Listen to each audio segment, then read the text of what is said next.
आपसे ही इस संस्था की पहचान है, आपसे ही इसका मान है, सम्मान है, और जहां हो आप जैसे अनुसंधान करता वही अखिल भारतीय आयुर्विज्ञान संस्थान है। शरीर माध्यम खलु धर्म साधनम का दिया जिसने भारत को वरदान है, परिपूर्ण किया चिकित्सक और चिकित्सा से विज्ञान जय जहां जहां जय अनुसंधान है, जहां जय अनुसंधान है।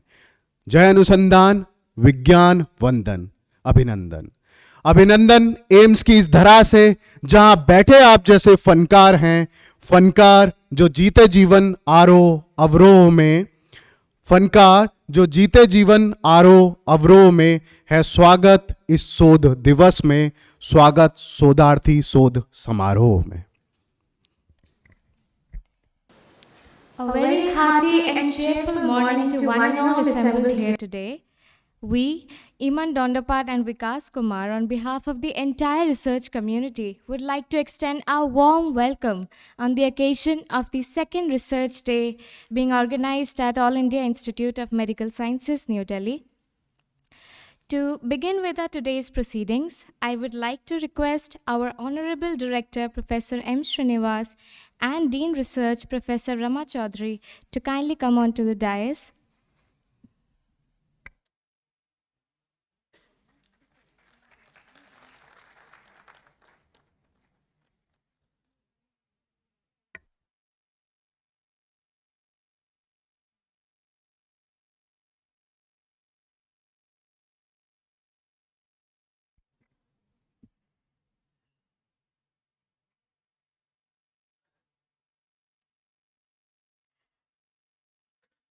We would request Professor Rama Chaudhary to deliver the welcome address.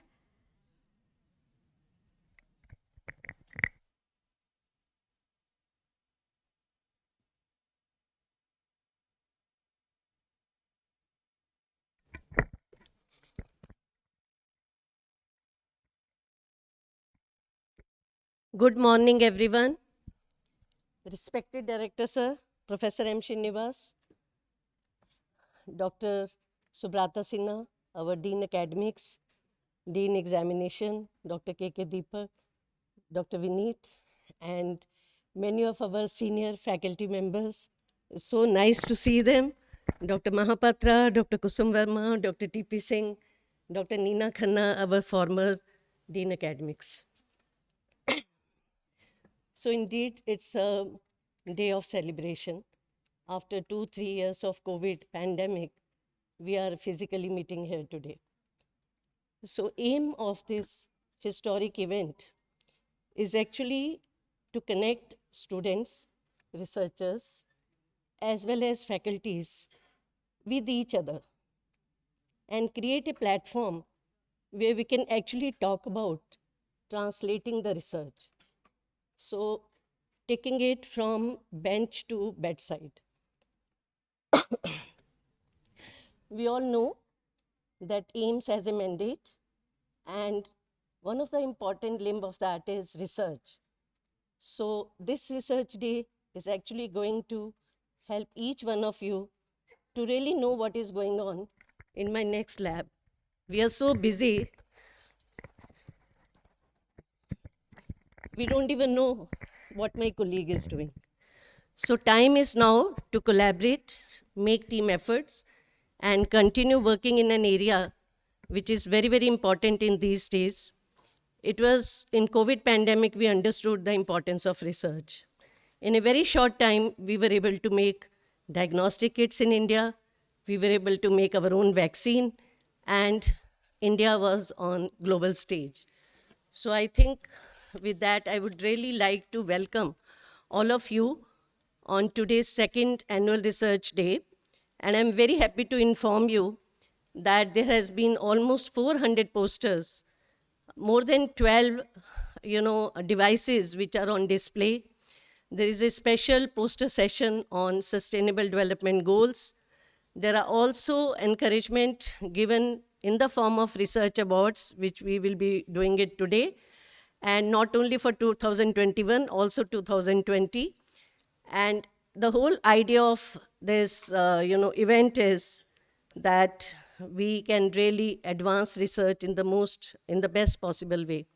As you are aware, AIIMS has been on the, top front as far as research is concerned.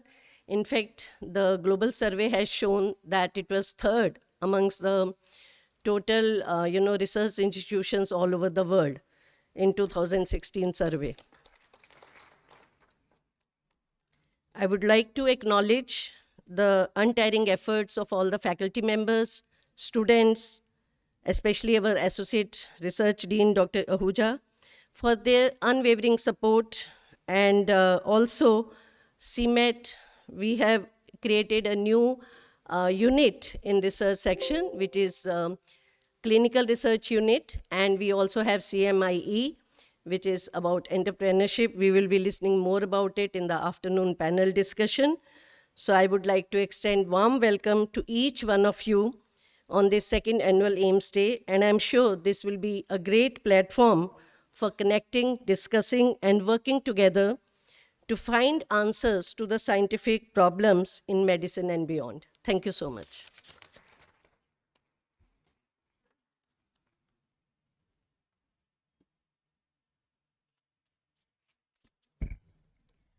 Thank you, ma'am, for such encouraging words. I will now request our director, sir, to deliver the audience with the opening remarks.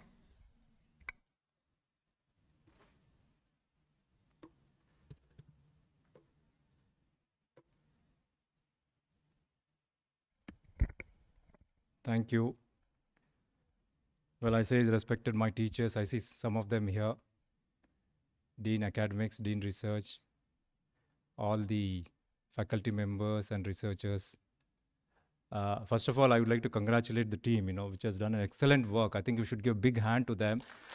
And my request for you would be that, if possible, keep it for a week or so. I don't know how many conferences are going to take that space.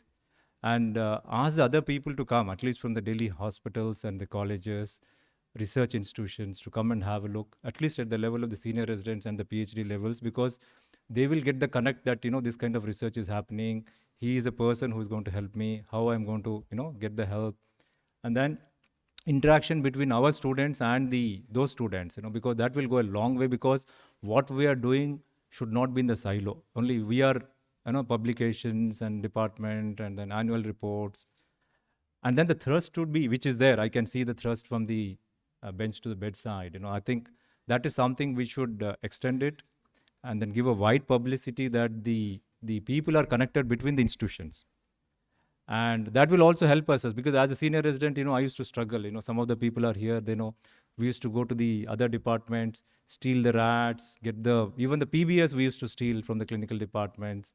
Space is an issue, timings is a problem for the clinical people to research. And then going to other institutions, we used to go to the JNU, NIHW, ICGB, NIN. I think a formal collaboration we need to enhance. It is there. Dr. TP Singh is here. It is there, but I think we need to enhance there so that, if it comes from the head of the department and at the level of that, it will bridge that gap more, and the strength will be more between the people to do a lot of collaborative research. Because gone are the days where we can do research within our own labs. I think we should come out of that thing. Mera equipment hai, mera lab hai, mera hi hai, koi aur nahi aayega. As long as we have this tendency, I think we'll be just doing publications which have no views. And we will not be able to give justice to the cost-benefit analysis for the things, because everything is being seen now. The kind of money which was flowing before to the research has come down. We need to struggle to get that. And then if it has no implications to the clinical services, patient maybe prognostication, diagnostics, or therapy, and it's not going to be sustainable. And I'm very happy that, sustainable development goals have been taken up. A wonderful initiative, ma'am. I think we must give it to the ministry and the other people also. The community medicine and everybody should put a hand and then push this to the ministry and all, because they think that, our research is just for the publication. I think that's something which we must push it to the ministry and the people who are making policies, maybe the Niti Aayog and our ministry, that let them come and see that how we are also part of the SDG development goals and everything. I think with this, I once again congratulate the team, which has done an excellent work. And unfortunately, we are not giving the time. I think we must make it mandatory that faculty, including the director, will go speak to them. Let us spend the time. See, what is the encouragement at the end of the day for these researchers? They're all working after 4 o'clock, middle of the night, burning their midnight oil libraries and all that. I think some amount of research encouragement has to happen from us also. Make it mandatory that people will go, see, give ample time. अब clinicals का end नहीं होता है. And I think, there's no end for that. Patient तो always होता है.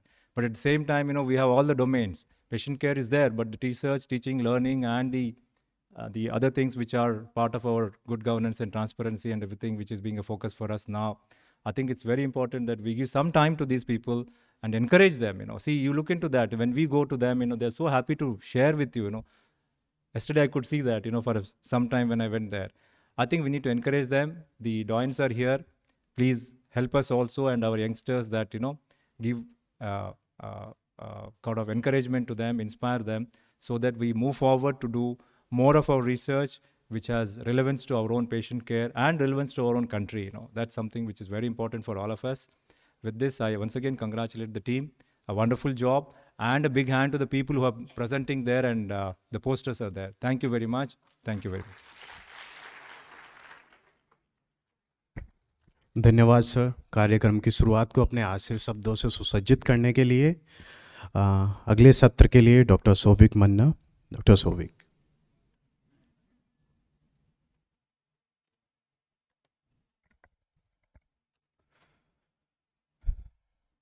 A very good morning to all of you.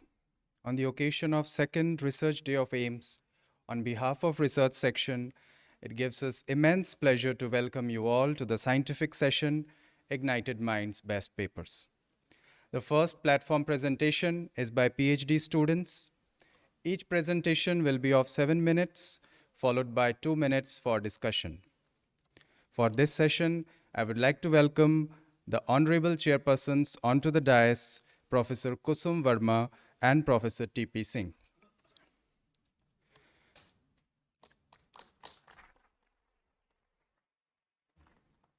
Professor Kusum Verma was formerly Dean Academics and Professor and Head Department of Pathology, AIIMS, New Delhi.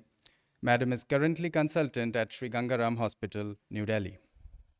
Professor T.P. Singh was formerly Professor and Head Department of Biophysics, AIIMS, New Delhi, and is also Distinguished Research Professor in Biotechnology.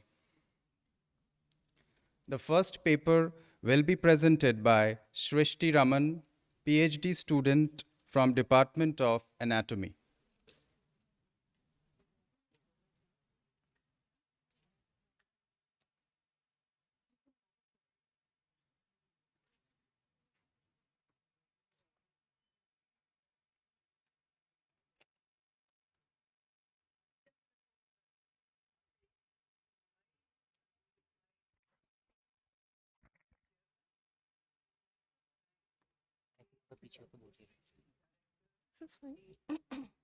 Research for giving us this opportunity. It's always a pleasure to come back to my alma mater. I spent majority of my life here, and I'm looking forward to an academic feast by these 3 presentations of PhD. And now I think we'll start. Say a few words. Okay.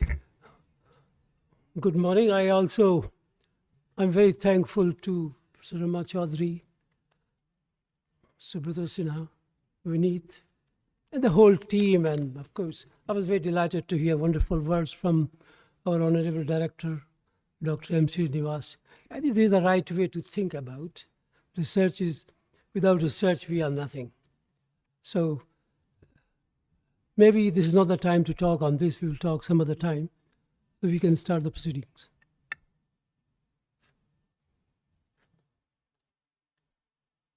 Please start.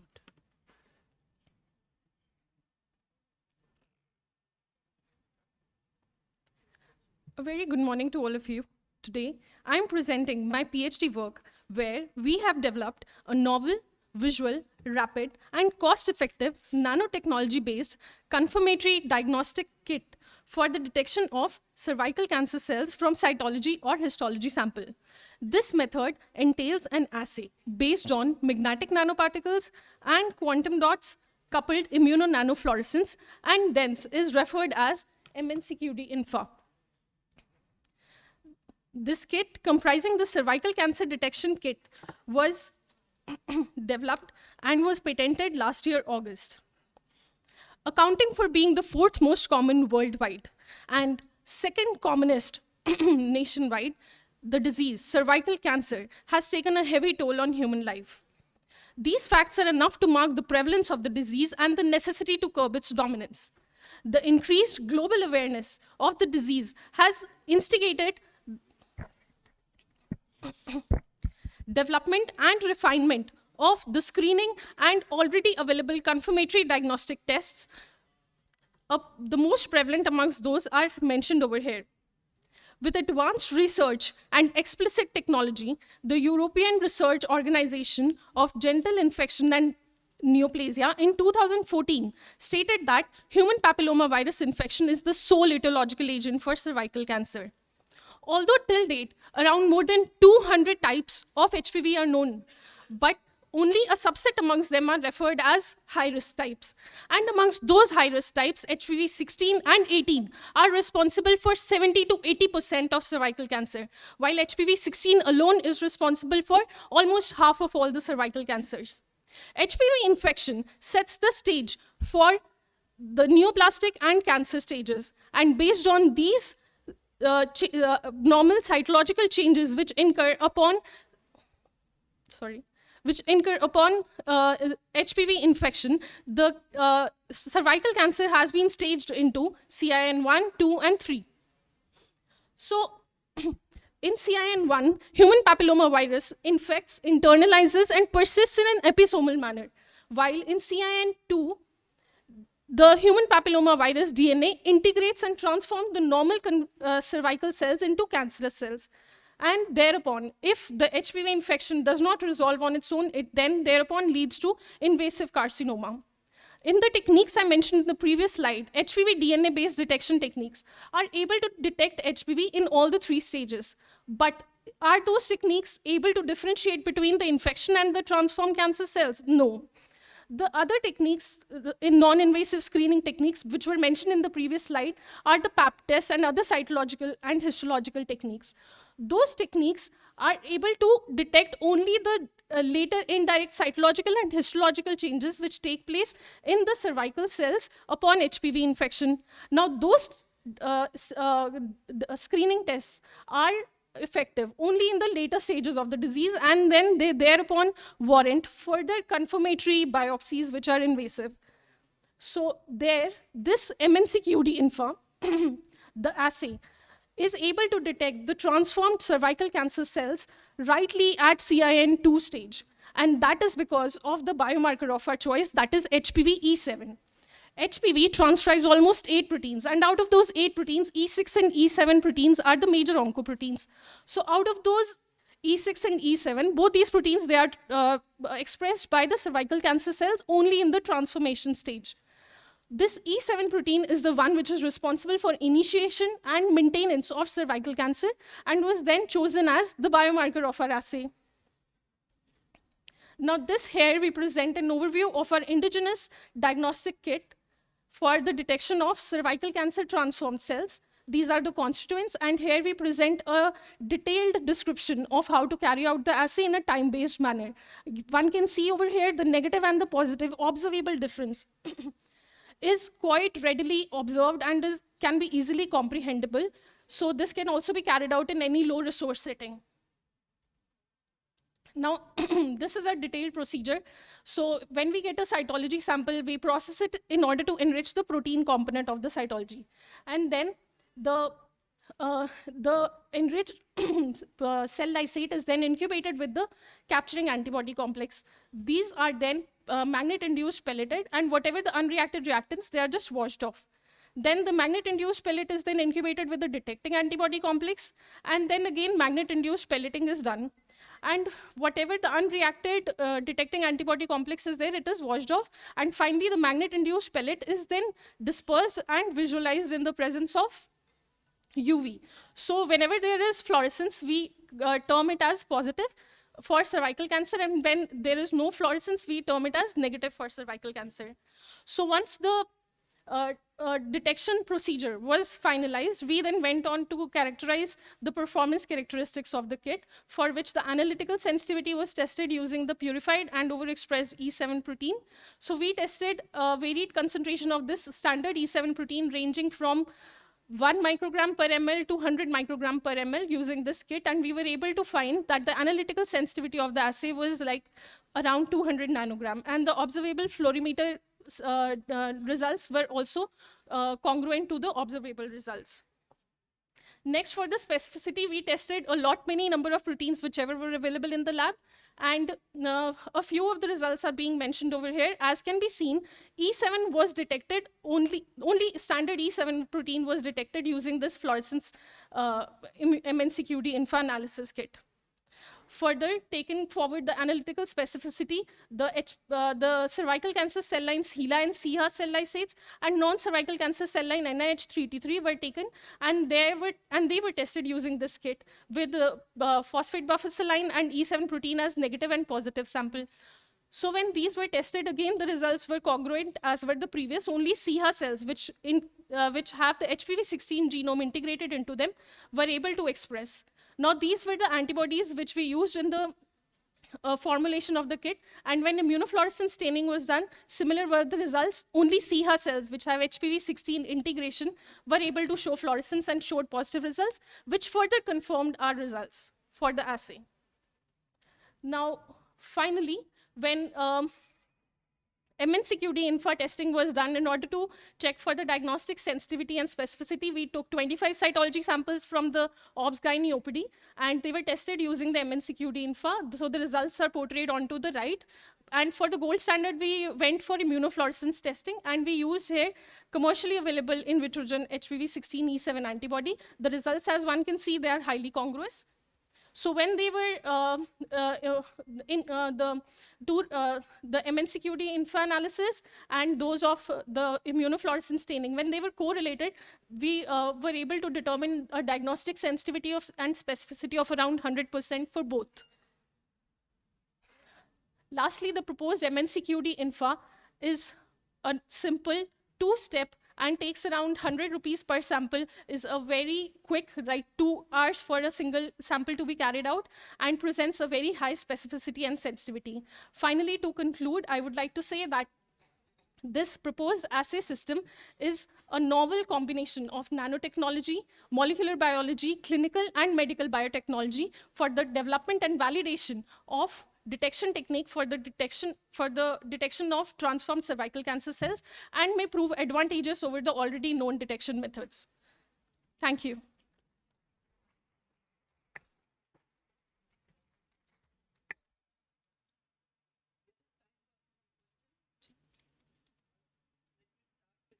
Comment by myself.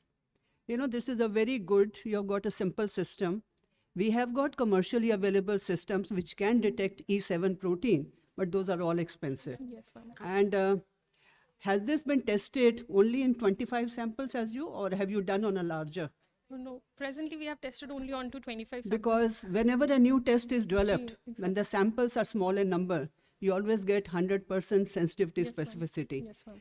The proof is you have to do it in much larger numbers. Yes, ma'am. And in this place, you are lucky, there's no shortage of Samples, yes. samples with an active gynecology and cytology and pathology. I think this is a very promising, and with the cost of 100, you should go ahead and do it on much larger samples to show its sensitivity before it will be adapted by other people. Yes, ma'am.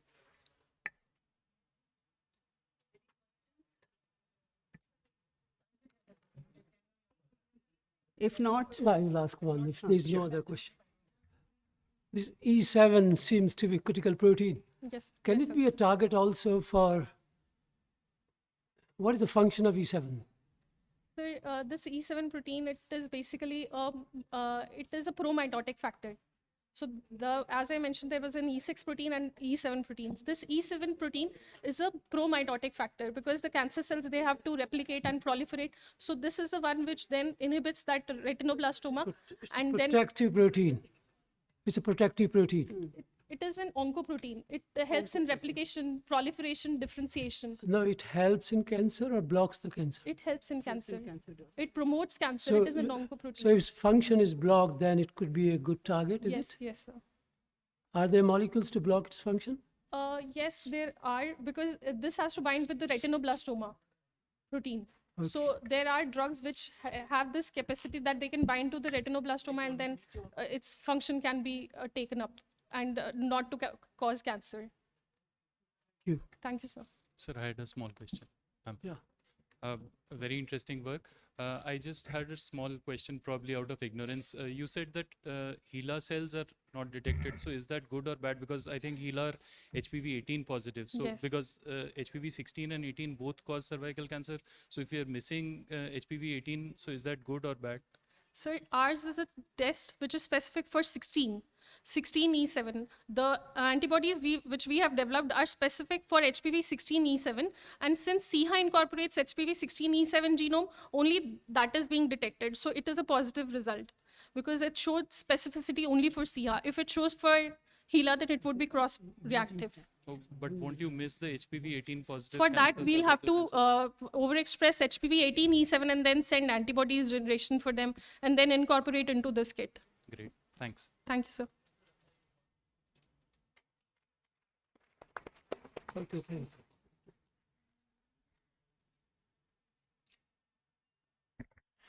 Thank you, Srishty. Our next paper presentation is by KM Renu, Ph.D. student, Department of Biophysics.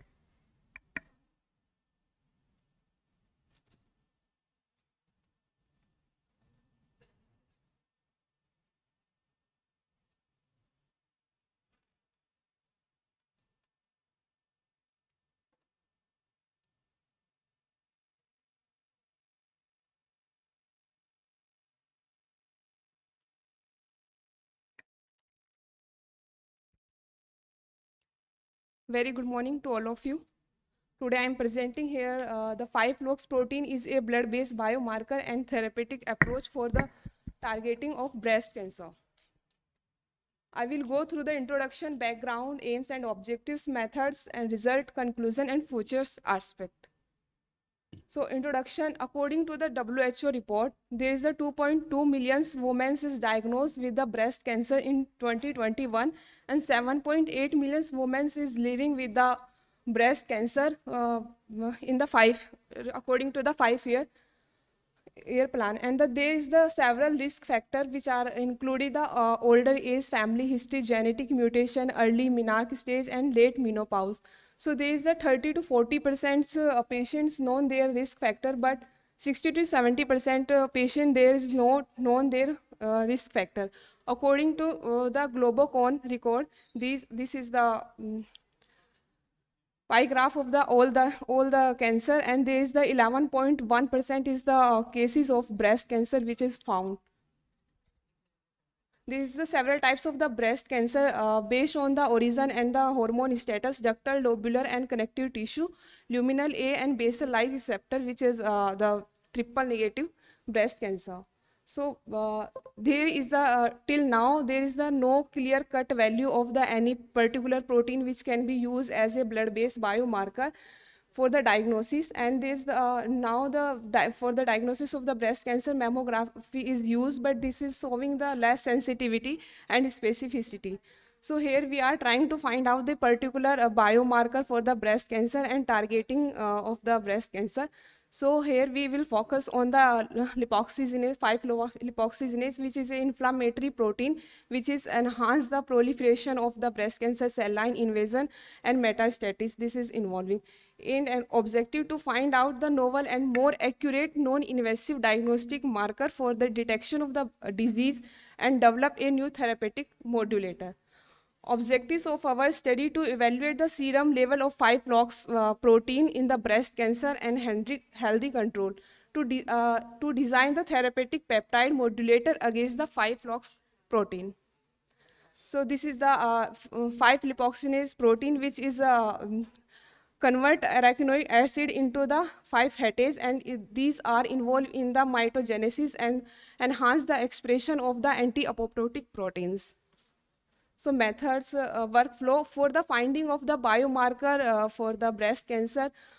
uh, we isolate the serum sample and we quantify the 5-lox protein in the serum sample with the help of SPR. Then we statically analysis in the two groups, patient and the control one. For the therapeutic target, we design a peptide modulator against the 5-lox protein, which is involved in the cancer promotion, and we check the binding affinity of this protein with the peptide with the help of the SPR, and then we inhibit the activity of 5-lox protein with this peptide. And here is the, we design a siRNA for the 5-lox protein, and we check the cell viability of the breast cancer, and then we check the expression level of 5-lox protein with the help of Western blot. So this is the demographic data of all my cancer patient samples and the healthy.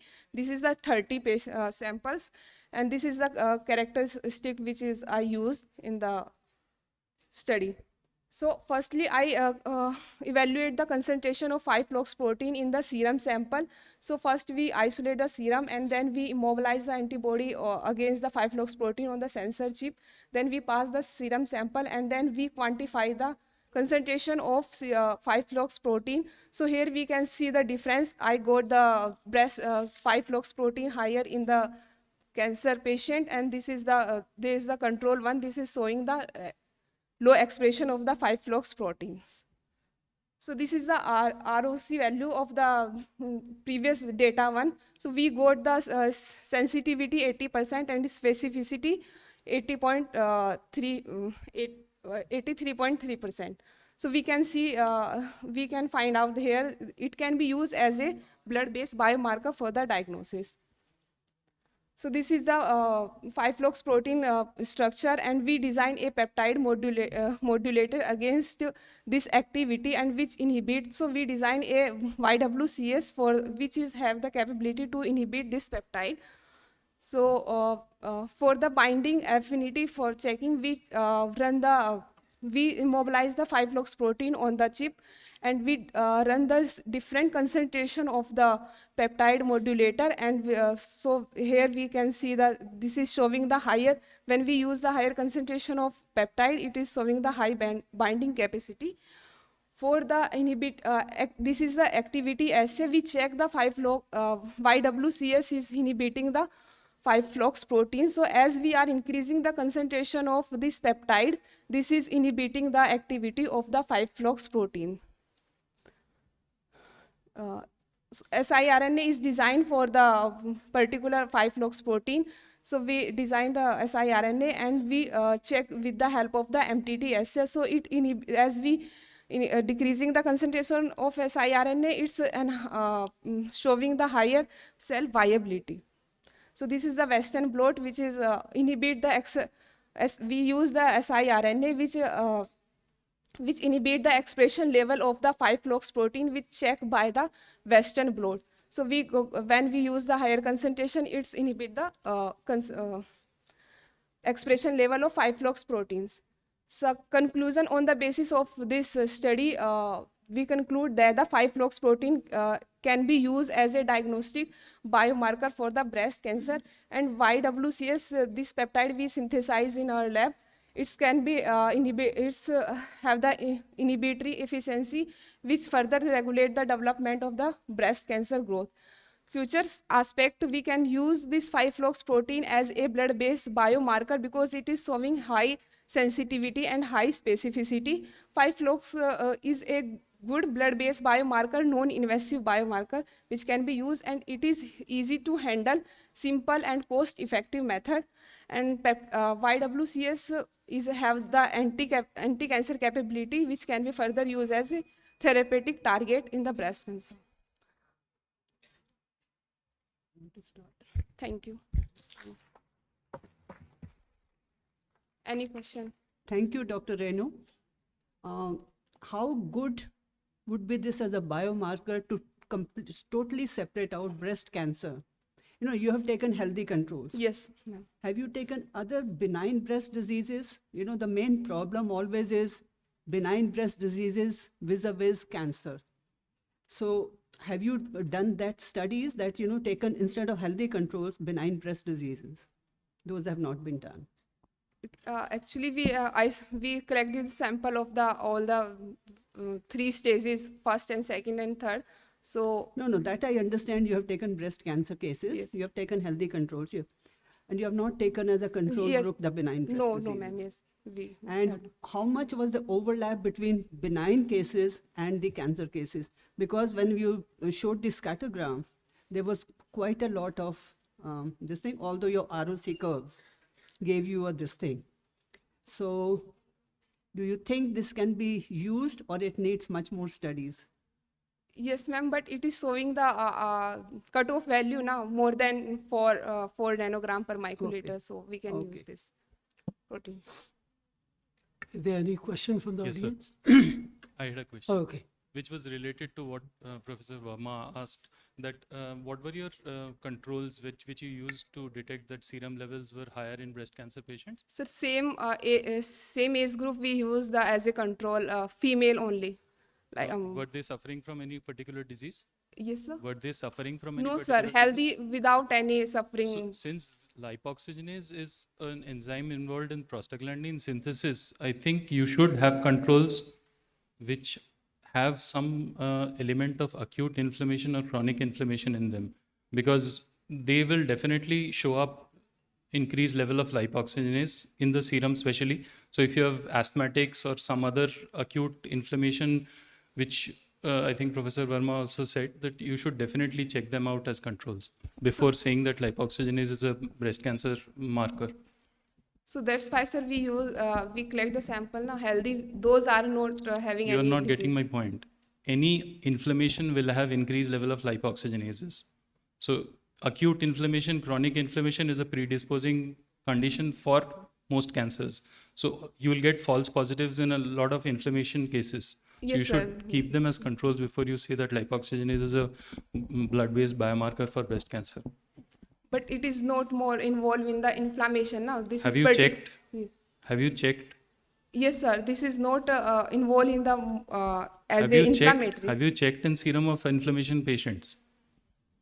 If you have not, how can you say that? Okay, sir. That. Okay, sir. But with one small comment. Yeah. In any case, this could be a good target for you made peptides, but you made only one peptide. How did you make this peptide? No, against- sir. We designed more than 5 peptides, but those are having the more affinity. They have Those, less affinity. Yes, sir. Then we This has select. the most affinity. Yes, sir. Then we select this peptide. But how did you design? What was your basis of designing peptides for this? Actually, sir, my senior is also working, so I'm not independently design. So with the collaboration, we design. Show the affinity. Yes, sir. You showed 10 to the power minus 8 binding affinity. Yes, sir. We check the binding affinity with the help of activity assay. Okay, good. Thank you, sir.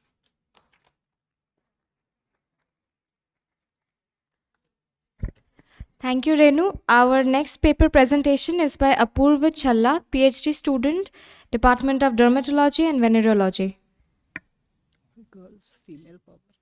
Female power. All girls.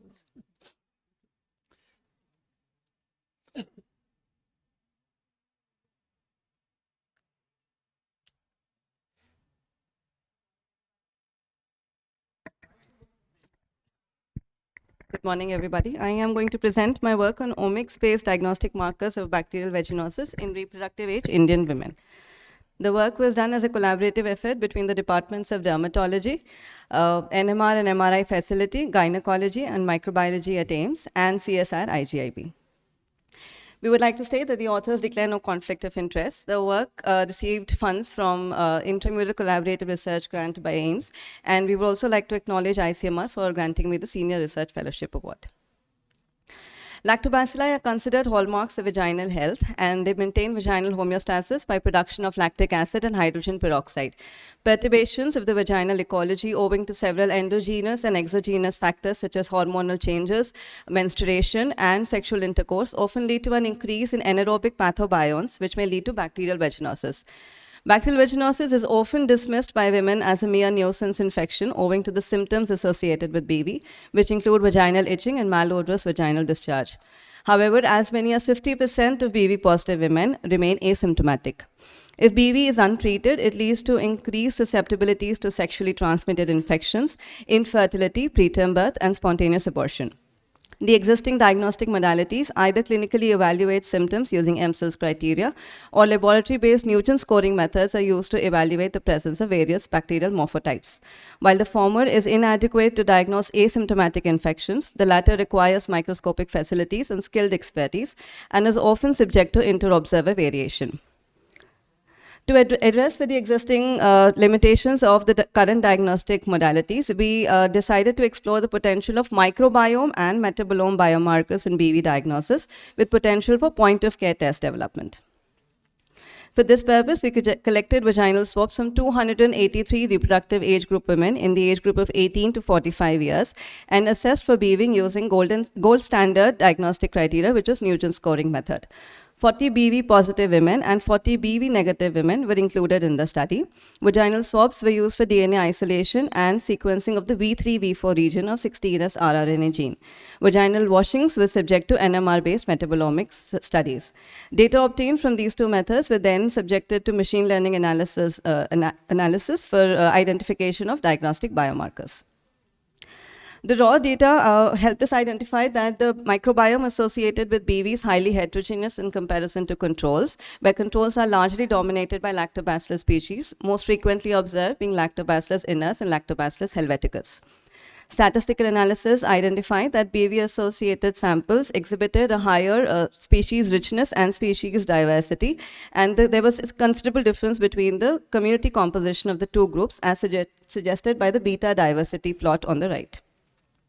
The most important features were Agathelia species, Snithia, Atopobium, and Dialyster, which were elevated in BV-positive women, and Lactobacillus helveticus, which was higher in control samples. Vaginal metabolome gave us an idea of the functional output of the ecosystem, and there was an increase in short-chain fatty acids such as acetate, pyruvate, succinate in BV-positive women, along with biogenic amines such as cadaverine and putrescine. Healthy control women, on the other hand, had higher abundance of lactic acid, glucose, and maltose. Statistical analysis identified that maltose, acetate, and formate were the most important biomarkers using univariate analysis. Multivariate analysis, which is depicted as the PLSDA plot on the bottom left, shows a clear segregation between the two groups. The important metabolites that contributed to this segregation were maltose, acetate, formate, succinate, and lactate. Overall, we identified that lactate and maltose were higher in control samples, whereas acetate and formase were upregulated in BV-positive women. Finally, the data was subjected to machine learning analysis, where the data was split into an 80 to 20%, where 80% of the data was used for training of the model and 20% was used to test the ML-derived biomarkers. The most important features were Snithia amni, Gardnerella vaginalis, Aerococcus christenseni, Megaceras species, and Snithia sanguinigens. The 5 species were used to construct the model, which exhibited an ROC-AUC of 0.9 and diagnostic accuracy of 0.83. Similarly, metabolome data identified maltose, acetate, and formate and lactate as important microbial-derived, ML-derived metabolite biomarkers, and the ROC-AUC of the model was 0.94 and accuracy of 0.88. To conclude, the microbiome-based model was good enough to predict BV with an accuracy of 0.83. However, the metabolome-based model performed better with a higher diagnostic accuracy, suggesting that the translational potential of metabolite biomarkers may be used for development of point-of-care tests. In the next phase of our study, we have proposed to use these metabolite biomarkers in the development of a multiplex paper strip-based colorimetric assay for detection of bacterial vaginosis. The idea is to develop a self-test kit that women can use by themselves to assess for any vaginal alterations. And the target are all reproductive age group women, who account for about 22.2% of our population. So both symptomatic women who hesitate to visit OPDs for clinical examination owing to the embarrassment associated with the symptoms or the hassles that they face in undergoing physical examination, and asymptomatic women who are probably at a greater risk for the adversities associated with BV can assess for alterations by themselves. Early diagnosis and treatment may prevent sexual and reproductive adversities associated with this merely nuisance infection. Thank you.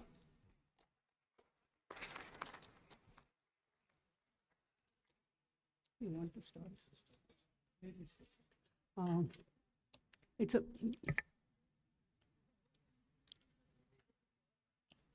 Have you turned it off?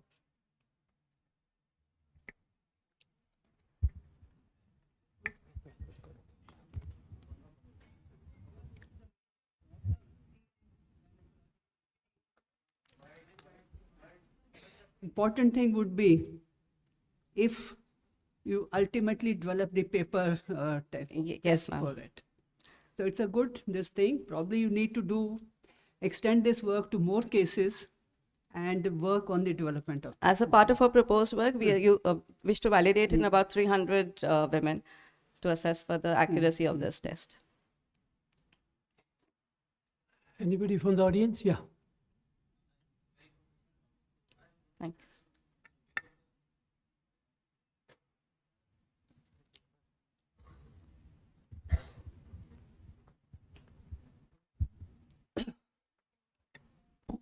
Hello. Yeah. Very professional. Thank you. Thank So I have you. one question because your essay is based on metabolites. Yes, sir. So what do you think the effect of diet is going to be? Because the diet will impact the secretion of lot of metabolites because all of these are dietary components, lactate, maltate, and couple of others. Yes, sir. Thank So you. diet will have an impact, a role to play. And we also understand that glucose and maltose were higher in control samples. But however, at the same time, a lot of bacteria that are involved in the disease, increased production of short chain fatty acids are also seen. So like you suggest, diet will have a role to play. And we've not assessed for it in our preliminary data, but I think we would look at it. Just a small question. Yes, ma'am. So, very good presentation. Thank you. Just want to add, can you elaborate what are the bacteria which are producing formate? That is my first question. And just a comment, the diet will not have direct involvement as of now because these are the core microbiota of the vagina. So it's not that by taking a diet, your microbiome of vagina will change in a day. Of course, the gut microbiome will. So that's the comment in response to the question which was asked. And thirdly, you have to really see that what are the metabolic end products you are talking about. You should also take a higher proportion of gut anaerobes and see what is the metabolite they are producing. So that will enhance your work, So maybe you can answer the first Sure, question. thank you, ma'am. So formate, as you know, Prevotella and Mobiluncus are known producers of short-chain fatty acids in the diseased condition, and both are associated with bacterial vaginosis. I think to answer Sir's question, there are studies which have correlated diet with glucose levels, one of the biomarkers that we saw in our study. However, maltose stood out as more important. So it might not have an effect immediately, but then it has been identified as one of the reasons why certain women are more prone to developing BV in women with higher starch diets. Studies have been done previously. A short question. How specific is it, or is it a generalized indicator of vaginal colonization? Because the metabolites that you mentioned will probably be increased in any sort of colonization, or is it specific for, because any bacterial or fungal colonization of the vagina will produce those metabolites?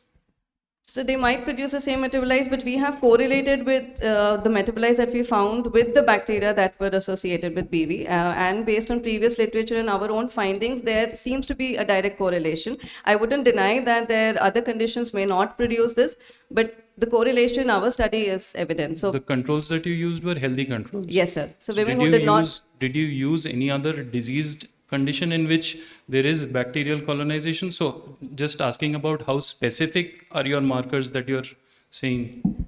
So we've not done that. That is, I think, a point that we will consider. Yeah, thanks. Is there any question? Just extending to that questions only, did you associate or dissociate any comorbidities in these patients which you take as cases? And what are the other confounding factors as far as metabolomics is concerned in your case? Can you highlight on this? Sir, we had excluded women who were receiving any form of treatment for such as diabetes and other comorbidities. Women who were receiving treatment for those were included. For metabolites, so we had excluded women who reported recent sexual intercourse, women who were on oral contraceptives, or women who were menstruating, all of which have a direct influence on the bacterial flora associated with the disease. But whether or not it has a direct influence on metabolites is something we haven't looked at. But yes, it does affect the flora, the vaginal flora, because sexual intercourse is known to increase concentrations of Snithia, and menstruation is known to be associated with the same species that are found in BV, all of which lead to transient fluctuations in the flora, but do not persist to develop BV. So that's one of the reasons why we wanted to focus on metabolites, because the functional output of the vaginal ecosystem is maintained by the flora despite the transient fluctuations. Okay, there will be sole cases of bacterial vaginosis, or there will be comorbid associated bacterial vaginosis. So Okay, that would be a real challenging situations to make that this metabolite is going to make the dent in producing the biomarker. Sure, so we'll keep that in mind. Thank you. The final comment. Everybody is talking about biomarkers. Yes. Nobody is talking about developing drugs. Which is more important? I think only if we detect an infection, especially an asymptomatic infection like this, can we talk of treatment. That is my first opinion of this. And based on the bacteria that we've looked at, we can also have targeted treatments, because most of women with BV tend to relapse within 3 to 6 months of treatment, because the entire flora is not affected by the current treatment methods. So. So Thank you so much. Can I make one more comment, please? Okay. I think it might help if you have a control group with Candida and Trichomonas. All right, sir. Because those are common infections. We looked at Trichomonas as a part of our study, sir, because it's one of the common infections that is seen with BV. Okay, thank you very much. Thank you so much. The Thank you, best. everybody. Marks. Okay. Thank you, sir and madam. I request Professor Puneet Kaur to felicitate the chairpersons with a Pachera plant as a token of our appreciation. The plant symbolizes prosperity and good fortune. Look at this out.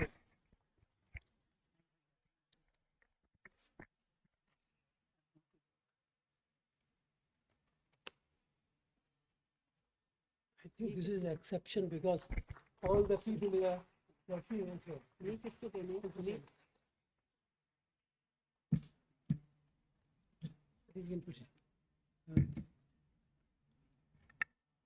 Thank you, sir and madam. The next platform presentation is by MBBS and MSc students.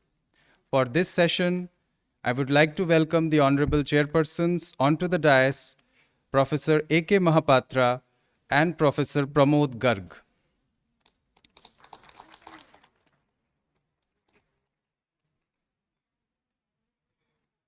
Professor A.K. Mahapatra served as Director, AIIMS Bhubaneswar, and was formerly Professor and Head, Department of Neurosurgery at AIIMS, New Delhi.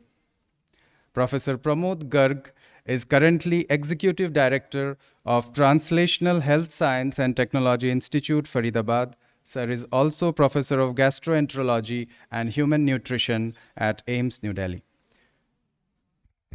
The first paper will be presented by Ishan Gupta, MBBS student.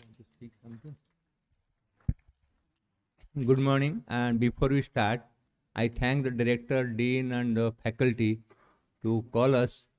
It's a wonderful opportunity, and research is a mainstay of medical science. And if you all look at the research in medicine, AIIMS stands to be third in the world. So I congratulate the students, faculty, and the scientists, PhD students, for their good work. Thank you very much. Pramod, you want to speak? We can start with the first paper.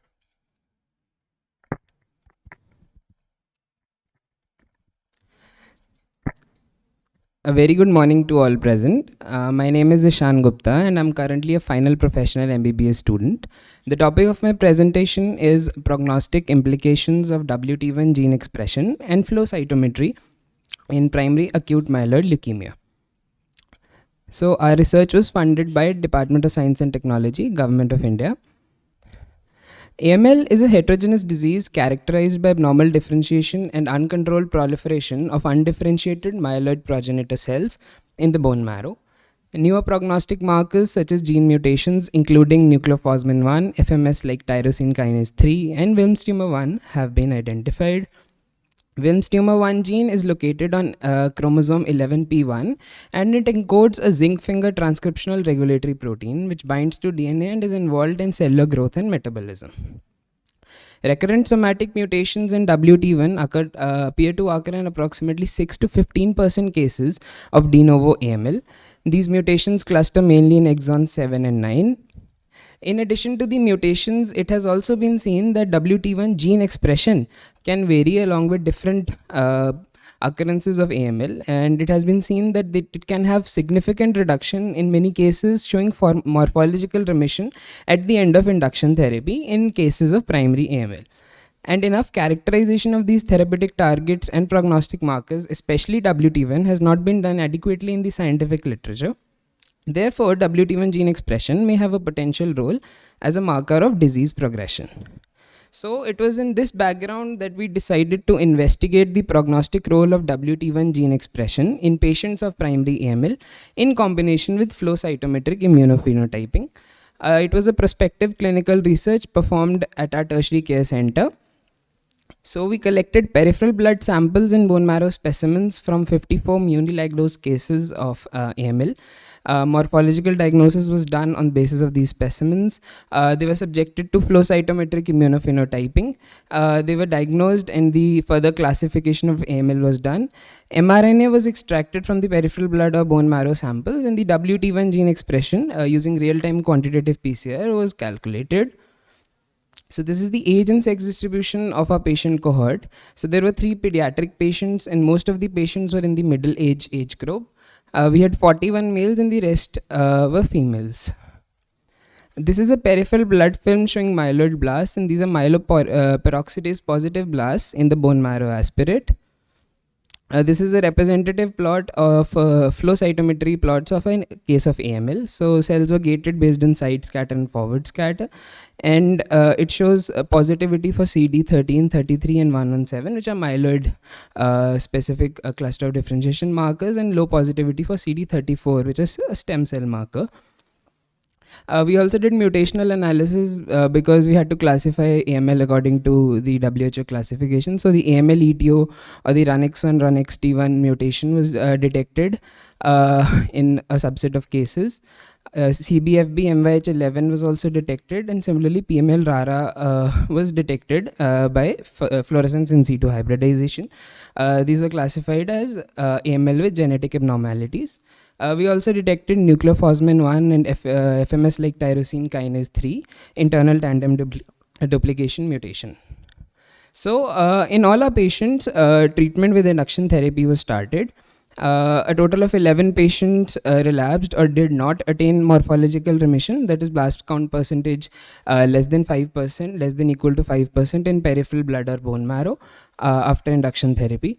39 patients attained morphological remission after induction therapy, and 4 patients died before completion of induction therapy. So they had to be excluded from the calculation of the WT1 gene expression. This is a real-time PCR amplification plot of the different samples. The straight line above 0 is the threshold line, and where each particular PCR reaction cuts the threshold line, the cycle value corresponding to that is called the cycle threshold or the CT value. So the double delta CT analysis method was used for relative quantification of the quantitative PCR. Delta CT values were calculated by normalizing the WT1 gene expression with housekeeping genes. And we found that the WT1 expression in the relapse group was significantly higher than in the complete remission group. Also, we found various correlations, which included that the WT1 gene expression levels were inversely correlated with platelet counts, hemoglobin levels, and positively correlated with blast and flow cytometer counts, particularly percentage of CD34 positive cells.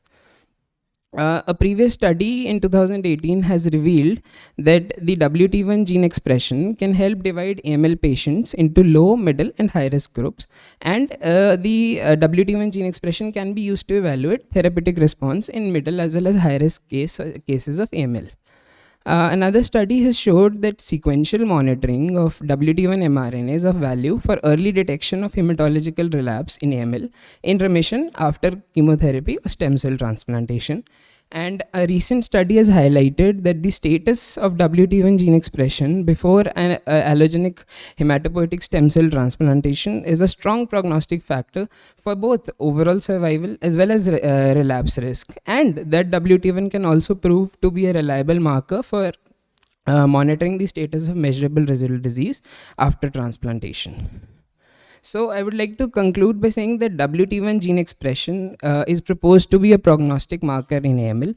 The combined usage of flow cytometry and WT1 gene expression contributes to an improved detection rate of relapse and may be used to monitor MRD status, assess the treatment efficacy, prognosis, as well as predict the risk of recurrence in cases of AML.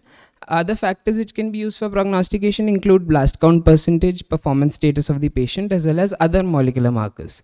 Hence, molecular analyses with wider panels in AML cases as well as prospective studies with larger sample sizes are needed to further validate these results. These are the references I used. Thank you. We have 2 minutes for questions. Any questions from the floor, please?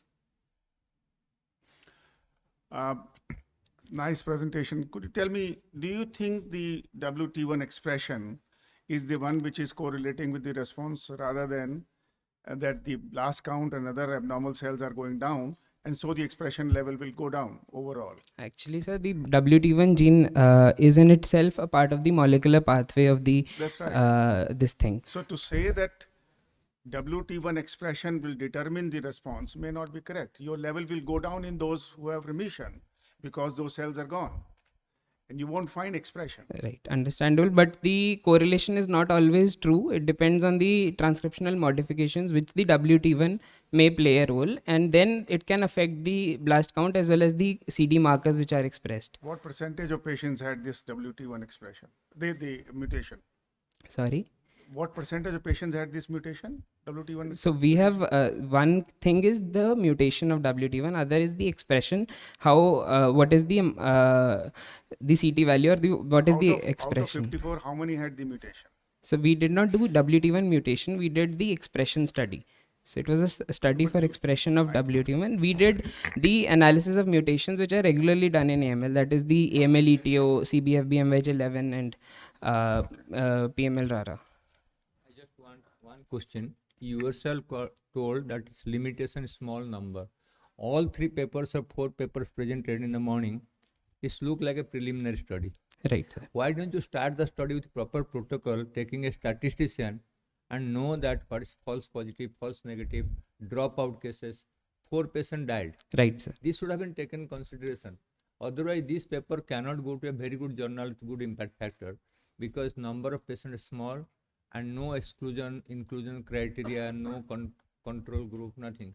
It's just a analysis of data and without proper planning of a research study. I think you should have better planning. So this is a preliminary study which we have done. We will include more patients. Preliminary, we are talking a AIIMS research presentation. It cannot be preliminary. How long you can have preliminary study? So we are including more patients because the median follow-up is also not as much. So there is also more time length for that. Okay, thank you. Next one. Any other questions? No. Okay, thank you. Thank you. So we move on to the next presentation. Our next presentation is by Shivani Srivastav, MBBS student.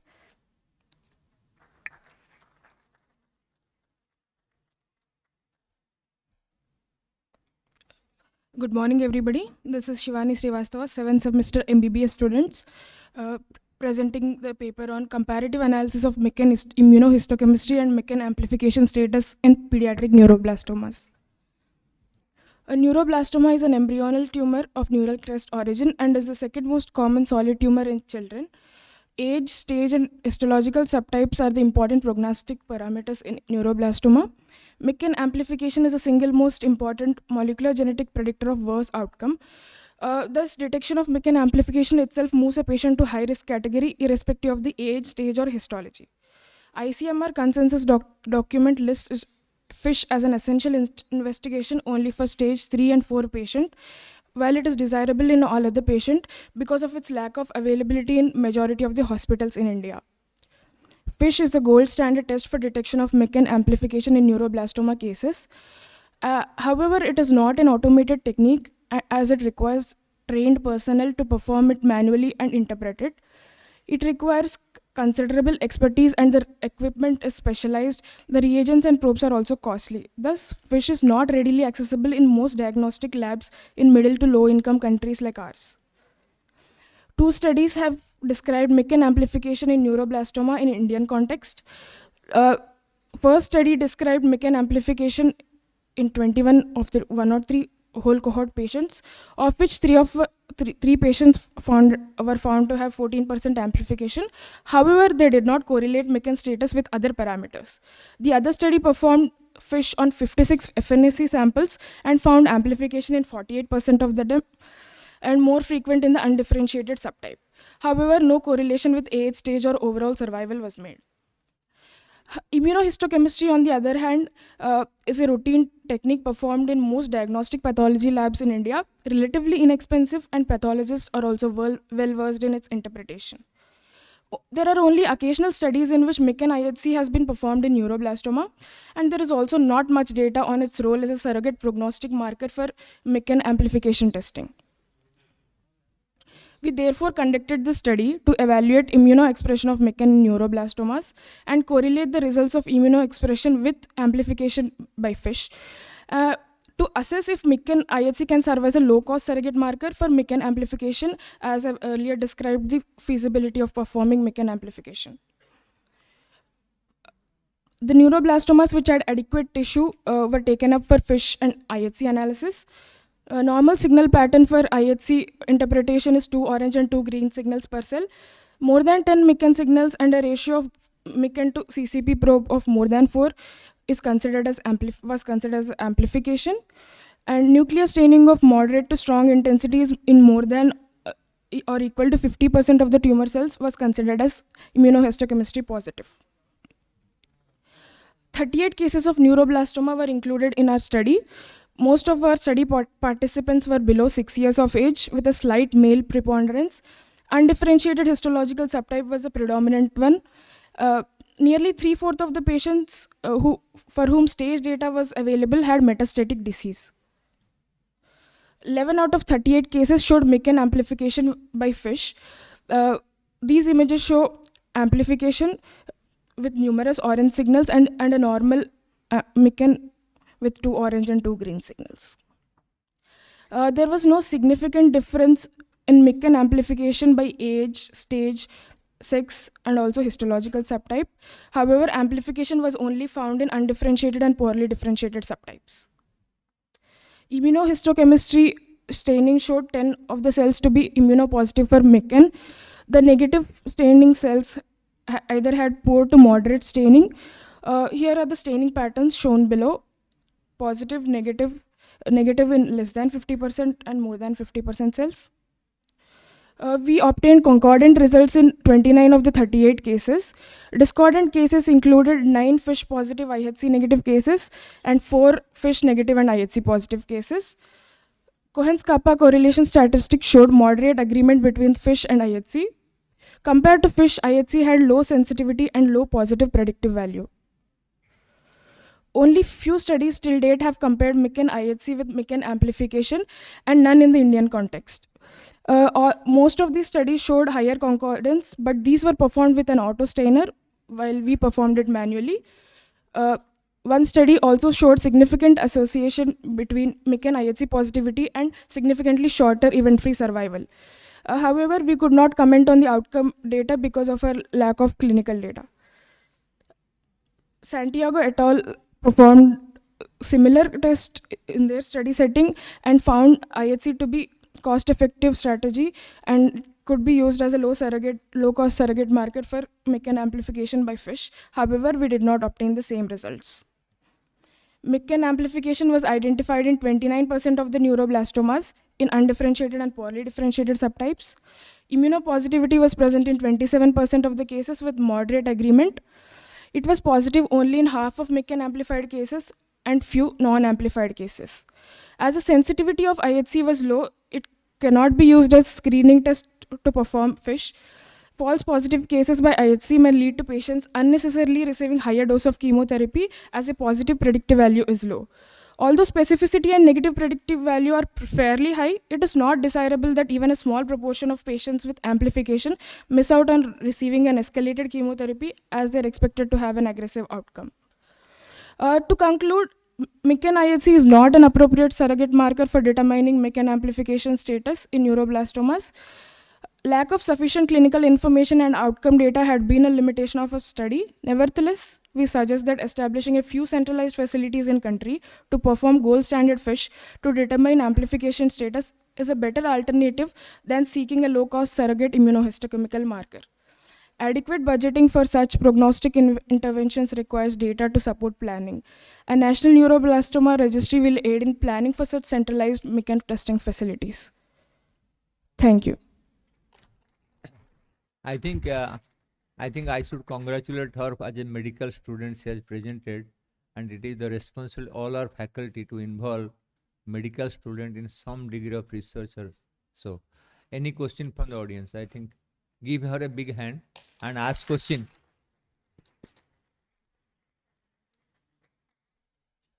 Question from the audience.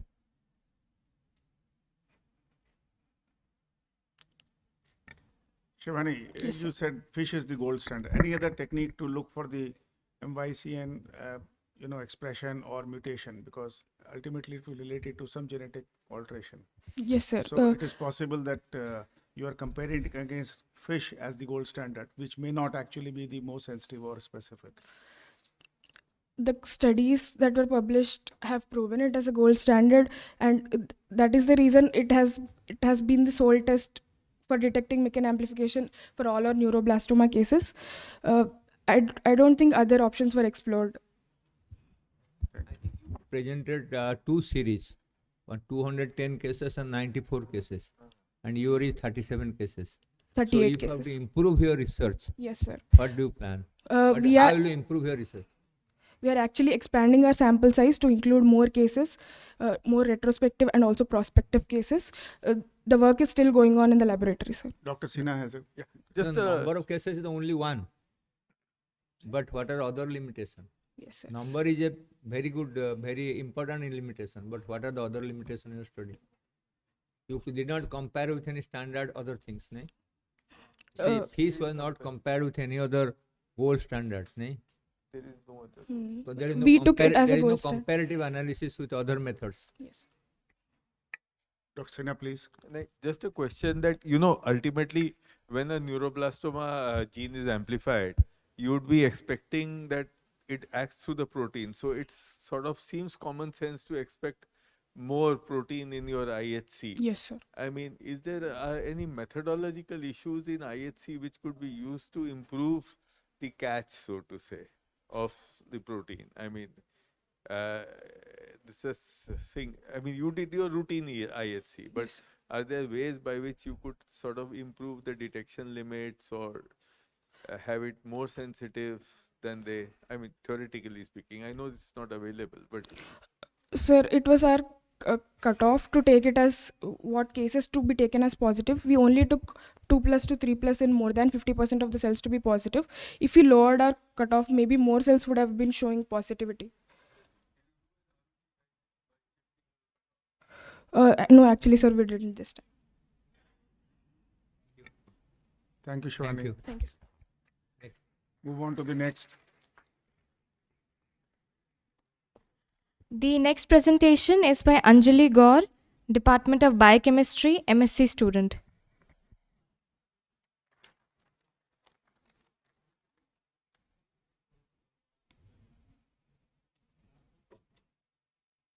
Okay. Good morning, everyone. Myself, Anjali Kaur. I am a MSc student from the Department of Biochemistry. I'll be presenting my work on development of CRISPR-Cas12a based detection assay for clade C HIV-1. So I'll be starting with the brief introduction about CRISPR-Cas system. CRISPR is a highly diverse adaptive immune response of a bacteria that mainly utilizes the two main components. First is the guide RNA that is complementary to the target, and second is the Cas. Cas is the CRISPR-associated protein that mediates the cleavage to the target. So in this study, we have used the CRISPR-Cas12a system because it specifically recognized the single-stranded and double-stranded DNA as a target. And once it's recognized and bind and cleaves the target, it leads to the non-specific cleavage of single-stranded DNA molecule that are present in the vicinity of this enzyme. This special feature of this enzyme is used for the detection purpose.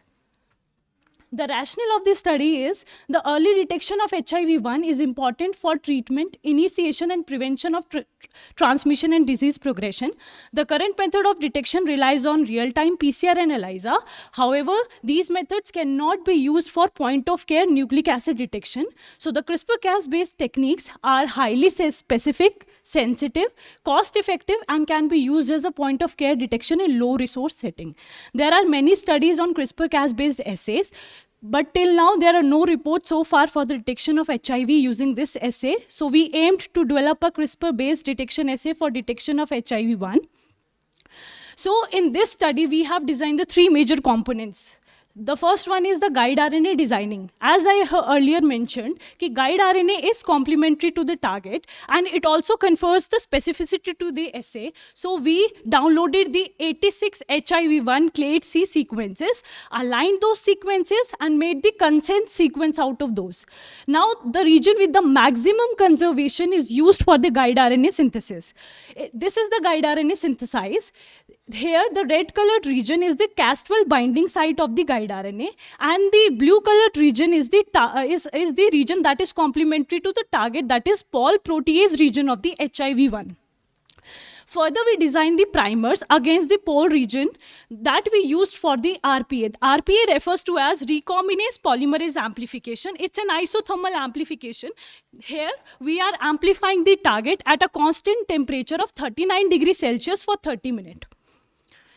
Further, we designed the fluorescent probe.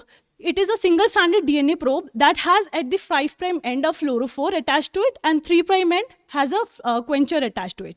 When the target is recognized by the CRISPR-Cas complex, parallelly the probe will cleave and the fluorescence can be detected. This is the brief workflow of the assay.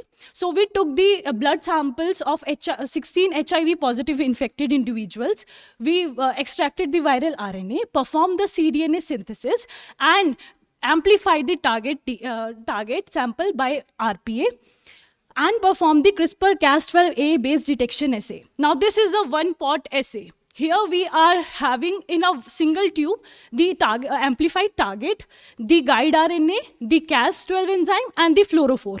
If the target is recognized and being cleaved, parallelly the probe is cleaved, fluorescence we have detected in the three different modes. First is the visual detection that can be used as a point-of-care diagnostic purposes.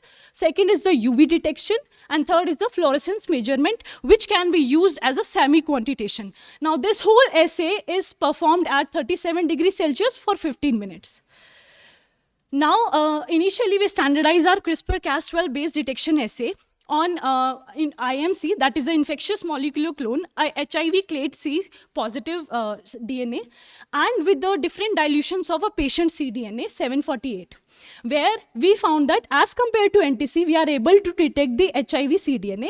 This is a UV-based readout.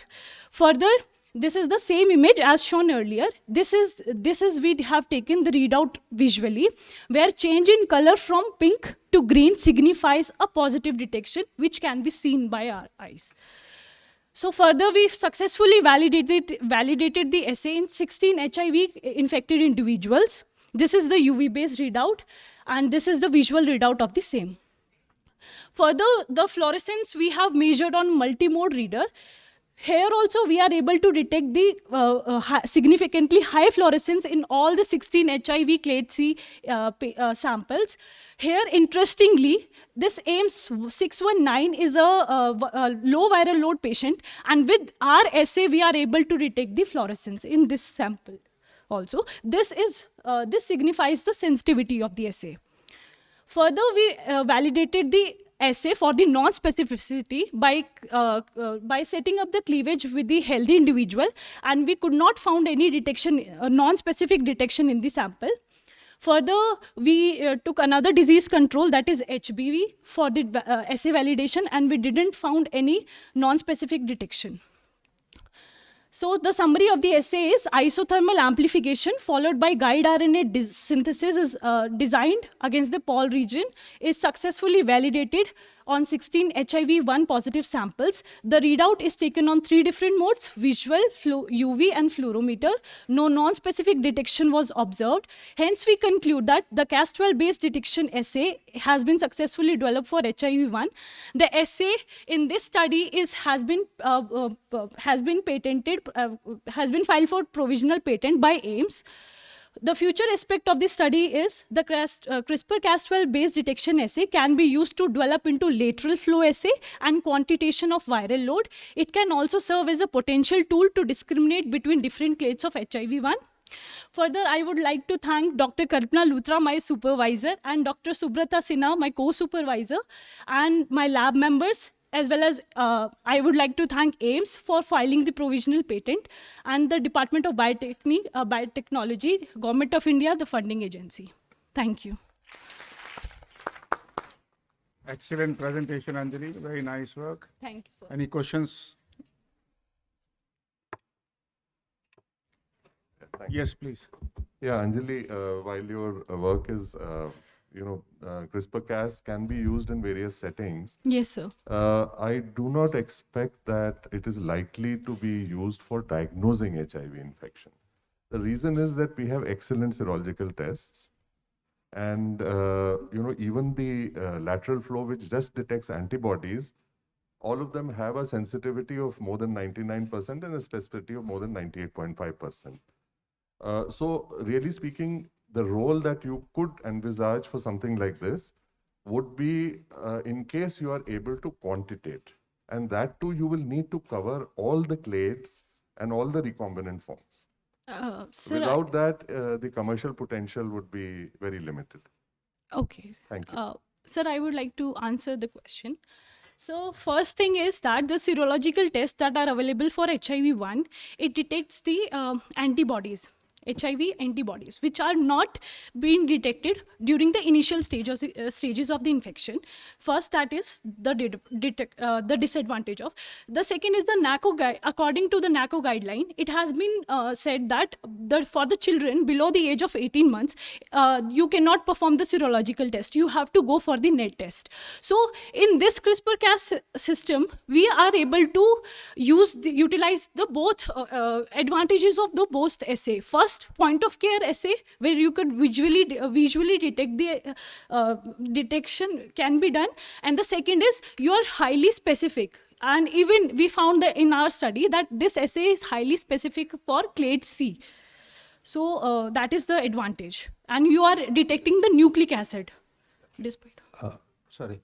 Anjali, thanks for the confidence of presenting your paper, but I would just like to say, do you have any other studies on other clades? As correctly pointed out, if you won't include all the clades, just because clade C is common in our place, but you still have a heterogeneous population within the country.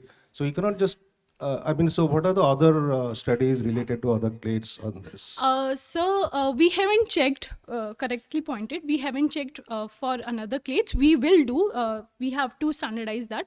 But the reason why I'm sure about that it's detecting the HIV-1 clade C is that guide RNA is highly specific. If there is any mismatch in the target and the guide RNA sequence, the enzyme would not act. The enzyme would not cleave the target, and the detection would not happen. So If we want to detect the different clades as well as the different types of HIV, we need to design more than one guide RNA.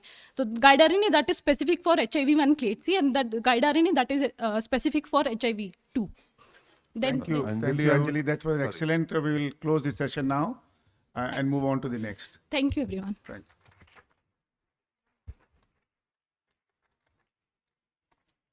I request Dr. Kalaivani to felicitate the chairpersons.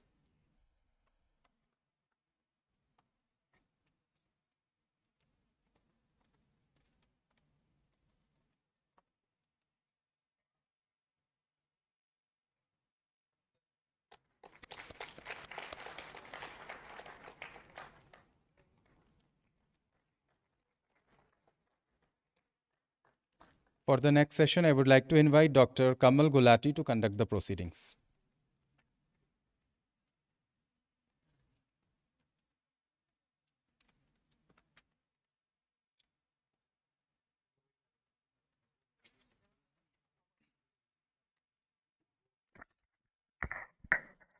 A very good morning.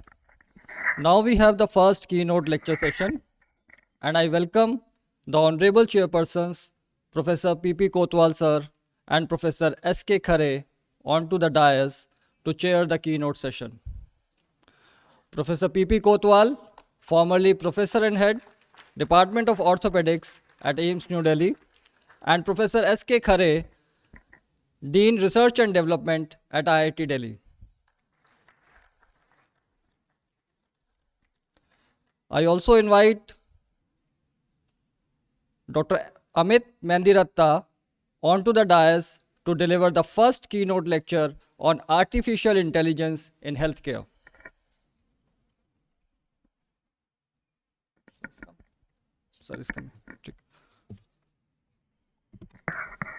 I request Professor P.P. Kotwal sir to please introduce the speaker. Thank you. Good morning, everybody. I would like to congratulate Dr. Rama Chaudhary and the team for organizing such an excellent program. And I would also like to thank her for giving me an opportunity to participate and witness this academic program. I have the great pleasure to introduce Dr. Amit Mendiratta for this first keynote lecture of this program. Dr. Mendiratta is the joint faculty at the Center for Biomedical Engineering at IIT Delhi and AIIMS New Delhi.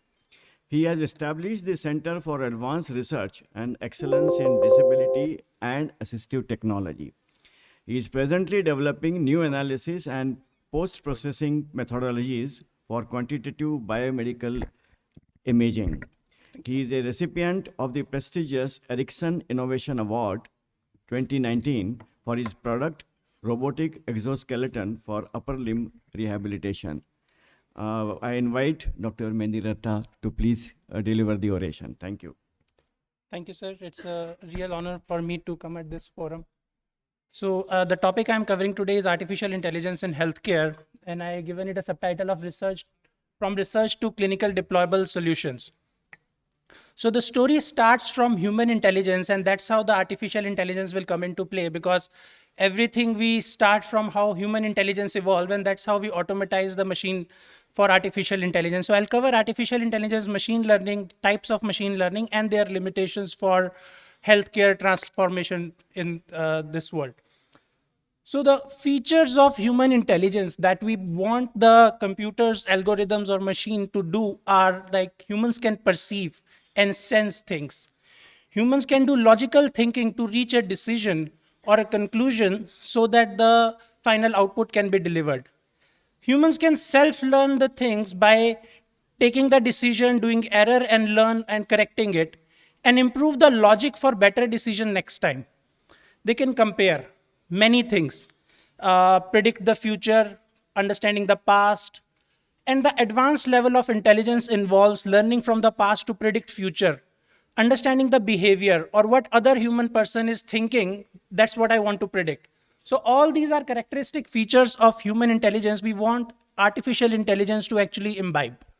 So artificial intelligence is nothing but science and engineering of making intelligent machines, especially intelligent computer programs in today's world. And when machines are designed in such a way that they can do the manual tedious tasks of human, they are called humanoid machines. And machine learning can simplify your job in day-to-day activities, and it's there in all of your hands today, which is in the form of Alexa, automated cars, or even Google Ads is an application of artificial intelligence. Machines can react like human, but are not there to replace. Trust me, it's a Hollywood gimmick, but that's not the reality. Let me show you an example over here. So this is a small girl who wanted to discriminate the lemons based on their size. And that's what she wanted to do with handpicking. But then she has devised a machine which is a gradient bar, and the diameter of the bar keep on increasing over a period of length. And she is able to cluster the lemons in different sizes. So this is an application of machine learning. It has made her job easy and simplified for the solution what she was able to do in a whole day's job. So this is nothing but a human intelligence designed for an automation. It is called rule-based artificial intelligence. You know what you need to do, you design it in the form of machine and deliver. When we don't know the criteria, what we need to do, and we still want machine to learn, which as a human I can't, we call it machine learning-based automation. So artificial intelligence is a bigger umbrella, which is making the machines intelligent. There are many subdomains, we'll come to it down the line. But machine learning is a small subcomponent of it, which is nothing but compresses of algorithms, statistical models, and tools to actually deliver the task. These are the mathematical operation, complex computational mechanics which goes behind the screen. And deep learning is a subtopic of machine learning, which is much more rigorous in computation processing, and for which we might not know what it's doing, but it still delivers the outcome. So we'll start with rule-based applications, because these are something which in healthcare has a tremendous scope of operation. So we learn from what human intelligence has already done over a period of centuries. So the expert knowledge is already available, and we try to take that expert knowledge, give them some mathematical operation, that is what we call rules, and these rules deliver the task and make the job easy. So these are very objective in nature, as you saw that the girl would have, the video which I showed you, the girl would have misplaced some of the lemons here and there, because starting at 8 o'clock in the morning and by 6 o'clock she will get tired. But the bars will not. They will still discriminate the lemons with as much precision as they were doing 10 hours ago. So these are objective in nature, they are fast. There are low error rates in rule-based systems, and they can automate the tedious manual task. And we have many rule-based machine learning algorithms running in your healthcare system today, such as screening OPDs. You enter the symptoms and it will tell you whether you belong to a medicine case, surgery case, and the system can be simplified. Emergency screening, image annotation, or marking the lesions, cancer, pneumonia. I will show you some examples down the line. Self-check kiosk, drug dispenser. Arogya Setu is a typical example of rule-based application, because when you log into the Arogya Setu, it used to ask you whether you have fever, cough, X, Y, Z, and then it discriminates whether you are symptomatic, asymptomatic, whether you should quarantine or no. These are typical expert knowledge, rule-based questions that has been put in the algorithm. Now, how does machine learning work? So it is as simple as you teach a kid, right? When a kid start going to school and you say that this is a bird, how does a kid recognize that this is a bird? It actually tries to see that there are some features which can define a bird. Animal which has wings, animal which has beak, animal which can fly, it's a bird. And then over a period of time, it discriminates the types of beaks, type of feathers, and types by how it fly, and discriminate between different birds. So these are nothing but we call in machine learning features. Based on different features, the kid learns. Based on different features, the machine will learn. So you similarly give all that information to a machine, and then it try to make a pattern in it. So when you teach a kid, you basically give him task and it learns. And then repeatedly you take exams, right, to test whether it has learned or it is able to do what it delivers. Similarly, the analogy goes to the machine learning. There is something called training data. That is, you give the data with labels that this is what it is. and there is something called testing data. Once the machine is trained, you check the machine's efficiency to deliver the outcome. And there is called validation data, which is a completely different set of data which machine has never seen. And you try to see whether the machine is able to do the task with the completely unknown data that it has never encountered in its training or testing platform. So training, testing, and validations are three typical terms that I want you to introduce when you talk to anybody who do machine learning for your projects. There is a subcomponent called deep learning. It all starts with how brain works. So a neuron is in your brain do a complex task for all of us. It's a single neuron, 0 and 1, whether it will fire or not fire. But a combination of neuron with each other stores all the information in your brain and process and help you take the decision. Now imagine when these neurons are multiple, a lot of information can be processed by that single unit. And that is what is the concept of deep learning. That is how it evolves. And you must also see that in human brain, the memory or the tasks are stored by reinforcing different synapses to do a particular step or make a particular decision. And some of the synapses are retreat back if you want that memory to go away, right? And this formation and retretion of synapses is analyzed in deep learning as weights. We call them that the weight of this network is higher. That means this decision should be taken. A weight of this network is lower. This decision should be suppressed. And that is what mathematically it will do. So this is how a typical schematic diagram for deep learning algorithm looks. There is a input layer that you give the features. There is a hidden layer. We don't know how the network will perform. And then the output, what is you expect at the end of the process. Now this hidden layer can be multiple. As we know that as a human brain, there are many neurons which interact with each other. The more the complexity, the better it can learn. And the better it can go to a much, much micro level and take decision. And please note that I have written here, the network optimizes the weight, which is nothing but synapses in this neuronal network, for each relation to increase the output efficacy. It is same as like synapses work. It increases the weight of some of the pathway for a better outcome. It reduces the sum of the weights of the pathway to reduce the outcome. And that is how deep learning algorithm will typically perform. And what you get at the in the end is there is an input. It does some advanced level of computation and you get an output. Now this machine learning as a full big umbrella can be divided into three subcategories for easy grasp. It's called supervised machine learning, unsupervised machine learning, and reinforcement learning. So supervised machine learning is a task-driven. We know what we want. We know what we want to deliver. There is a large input data, a lot of patient information, a lot of image, lot of signal that is required. And you know the output for some of them, and you train the machine over a period of time. Like, as I gave you example of bird. You give lot of type of bird images, lot of type of beak length, feather length, and it will learn that this is a bird and this is pigeon or this. So we'll come to the healthcare example for your easy understanding. But the supervised machine learning is very, very useful in predicting. There is a regression model that can go a long time. It can learn the characteristics of how the disease or cancer or pathology is evolving over a time, and it can model that and actually predict in future with some probability that what will happen down the line. Whereas unsupervised machine learning doesn't have that predictive value. They are not in regression in their properties. These are more cluster-based approach. You give input data and it can clusterize. Yes, no. A, B. COVID, yes, COVID negative. Pneumonia, yes, pneumonia negative. So these are like discrete decisions. It cannot do a continuous time series kind of analysis.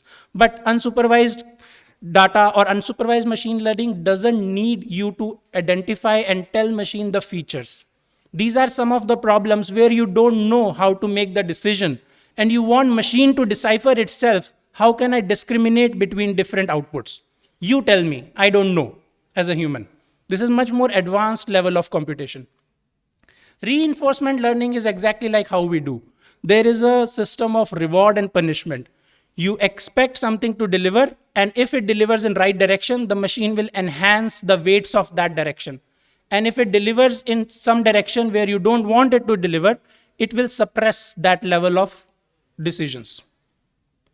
So giving you some examples of supervised machine learning, it's in categorical data like output. You put it in different baskets. Now there are some examples which I can quote directly here, like in your Gmail. Some of the mails will be labeled as spams. So this is nothing but how machine learning has learned that this mails has gone to multiple people. There are a lot of complaints, and this can be labeled as spam. So all of us use it. The cancer, put it in basket of benign or malignant, image or hematological parameters, whatever data you mean, but the output would be benign, malignant. Grades of malignancy, chemotherapy response evaluation, whether the patient is responding to my treatment or not responding, and whether I can predict with the early changes that this will be a responsive or this will not be responsive. Because supervised, as I told you, it have a regression coefficient value as well. It can predict in time. So I can train that and see whether it works. Dementia, whether it is Alzheimer or frontotemporal dementia. COVID-19 is a very good example that in recent times we have seen a lot of applications in symptomatic and asymptomatic patients based on different aspects.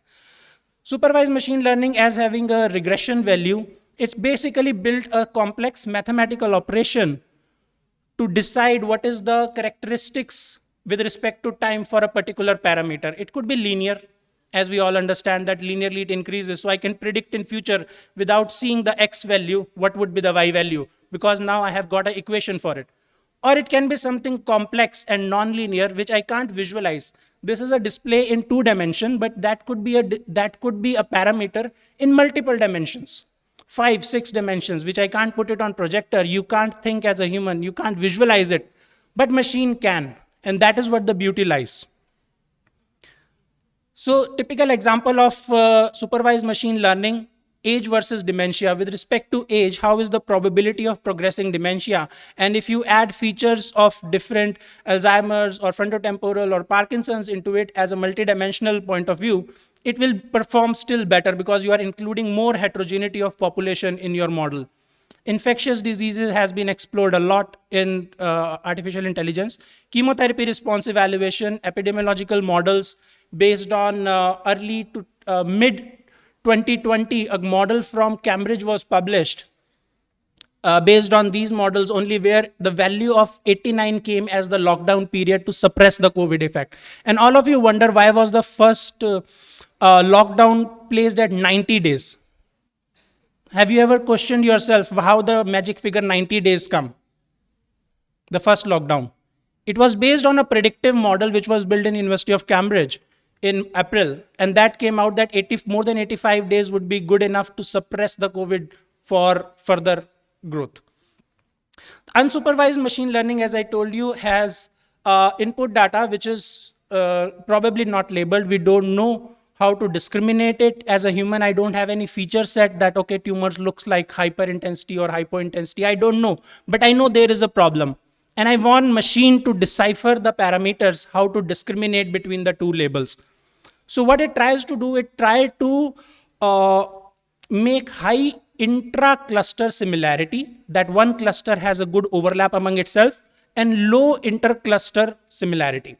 Now I can put it in the term of standard deviation or variability, that there is low intra-cluster variability, it's a tight cluster, or there is a high inter-cluster variability, the clusters are separated from each other. Now let me put you an example here. I have color-coded it so that you know that this is the output I am expecting.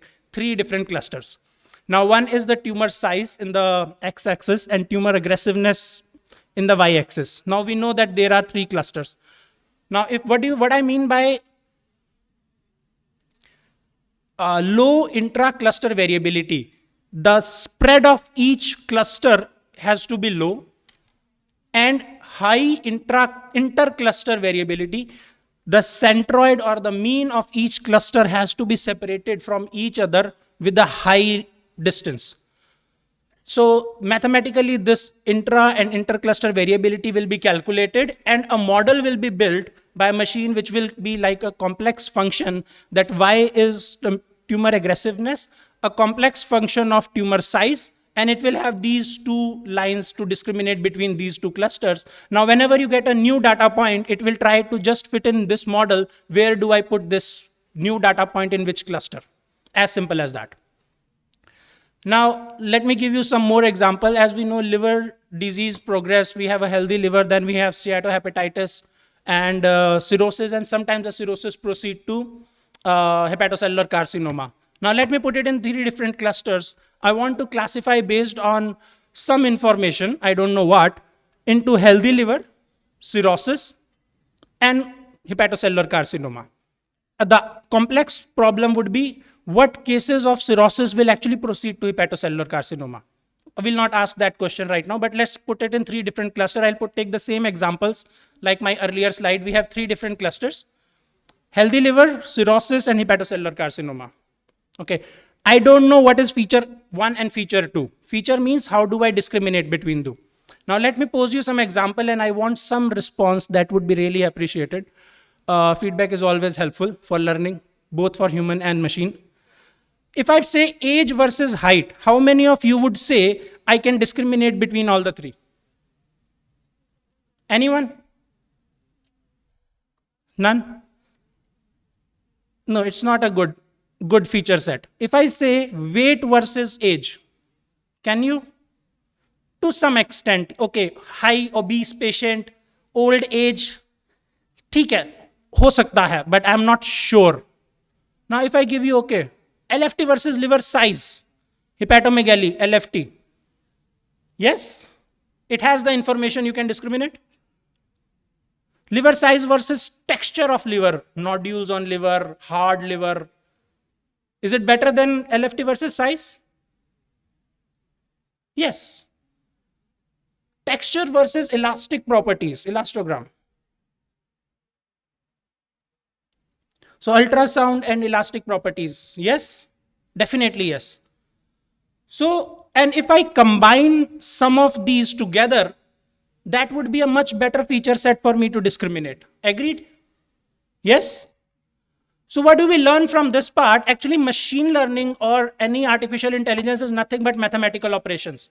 Even if you give it age and height, it will give you the output. Because engineers are very smart. They have designed the machine to give you an output.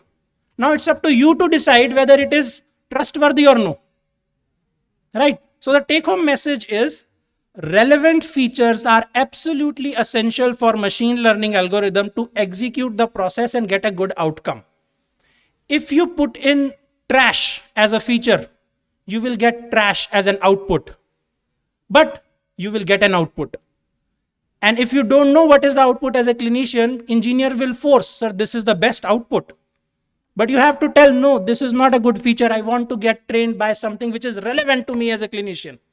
Right? So this is the take-home message. Now let me pose you some example. Grade of breast cancer versus tumor size. Are you able to see 3 clusters? Easy. Human can perceive it. Right? I don't need machine for that. नहीं sir, 100 data होंगे तो हो जाएगा, आप 2 तो सही. Machine learning will do it better. I don't need it, but I need something for this. Can I see Parkinson's disease progressive stage versus voice and gait pattern in patient? Are you able to see some discrimination here as a human? Yes, no? Feedback, please. It helps me also improve. No, but machine can. Right? There is some overlap. Probably it's not as good as this. But yes, it is better than what we can do. Machine can. It can learn that there is some information in it that can improve me in clinical decision making. Now, number of days of fever versus body temperature. Anything. Anything you can actually imagine or think of, there could be anything. Machine can. Right? And that is the output you will get. There are 3 clusters, days of fever versus temperature. But is it giving you any information as a clinician? Whether it is relevant to you? Is there any hypothesis that goes that, okay, bacteria, viral, chronic fever, pyrexia of a non-origin, anything that can be sufficiently figured out that where it belongs? I don't know. But as an engineer, we can give you this. Now, whether it is clinically useful or no, that is your judgment. right? So don't blindly trust what is given to you, but a clinician input is always mandatory. Reinforcement learning. The algorithm system is based on reward and punishment, and objective is to maximize the reward and minimize the punishment. And that's how the repeated learning comes. And there are examples in literature for cirrhosis versus hepatocellular carcinoma, Parkinson's disease, grading for gait and voice, radiological diagnosis, prognostic monitoring for chemotherapy. And these are some of the examples I have taken from literature. Now, I will not spend time on this, but I really want to show you this, a hardcore device with machine learning.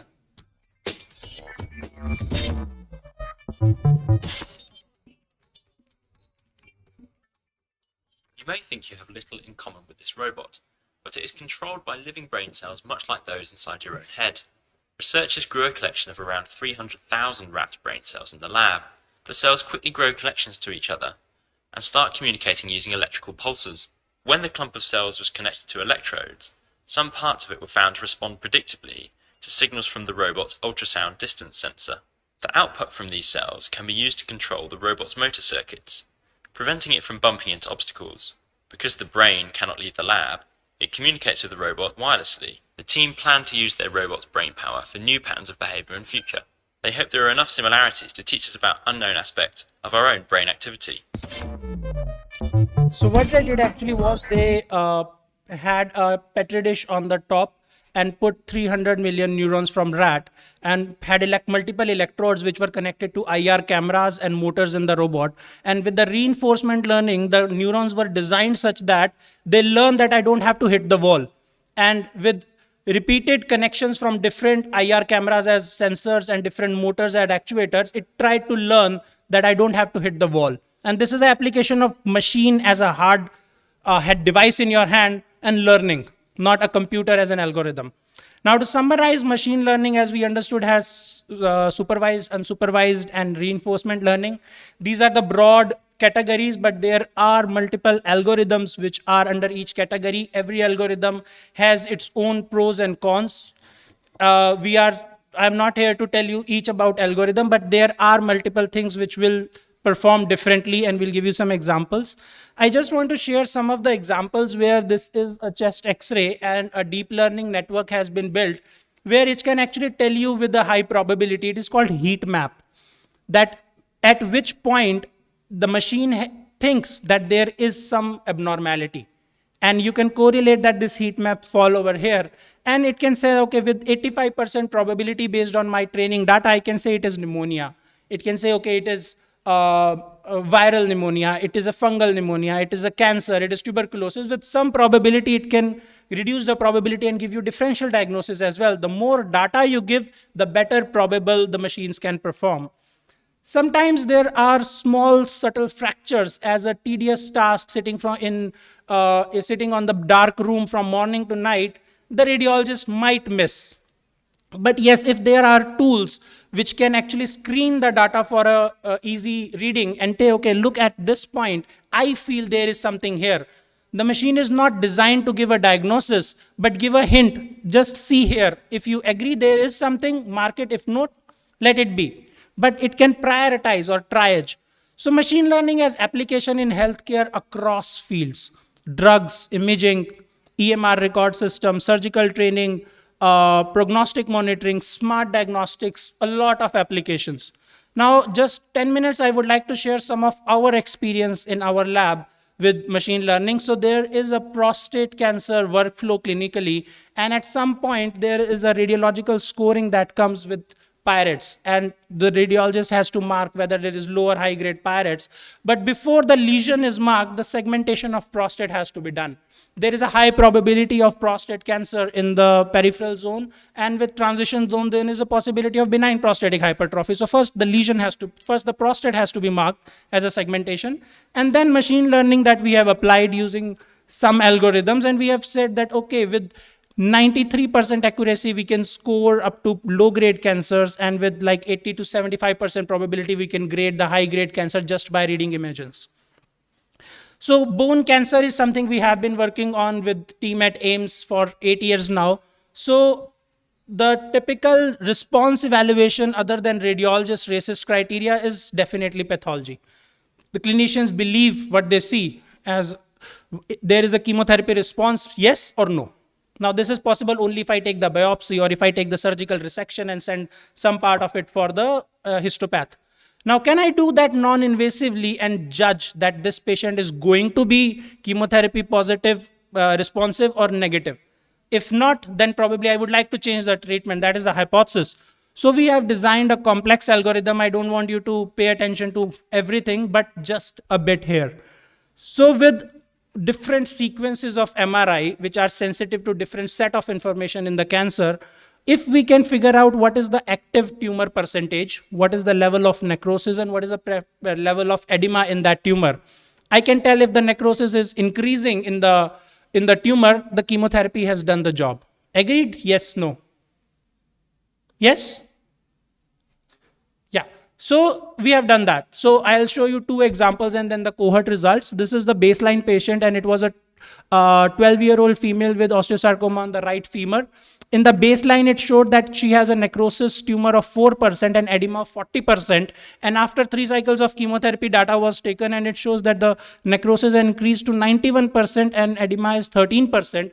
And when post-surgery, the resection was done and the histopathology report came, it was 90%. So it closely matched what we actually predicted non-invasively before the resection was done. Another case where it was a 16-year male with right tibial osteosarcoma, the baseline necrosis was 1% and edema 27%. After 3 cycles of chemotherapy, the necrosis came to 8% and edema increased to 69%, and histopath shows the edema, the necrosis is approximately 5%, so close range. So when we put a cohort analysis and we divided the 2 groups into the response positive and response negative based on histopath, we saw that baseline was equal for both the clusters, and the algorithmic MRI evaluation versus histopath were close match. We were able to discriminate between response group and non-response group based on the necrosis that has evolved non-invasively before the resection was done. So it has possibly good applications in healthcare. Now, one last example is on contrast enhanced CT. So we want to have some data which can be discriminated to healthy and diseased, and then cirrhosis and hepatocellular carcinoma. So we first has to segment the liver from the abdomen, and we designed an algorithm here which is called modified region growing, and there is a state-of-the-art deep learning algorithm which is available publicly for liver segmentation on CT. And this is how the 3D model of the CT look. Even the 2D slice you will say looks similar, and 3D is like this. But when it goes to pathology and cirrhosis, you can see that the deep learning has a poor performance in actually effectively taking out the full liver, but modified region growing and ground truth are quite mapping to each other. And that is what we see in the full cohort analysis. The output is conventional approach can be sometimes better than deep learning, whereas the machine learning community is moving completely towards deep learning as complex solution, but you have to probably start from simple solution and they can do better. So don't go with pre-notions that this is what I want to do, whatever would be the output I will accept. And our efficacy in classifying into healthy versus disease was 92, and then cirrhosis versus hepatocellular was in the range of 85%. Now, none of the machine learning talks is complete if I don't tell you that it has its own problems. So machine learning, we have a lot of medical data. We do feature extraction for supervised machine learning. And then there is a black box, which very few of us understand, and it gives you an output. Right? It works perfectly fine for healthcare. But the problem is you need lot of data for training.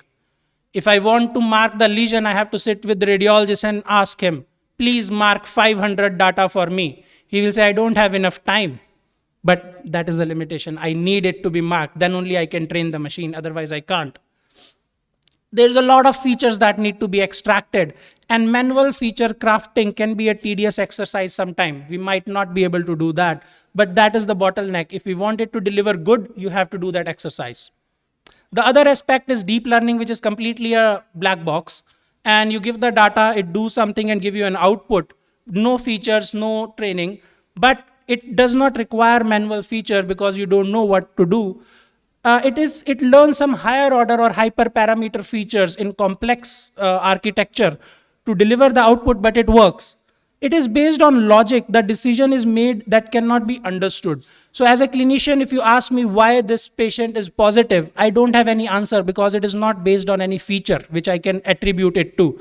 But there is something it has learned. So it is not explainable. I can't explain it or reason it why it is the way it is. And large amount of data is required for do deep learning because there is a lot of heterogeneity in population, disease progression, and everything need to be taught to the machine so that it gives good outcome. So I'll give you some example here. This is I have taken from the news and it's post from 4th Feb 2020. So what happened was the man decided to take a cart, put 99 mobile phones in the cart and decided to walk on the street with GPS on. So what will happen to the Google map? It showed there is a clog on the road and everybody started diverting away from the road. Oh, there is a clog there. But what was reality was this man was walking on the street alone. Now this is Google machine learning. It is not old. It is 2020. And then Google realized we have this bug. A human intelligence can actually fail my machine intelligence. And then they debug it and see that, okay, there has to be some other feature. So this is what happens, but you know the reality and you can correct it. In healthcare, the problem is sometimes you might not know the reality. Machine throws you something and you have to trust it. It's on your own judgment. So be cautious about it. That is what I only want to say. But it's a great area. After 2010, there is a spike in the increase in the literature on artificial intelligence, machine learning. And if I put machine learning, healthcare or cancer, I got only 11,000 hits. So there is a good area to invest your career in. So machine learning or artificial intelligence is a very complex area. But with my limited knowledge and shortage of time, I'm giving you exposure of only artificial intelligence, machine learning, and deep learning. There is another big ocean of artificial intelligence, cognitive, speech, computer vision, NLP, which has tremendous scope in healthcare, but it might need a full 1 or 2 day workshop to get exposed to everything. So the take-home messages are the rule-based systems are very useful in healthcare as they inherit the expert knowledge that has been gathered over centuries. And it doesn't need large data because it's based on rules. Low data or like 60, 70, 20 patients are good enough to test my approach because it's based on completely rules. Relevant features are absolutely essential for any machine learning algorithm to execute a good performance outcome. Trash goes, trash comes out. Good feature goes, something relevant will come out. Appropriate selection of algorithm is relevant for clinical problem. All algorithm might not work for all the problems. Each one has its own pros and cons. It's a hit and trial method for all of us. AI can learn feature in data that humans cannot sometimes perceive, like deep learning. So it has a huge scope in doing repeated tasks, endless time without getting tired, giving you the same efficacy in the morning and late night, continuously run, which humans cannot. So there is a scope for these to be put in the clinical workflow to optimize the resources. Sometimes you might be in a resource limiting setting and you want to prioritize where to put my resources. And the AI have scope in helping you optimize that. AI is not a solution. And it's definitely not solution for every damn problem you have in your life. It's a tool. It's just a tool like a screwdriver, right? But it's a very powerful tool and it's a very powerful technology. You have to use it optimally for healthcare translation. AI is a double-edged sword. The output might not make any sense, but machine doesn't have common sense anyway, right? It's for you to do judgment like how it performs. Needs a large amount of labeling data for training and testing. The ethical issues on AI and ML have just evolved, like who is responsible if I translate my AI algorithm in clinical decision making? Is the doctor accountable? Is patient accountable who give a consent? Is the person who designed the algorithm accountable? Or is regulatory compliance, CDSCO probably, I put a question mark, is responsible? Now there are many AI algorithms which currently run on your system a lot, which are with devices. Right? If a device is running an AI algorithm, CDSCO has evaluated both the device as well as algorithm for its clinical translation. But there are many AI algorithms which are not run on any commercial device. As a person, I deploy it to you. You can use it as a third party. So there is no regulatory compliance yet. It's an area of discussion which all the stakeholders, including you and us, has to debate and probably come out as a solution. There is a geographical ethnicity, the population variability across globe. Now, we could have done studies in US, but whether that AI model trained on US population is applicable to me in India. We still follow the blood benchmarks even, which are inherited from Britishers, right? We don't even have good statistical analysis for some of our own markers. AI is still far. Whether it can be translated across globe, we have to question. So the future lies with when you merge human intelligence with artificial intelligence.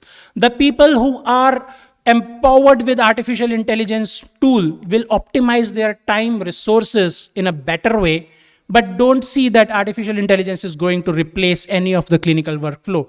It's not new. It's an age-old technology which has been popularized in last decade.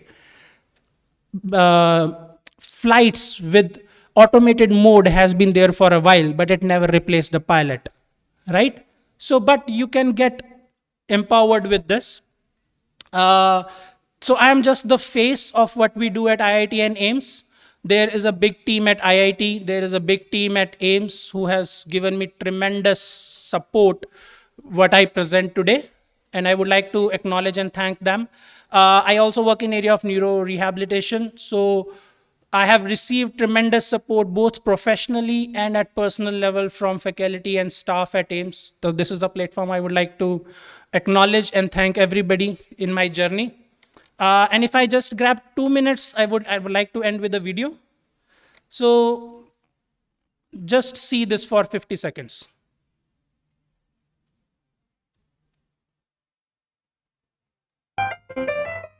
Clearly, somebody in this room murdered Lord Smythe, who, at precisely 3:34 this afternoon, was brutally bludgeoned to death with a blunt instrument. I want each of you to tell me your whereabouts at precisely the time that this dastardly deed took place.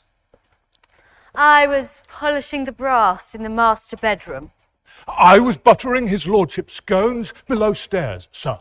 Why, I was planting my petunias in the potting shed.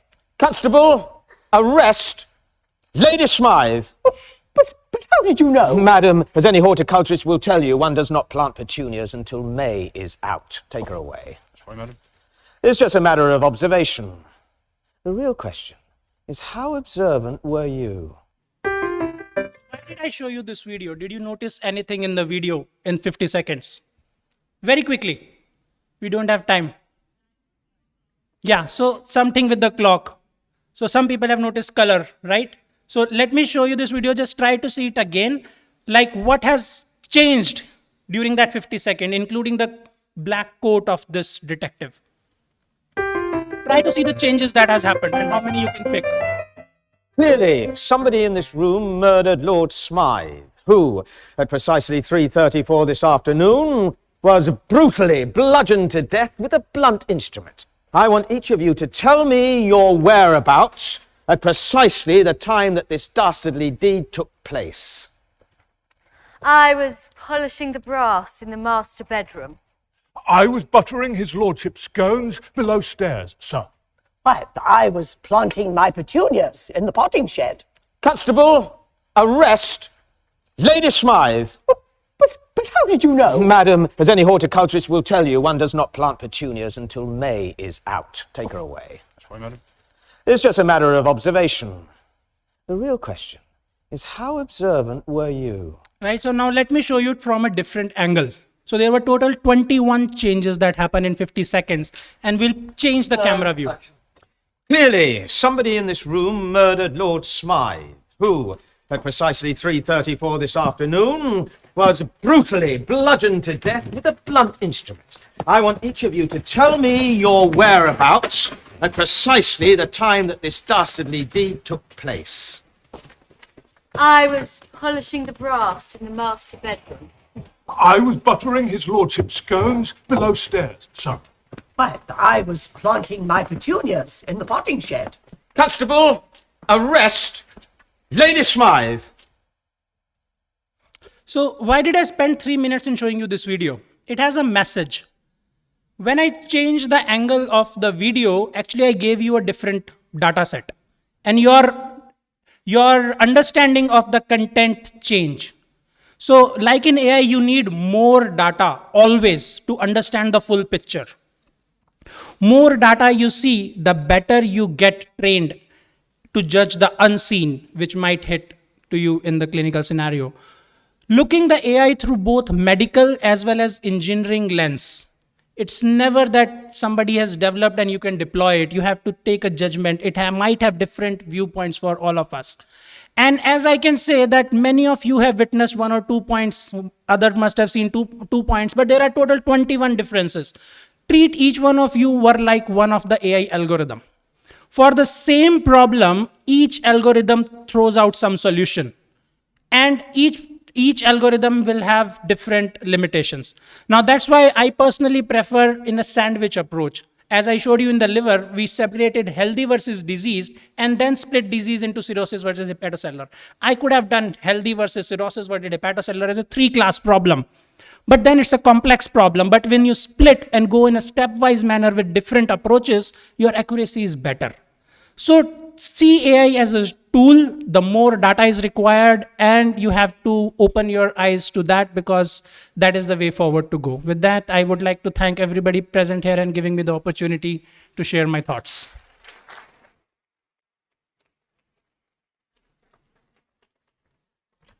I'm sure it was very interesting talk from Dr. Amit Mandiratta. So there may be many questions, I hope. So there, yeah. I disconnected. Just Hello. Hello, sir. Very nice, excellent. Thank you, sir. But I think the crux is the data. Right, sir. And that is a worry. Are we generating good data and making good data sets? And that focus is very much required. Essentially, sir, because the large variability in your data would confuse the algorithm. That's why we plan to conduct studies with very focused data and then diverge into the interpatient variability, healthy variability, or complex variability. The data is the crux, rightly said. We can take one more question because we are running short of Yeah. time. Yeah. Please.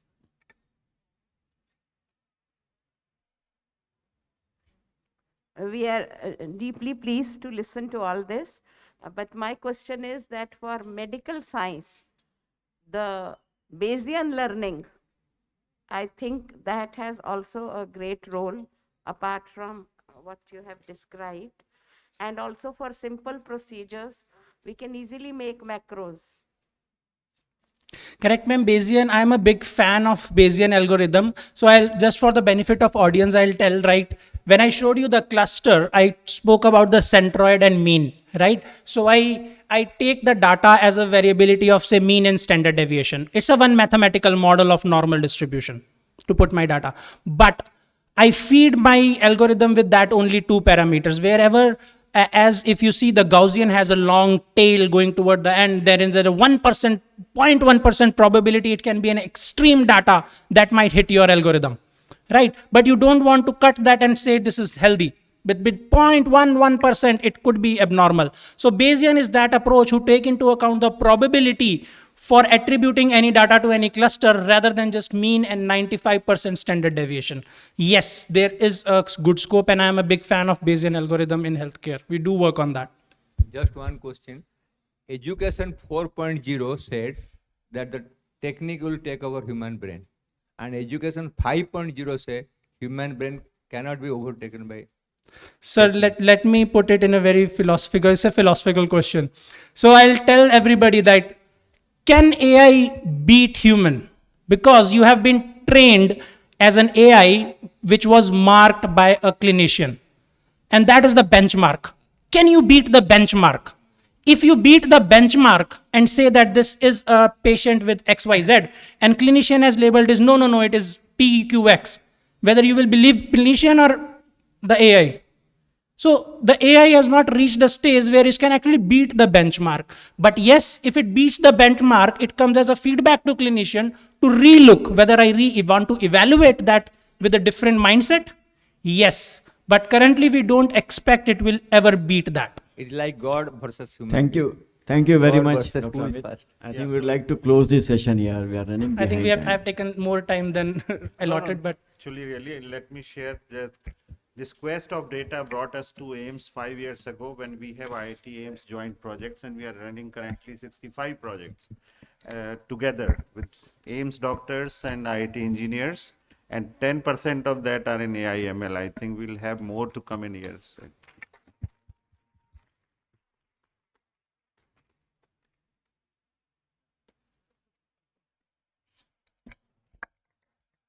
So thank you so much for this remarkable talk about AI, machine learning, and deep learning. Needless to say that AI can be a game changer in the Indian healthcare context. And now I request both the chairpersons to kindly come forward to felicitate the speaker.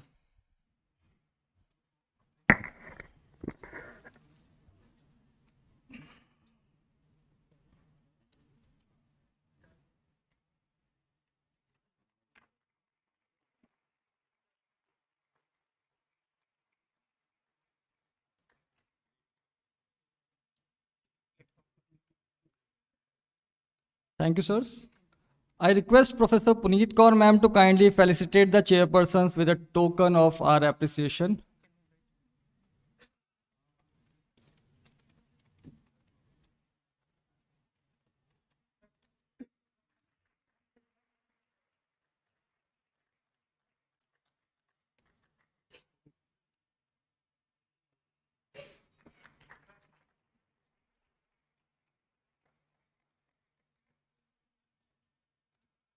Thank you, ma'am.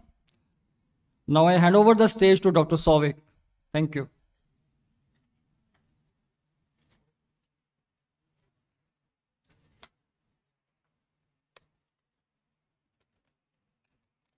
Thank you, Dr. Kamal.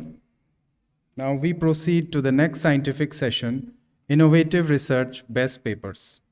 The first platform presentation is by resident doctors. Each presentation will be of 7 minutes, followed by 2 minutes for discussion.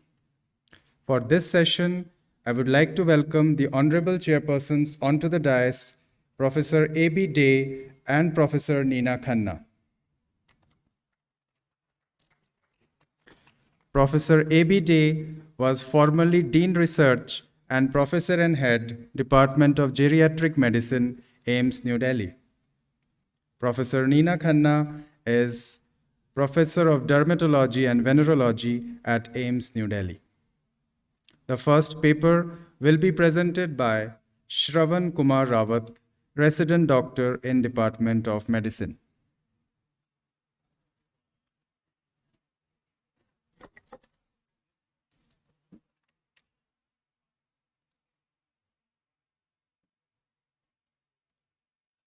So, good morning, everyone. I'm Dr. Shravan Rawat, Junior Resident in Department of Medicine. Good morning. It's always good to come back to my MICA. I'd like to thank the research section, Dr. Raman and Vinita Huja to invite me for this. And I'm sure Dr. Day also echoes the fact that he's come. It's Ghar Wapsi for him also.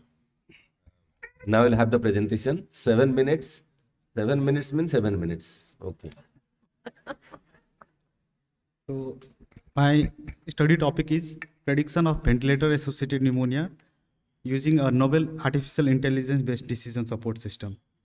So, it was a collaborative effort of two institutes, AIIMS and IIT Delhi, under the guidance of Dr. Animesh Resar and Dr. Colin Paul, and these are the list of our co-guides. So, what is ventilator-associated pneumonia? It is a common complication that we see in a patient on mechanical ventilator for more than 48 hours. And it is a type of nosocomial infection which can lead to significant morbidity and mortality.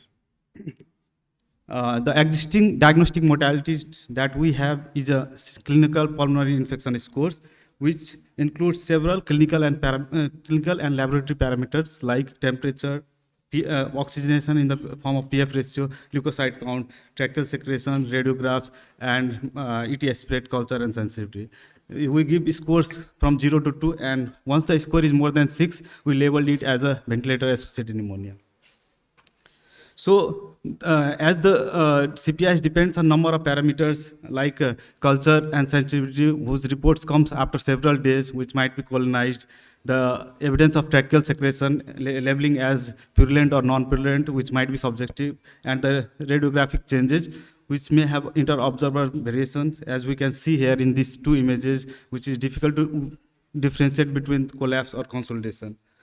So the diagnosis becomes difficult at bedside based on this parameter. Although the existing gold standard for the diagnosis is lung biopsies, it is an invasive procedure and difficult to perform. So we came up with this study which can accurately predict the diagnosis of ventilator-associated pneumonia. Our hypothesis was to integrate the AI-based decision support system with that of clinical, radiological, and microbiological data for early and reliable diagnosis of ventilator-associated pneumonia. Prime objective was to determine the diagnostic accuracy of AI in detecting ventilator-associated pneumonia, and also to compare the AI reading with that of conventional radiological reporting. And the proposed outcome was to calculate the sensitivity, specificity of AI-based diagnosis. It was an prospective observational study done in medical ward and ICU in collaboration with medical IT lab over a period of 2 years, and the sample size calculated was around 49 VAP patients. So any adult patient on mechanical ventilator for more than 48 hours was included in our study. Pregnant lady or those who have denied consent was excluded. Also the patient without chest radiograph done within 24 hours of suspicion of VAP or previously treated for VAP in the current intubation was excluded. This is the baseline model, that is the CheckSNet model, which uses input as a chest images and gives the probability of diagnosis of pneumonia. On the basis of this, we have modified our system to develop a newer algorithm, which is a joint deep learning model based on image data provided as a chest X-ray and tabular data in the form of clinical and microbiological data to develop a newer system. After the enrollment of patient, the several clinical parameters as mentioned here, like ABG, leukocyte count, bedside X-rays on alternate day was done, and CPI scoring was calculated. And the AI algorithm was developed, trained, and validated. After coming to the result part, we have screened 102 patients on mechanical ventilator, among which 65 patients was included. Total of 300 plus images was used for the analysis of artificial intelligence-based system. The total label data was divided into the training set as at 80% and validation set as 20%. These are the baseline characteristics of the patient. Among the microbiological culture data, most of it was maximum for Acinetobacter baumannii. This is how the AI system looks like. Here we put the image as a chest X-ray, and it gives out the results of various probable pathologies. But we are concerned here in the diagnosis of pneumonia. It gives the diagnostic probabilities and the prediction values as 0 and 1. 0 means VAP, 0 means no VAP, and 1 means VAP. Coming to the performance of AI VAP system, we have calculated the sensitivity and specificity based on the radiograph. It was 69 and 76% respectively, and the accuracy was 83%. But the joint model showed the accuracy of around 89%. Also, we have given the chest X-ray data blindedly to the radiologist without any clinical and microbiological data, and compared with that of CPIs, and calculated the sensitivity and specificity, which was 25 and 90% respectively. The third thing we have done was comparing the physician diagnosis with that of CPI system, and the sensitivity and specificity calculated was around 23 and 93%. Coming to the summary of results, the overall accuracy was compared. AI VAP system has much higher accuracy, that is 89% in compared to 70% of based on radiology and 66% based on physician diagnosis. So in the future, we can use AI to compare with that of gold standard diagnosis of ventilator-associated pneumonia. Also, we can use this AI VAP system to assess the response of the therapy which we give in case of ventilator-associated pneumonia. Concluding our study, as the sensitivity was quite higher and also the accuracy was higher in compared to the diagnosis based on the radiology and physician, it can be used as a screening tool for the diagnosis. It can also reliably predict the CPIS values. So that's all from my presentation. Thank you.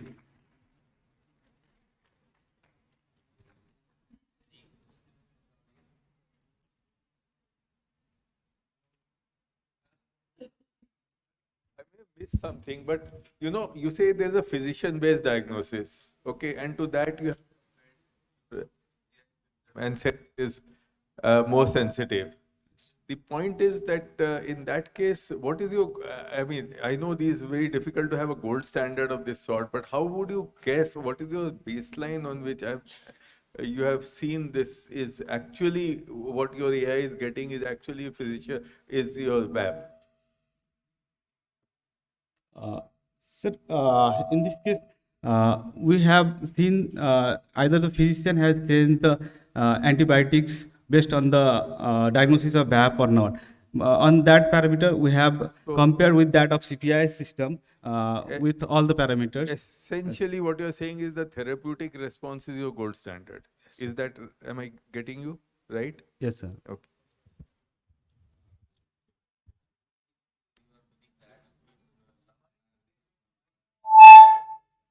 You talked about lung biopsy at some point of time. But I thought HAP is quite a common diagnosis in any ICU.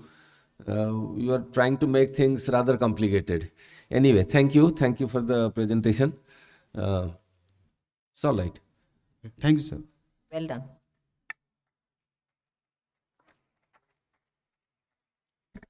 Our next paper presentation is by Anjusha Ranjit, Junior Resident, Center for Community Medicine.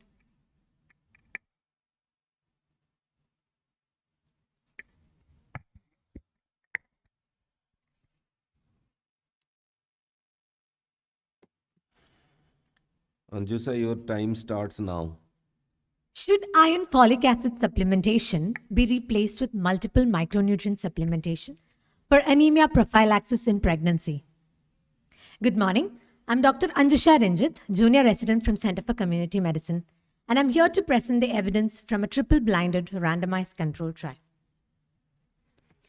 The Government of India has been supplementing iron folic acid in pregnancy since the last 5 decades. But the prevalence of anemia among pregnant women have more or less remained unchanged over the years. The reason for this could be the coexistence of other micronutrient deficiencies. MMS in pregnancy in recent years have gained popularity because evidences have shown a reduction in the prevalence of low birth weight babies associated with its use. Hence, we conducted this study to compare the effectiveness of MMS versus IFA for anemia prophylaxis among non-anemic pregnant women. We also compared the changes in serum levels of vitamin B12, folate levels, compliance and side effects between the two groups. For this, we conducted a community-based, triple-blinded randomized control trial in 2 PHCs in Haryana. We enrolled 200 pregnant women, more than or equal to 12 weeks of gestation, and having a hemoglobin of 11 to 14 grams per deciliter. The intervention arm received MMS tablets in the form of Unimab preparation containing 30 milligram of elemental iron, and the control arm received IFA supplements containing 60 milligram of elemental iron and 500 micrograms of folic acid, as is recommended by the Anemia Mukt Bharat. The randomization sequence was generated by a person who was unrelated to the study by block randomization using variable block sizes. Allocation concealment was achieved by sequentially numbered sealed identical containers, and triple blinding was achieved by use of similar looking tablets and similarly labeled bottles, as we can see here. Telephonic follow-up was conducted every 4 weeks. A compliance assessment chart, as seen here, was provided to the participants at the time of enrollment. Anemia, iron deficiency, vitamin B12 and folate deficiencies were defined as per the WHO guidelines for the purpose of the study, and compliance was defined as the proportion of the total supplements that was consumed by the participants. And any participant who had consumed more than 80% of the supplements was considered to have good compliance. As we can see here in the consort flow diagram, 101 participants were randomized to receive MMS supplements and 99 participants to receive IFA supplements. At end line, we had blood samples for 94 participants in the MMS group and 91 in the IFA group. The two groups were comparable with respect to all baseline characteristics. Only 7.5% participants were lost to follow-up during the course of the study, and those lost to follow-up were comparable with those retained in the study with respect to most baseline characteristics. A modified intention to treat analysis, including all the participants for whom a blood sample was available at end line, was done, and the differences in hemoglobin between the two groups was found to be 0.8 grams per deciliter, favoring the MMS group, and this was significantly higher in the MMS group. When adjusted for variables that were found significant in bivariate analysis, the differences in hemoglobin continued to remain significant at 0.72 grams per deciliter, favoring the MMS group. The changes in serum folate levels, serum vitamin B12, as well as ferritin levels were significantly different between the groups, and all three of them favored the MMS group. As we can see here in the first part of the bar diagram here, the anemia prevalence increased in both the groups from baseline to end line, but the increase was much lower in the MMS group as compared to the IFA group. And also, the prevalence of other deficiencies, that is iron, vitamin B12 and folate deficiencies, decreased with MMS supplementation, whereas it increased with IFA supplementation. Of importance to note here is that around 60 to 65% participants in both the groups were vitamin B12 deficient at baseline. And this prevalence of deficiency increased to around 83% in the IFA arm that received no vitamin B12 supplementation during pregnancy.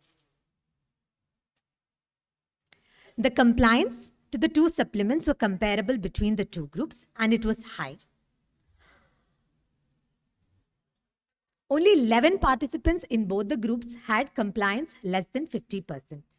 And the adverse events profile were also comparable between the groups, but only 33% participants in the MMS group as compared to 46% in the IFA group experienced some form of adverse events. But this difference failed to reach significance. Both solicited as well as unsolicited adverse events were comparable between the groups, and none of the participants experienced any serious adverse events. We can see here that the changes in the levels of hemoglobin as well as the changes in the prevalence of iron deficiency favored the MMS group. The reasons for this could be that the other micronutrients in MMS may have enhanced iron absorption from MMS, and also these hematinic micronutrients may have itself led to a better hemoglobin response. The higher iron deficiency at baseline in the MMS group may have led to a higher iron absorption from MMS, and also there was slightly higher compliance in the MMS group, though this was not significant. A recent Cochrane review by Keats et al. Had shown that maternal anemia in the third trimester were comparable between the groups receiving MMS and iron with or without folic acid. The reason for this lack of difference may be due to that the earlier studies included anemic pregnant women, and 30 milligram iron may have been insufficient in anemics. We also saw that the changes in serum vitamin B12 levels as well as serum folate levels favored the MMS group. All the findings continued to hold in a per protocol analysis, including only participants with more than 80% compliance. But the prevalence of anemia increased in both the groups from baseline to end line. This may point towards the need for a higher dose of iron. Compliance was comparable, and the proportion of participants experiencing adverse events was slightly lower with MMS than with IFA, though not significant. Hence, we concluded that MMS containing 30 mg of iron is not inferior to IFA containing 60 mg iron for anemia prophylaxis in pregnancy and was at the verge of superiority. This provides early evidence of the beneficial effects of MMS compared to IFA in pregnancy on maternal anemia and micronutrient status, but there may be a need to consider higher iron doses in MMS for tackling the high anemia burden. This is the first study in India to assess the effect of MMS on maternal anemia and micronutrient status. Following this, a technical consultative meeting was hosted by WHO and BMGF to discuss the ideal dose of iron in MMS supplements. And for this, a large-scale multicentric trial is being planned by BMGF. Thank you.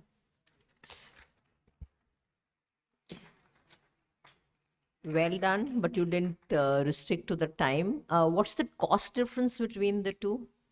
There is a recent cost effectiveness analysis that was done. Based on that, the cost of 180 tablets, that is for one pregnant woman per pregnancy, comes to around $3.27 for MMS. Whereas Can you speak in rupees? That's what is operationally needed, though. Yes, ma'am. A dollar is 80 rupees, 80 plus 240. 82 rupees. So. Almost 240 to 250.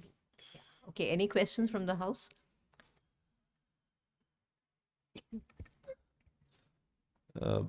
If there are none, I'll just ask a question. The MMS in pregnancy is already in practice now in many parts of the world.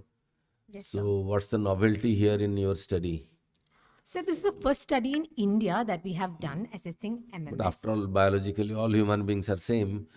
India or China or Africa doesn't make much of a difference. Okay, thank you. Thanks. Just a minute. There's a question.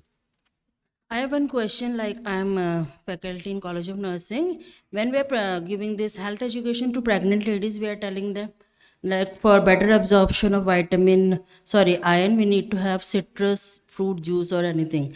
So was that included also? Because absorption of iron needs vitamin C. Part of this presentation. It's a randomized control trial. Obviously, that's not being covered. Thank you. Thank you, ma'am.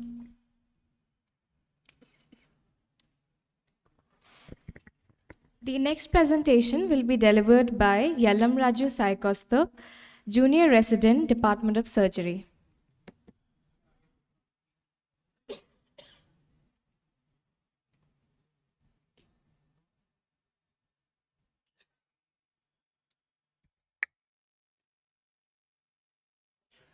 A very good morning to all the respected judges, faculties, dignitaries, and my dear friends. At the outset, I would like to thank the research department for providing me this opportunity to present my study on one anastomosis gastric bypass versus Roux-en-Y gastric bypass for the remission of type 2 diabetes mellitus in obese subjects, a randomized control trial. Bariatric surgery has been the mainstay of treatment for remission of comorbidities and sustained weight loss in morbidly obese patients. Roux-en-Y gastric bypass has been the gold standard for the past 4 decades, but with the advent of OAGB, a novel procedure with technical simplicity but similar efficacy, things took a turn. We hypothesized that OAGB is non-inferior to RYGB in terms of impact of type 2 diabetes mellitus and other parameters like weight loss. So our primary objective was to compare the remission rates between both the groups as per AS/MBS criteria, a fasting plasma glucose of less than 100 mg per deciliter, in addition to a HbA1c less than 6% without the use of any OHAs or insulin. The secondary objectives included to compare the improvement in glycemic status in those who didn't achieve remission, weight loss, duration of either surgery, postoperative stay, including the complications. It was an open-label, randomized, non-inferiority trial commenced after an institute ethics approval at our center, AIIMS, New Delhi, with a calculated sample size of around 42 in each arm.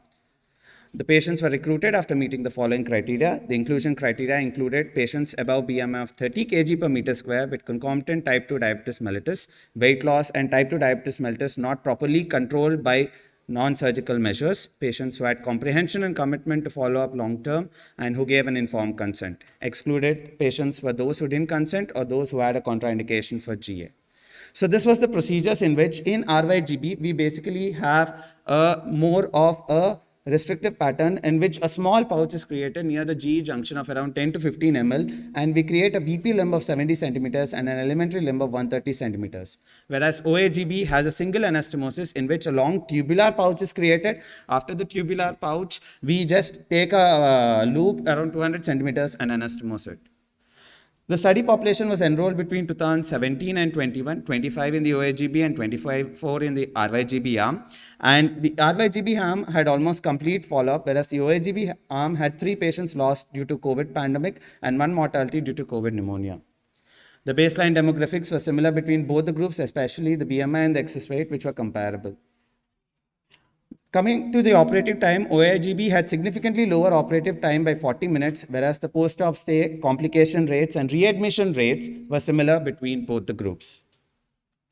Coming to the weight loss, both the groups had a similar highest weight loss achieved in the first 2 years after surgery, as you can see in the BMI as well. And then there was a slight weight regain, but again, it was significantly lower as compared to where they started off.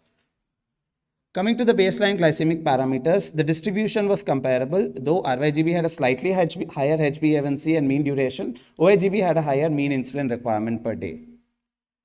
So the remission rates were similar at all the 4 groups, but the highest achieved around 86% for both the groups. Even at 4 years, it was around 72% with a very good sustained remission rate, and the relapse rates were also comparable. The HbA1c also showed a similar trend with the least value achieved at around 1 year following surgery, after which there was a slight increase, but again, compared to a baseline, there was a significant fall in both the groups. And the similar trend followed in the fasting blood sugar as well, with the lowest rate in 1 year, and the 4 years rate was also comparatively low as compared to the baseline. This was the OHA and the insulin requirement, and as you can see, at 1 year, only 1 patient in the RYGB group still required all through the 4 years. The patient was a chronic diabetic over 30 years with an insulin requirement of 50, but she came down to around 10 units insulin requirement. And all patients showed improvement, none of them reverting to their baseline status, and most of them requiring only a single OHA, even at 4 years. So this was the relapse rate, 1 patient relapsing in both the groups at all 3 years. And it was comparable. The remission of other comorbidities, especially hypertension and OSA, was also significantly higher, especially in the first 2 years. Then there was relapse, which was associated with a weight regain, but again, it was comparable between both the groups at all the timelines. Coming to the discussion, this is the first RCT that has been conducted in literature on the impact of type 2 diabetes mellitus between both the procedures. However, Omega trial, which is the gold standard trial that has been conducted comparing these two, reported a higher remission rate of 60% in OAGB at 1 year following RYGB. But this could be explained by the shorter BP limb length they expected, 50 centimeters as compared to 70 centimeters in our study. The other study was by Almakli et al. It was the retrospective and the largest available study in comparing both these procedures. They showed a significant higher remission with OAGB as compared to RYGB at 1 year and 5 years as well. But their baseline population had a higher mean RYGB requirement and higher mean insulin requirement in the RYGB group, which was found to be significantly high. Hence, that could explain why they found a significant result. However, in our study, at all the timelines, we found that both of them were having similar rates of remission. Coming to the strengths of our study, this is the first study in literature comparing these two procedures in terms of impact of type 2 diabetes mellitus, as OAGB had been invented only in 2001. A single surgeon with vast experience of over 1,000 procedures performed all these surgeries. A detailed analysis of weight loss, remission of comorbidities, type 2 diabetes mellitus, and other were taken up with a good follow-up rate with only 3 patients lost in the OAGB arm. The study also reflected the outcomes and issues faced by the pediatric population, especially in relation to weight regain, relapse of comorbidities, and nutritional complications during the pandemic when there were limited resources. The limitations were the desired sample size could not be reached because, especially of the COVID-19 pandemic. The COVID-19 pandemic also had its implications in terms of the fact that the results, the weight regain and relapse of comorbidities affected both the groups. Maybe a superiority trial with a better sample size or a similar RCT achieving the desired can further substantiate the evidence if OAGB is more effective. To conclude my presentation, OAGB is non-inferior to Roux-en-Y gastric bypass in terms of remission of type 2 diabetes mellitus and weight loss with a similar complication rate. Being a technically easier procedure with a shorter operative time and a shorter learning curve, it may be a preferred option as compared to OR-YGB in morbidly obese patients with type 2 diabetes mellitus. Thank you. Thanks, Sai Kaustubh. So you are advising OAGB? Yes, sir. Okay. And you could not reach the sample size because of the pandemic, sir. So statistically or scientifically, how does it affect the result, in your opinion? Sir, basically, when the sample size is slightly lower, there are chances of outliers, especially in both the groups, to affect the results, sir. In my case, there were around 25 in both the groups. And the people who didn't achieve remission in both the groups were all people who are having long-standing diabetes and this thing, which basically represents one end of the population. Okay. So it didn't cover the entire population. Okay. Any question, comments, questions from the audience?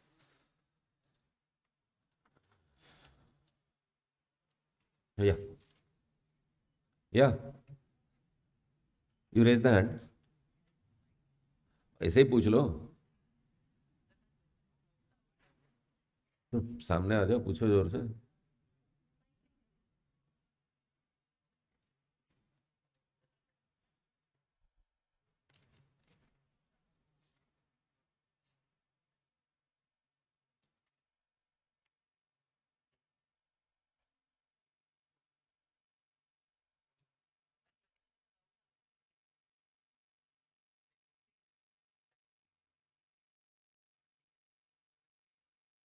Basically, how you defined remission of diabetes? See, remission of diabetes, this was taken from the American Endocrine Association and standard. That's a standard process of defining. Yes. You agree, disagree? You have got any point with that? 1 year.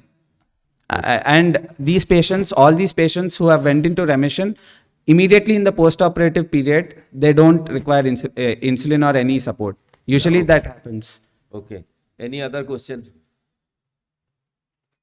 None. Okay. Thank you. Thank you, sir. Thank you. Thank you. Well done.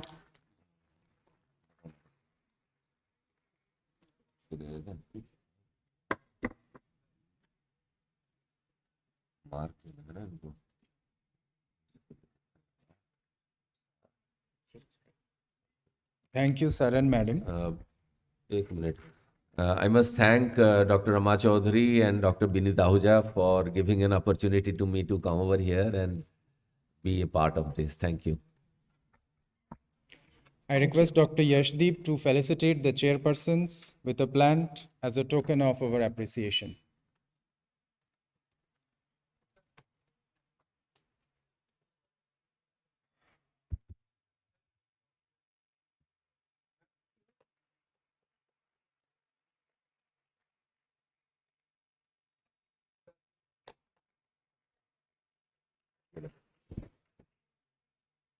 The next platform presentation is by senior residents. For this session, I would like to welcome the honorable chairpersons onto the dais, Professor Y.K. Gupta and Professor Anita Saxena. Professor Y.K. Gupta is currently president of AIIMS Bhopal and AIIMS Jammu and was formerly Dean Academics and Head of Department Pharmacology at AIIMS New Delhi. Professor Anita Saxena was formerly Dean Academics, Chief of Cardiothoracic Center, and Head of Department of Cardiology at AIIMS, New Delhi. Madam is also currently Vice Chancellor of Postgraduate Institute of Medical Science, Rohtak. The first paper will be presented by Jaya Bishwas, Senior Resident, Department of Microbiology. Good morning. Thank you to Dr. Rama Chaudhary and the team for inviting us and for putting up this show. Thank you. Just requesting you to the presenters to please stick to time. Thank you. Good morning, everyone. I am Dr. Jaya Vishwas from Department of Microbiology, and the title of my presentation is In Vitro Susceptibility of FDA-Approved Drug Iravacycline versus Tigecycline in a Clinical Isolates of XDR Acinetobacter baumannii and the Study of Resistance Mechanism in it. So there is drastic increase of extensively drug-resistant Acinetobacter baumannii recently has been seen in India, which is more than 57.6%, led to very limited therapeutic options like tigecycline. And now we have also seen that then tigecycline non-susceptibility also has been associated with this overexpression of efflux pumps and presence of TETx gene in them. So recently FDA have approved iravacycline, which is also called TP434, with its modified D ring, remains unaffected by these two mechanisms like efflux pumps and the presence of TETx gene. So we just want to see that there is any difference in MIC value, which is minimum inhibitory concentration of tigecycline after interaction with this efflux pump inhibitor. If we are using, then there is any change with MIC is there or not.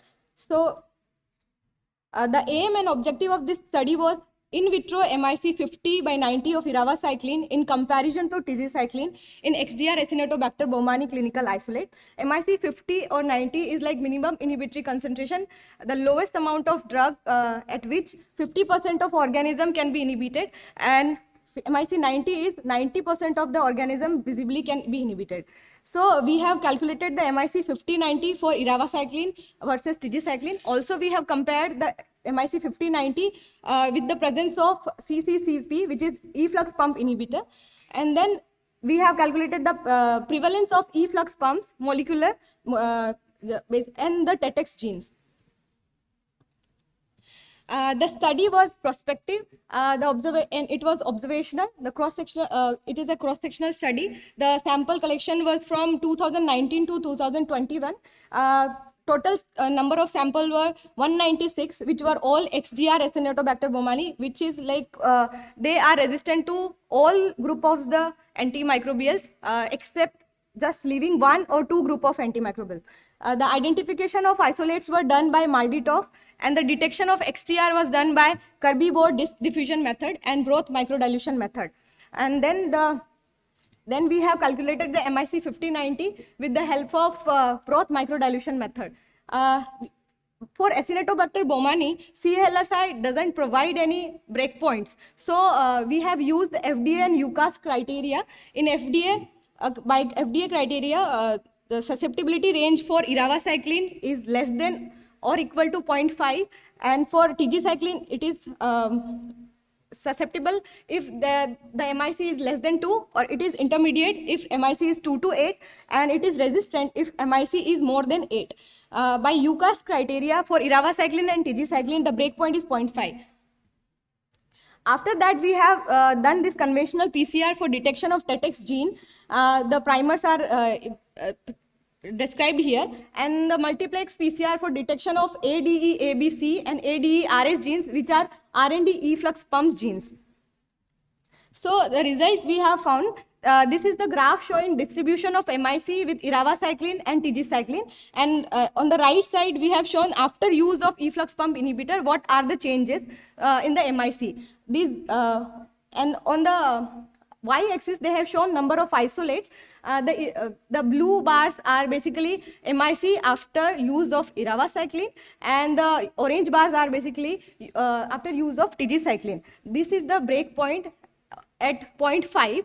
So we can see here that the MIC with the tigecycline is greater, but with iravacycline it is in the lower side. So we can say that this iravacycline, which is a new FDA approved drug, which is having less MIC and which can be less resistant in these organisms.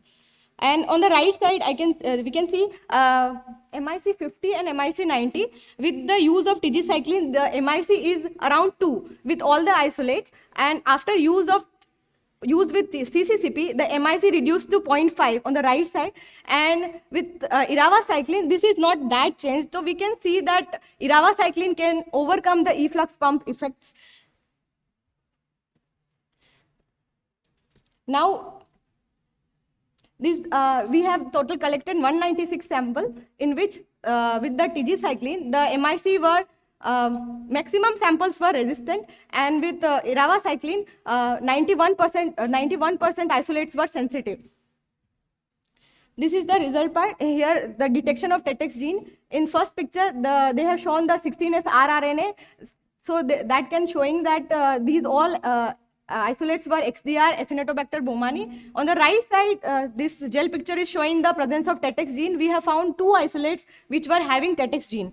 Now coming on to the these 2 isolates which were having TG cycline MIC, which were 4. With the use of CCCP, the MIC range were reduced, but with iravacycline, the MIC were not affected. These were like in one sample it is maximum, one sample it is more than 1 which is resistant, and another sample it is with 0.12 which is showing this is sensitive.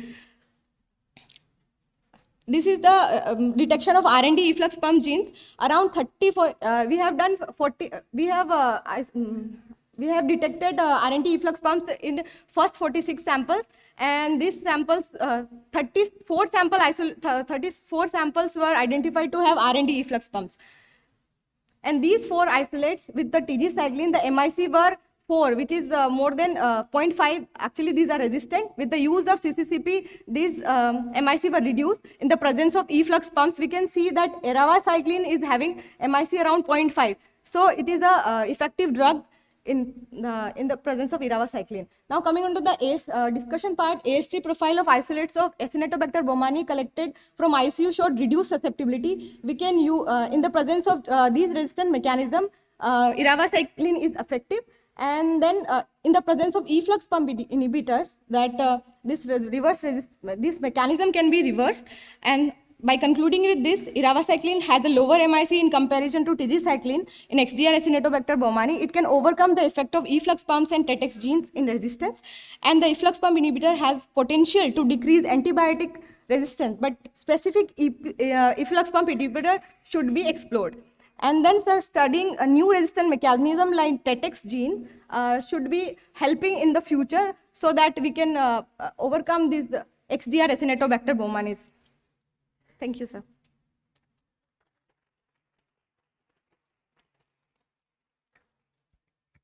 Thank you very much. Do you have any slide, or can you tell us what were the limitations of your studies? Ma'am, actually we have to do further studies because we have found just 2 isolates like TETx gene only in 196 samples. So we need to do further studies. We have to include more samples to explore that there is presence of other resistance mechanism are there or not, ma'am. Yes, please. I was presenting a paper of the infection neurosurgery. I analyzed for 4,000 data and found 3% were the Acinetobacter. Till that time, there are only 3 papers in the world literature, 1947 to 48, I think. There is no study in the world literature after 1950. That is the time I talked to Aarti and some people in microbiology. We started working on Acinetobacter. That is the time I first time understood how the Acinetobacter is creating problem in our ICU. Then we had 3 Ph.D. between 1994 and 2000, I suppose, Aarti Kapil. I was asking her when she is going to retire. Thank you. I will just compliment this study because antibiotic resistance is less like a silent pandemic. And I, being the principal advisor to WHO and antimicrobial resistance, see much merit in this. The important thing which we must also see that the MIC is one, but the blood concentration which is achieved, which is usually higher than MIC, is another point when you translate this into clinical practice. Yes, sir. It is also important that when you see CCCP or this efflux pump inhibitors, how much they are effective with the tigacycline. So can the tigacycline will be as effective as iravacycline in some cases? And the next issue would be, of course, is the beyond this scope, but the accessibility, and Yes, which sir. Dr. Rita and her team is working here. So thank you very much. Excellent work. Thank you, sir.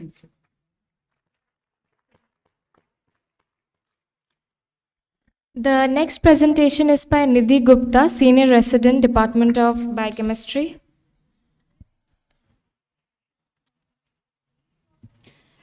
A very good afternoon to everyone. The title of my oral presentation is Impact of Triphala Formulation on Potentiating Lenalidomide-Induced Cell Death in Multiple Myeloma via Impairing Multiple Pathways, a Complementary Integrative Approach. So as this presentation deals with the disease called multiple myeloma, so just with a brief introduction about this malignancy, which is a neoplastic plasma cell disorder characterized by the clonal proliferation and the accumulation of malignant plasma cells in the bone marrow. There are numerous treatment regimes for this malignancy like melphalan, immunomodulatory drugs, proteasome inhibitors, but despite these treatment regime, most of the multiple myeloma cases, they relapse after treatment and many cases are also refractory. So therefore, like chemotherapy associated with various side effects, morbidity, chemo resistance and lack of effectiveness. So there is a necessity to identify an efficient, less toxic and cost-effective modality for the cancer therapeutics. And now in the Indian system of medicine, there are various herbal medications which could be a promising option for the cancer treatment as an adjuvant therapy. So in this presentation, in the work, we have used a herbal formulation called Itrifol A of the moon. It mainly composed of two components, Itrifol, which is a mixture of three components like Amla, Haran and Bahera, and the of the moon component, which is mainly used for the treatment for the diseases affecting the kidneys, spleen and disorders of the liver. So in total, this Itrifol A of the moon formulation composed of the following constituents, and this formulation, Itrifol of the moon, is being used nowadays for various diseases involving the mental illness like melancholia and apprehension. But there are no studies as of now for any cancer, including multiple myeloma. So, as for any cancer, there are multiple hallmarks associated with it, and the highlighted red one are the hallmarks which we have considered in our study. So we worked, so before proceeding ahead, so we prepared the aqueous extract of this formulation Itrifol of the moon, and we characterized it by LCMS, and we found out of various components, catechin is found in the major proportion in this aqueous extract, and catechin is a flavonoid which has been known for its anti-cancer property. Then we worked on multiple myeloma cell line RPMI 8226. We used another cell line also U266, but result of only this cell line has been shown here. So then we assess the inhibitory concentration of Itrifol of the moon and the standard drug lenalidomide in multiple myeloma cells. So as we can see here, so as increasing the dose concentration of Itrifol of the moon, cell viability of multiple myeloma cells decreases at all the time points, 24 hours, 48 hours and 72 hours. So we chose two concentration, IC30 and IC50. IC30 is the suboptimal dose, 50 is the optimal dose, and for the standard drug there was no change in cell viability observed, mainly because of its immunomodulatory action. So we treated these multiple myeloma cells single with both these drugs and in combination. So first then we performed the cell cycle analysis. So as we all know, each cell has different phases like G1S, G2M, and in flow cytometry we got peak like this for each phases, and the phase before the G0, G1 phase is the cell death phase, showing the cells undergoing death. So as can be shown here, like upper panel is showing the single treatment of both these drugs, and the lower panel is showing the combination treatment, and the highlighted one is showing the most effective shown in the combination group, as can be seen here. Sub G0, G1 phase showing the apoptosis or the cell death phase is significantly higher in this combination group as compared to the standard drug alone at both the doses. Then cell death could be via apoptosis or necrosis. So we assess the apoptosis via annexin 5 FITC-PI assay, in which we can easily appreciate the increase in the early apoptotic cells and the late apoptotic cells in this combination group as compared to the standard treatment alone. So this is showing when the standard drug is given along with the Itrifol of the moon is highly efficacious even at the lower doses. Then mitochondrial membrane potential was also assessed as a red to green ratio change determine the depolarization of the mitochondrial membrane, and here we can easily see the red to green ratio has been decreased, suggesting the depolarization of the mitochondrial membrane after the combination effect as compared to the standard treatment. So then we assess the oxidative stress, which is getting decreased due to the increase in the antioxidant as a measure of Trolox equivalent in the combination group as compared to this standard drug alone. VEGF, which is an angiogenesis marker, is also getting significantly reduced. IL-6, which is an inflammatory marker, is also getting reduced after combination. Then we assess the mechanism by which it is causing its action by assessing certain pathways, and we found all of these pathways, PFAC, STAT3, AKT, they are getting affected and they are significantly down-regulated in all the combination groups as compared to the standard treatment alone. So just to summarize, that combination of erythrophily of the moon and the standard drug is highly efficacious as compared to the single treatment. They are affecting the multiple myeloma cells via inhibiting the signaling pathways, mainly the multiple pathways like FAT, STAT3, AKT, and ER. And inhibition of these pathways inhibiting the proliferation, inflammation, causing cell cycle arrest at subgenode G1 phase, causing apoptosis, decreasing oxidative stress and angiogenesis. And ultimately, all of these points culminate to decrease the multiple myeloma. Hence, erythrophily of the moon formulation has shown potential as an adjuvant anti-tumor therapy against multiple myeloma cell via affecting multiple pathways. So for the first time, this Unani herbal formulation demonstrated its anti-tumor potential and is pharmacologically safe, and it potentiates the effect of standard drug by inhibiting multiple pathways, suggesting its novel adjuvant potential. And it also might reduce the side effect of the conventional drug and might improve the quality of life. But yes, for further validation, this has to be performed in vivo and in clinical trial. So I would like to acknowledge my Chief Supervisor, Professor Alpana Sharma from Department of Biochemistry, and Ayush, mainly CCRUM, for providing the funding support. Thank you.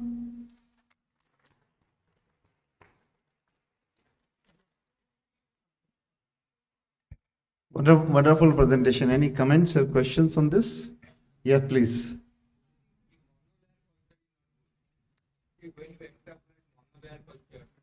Yes, sir.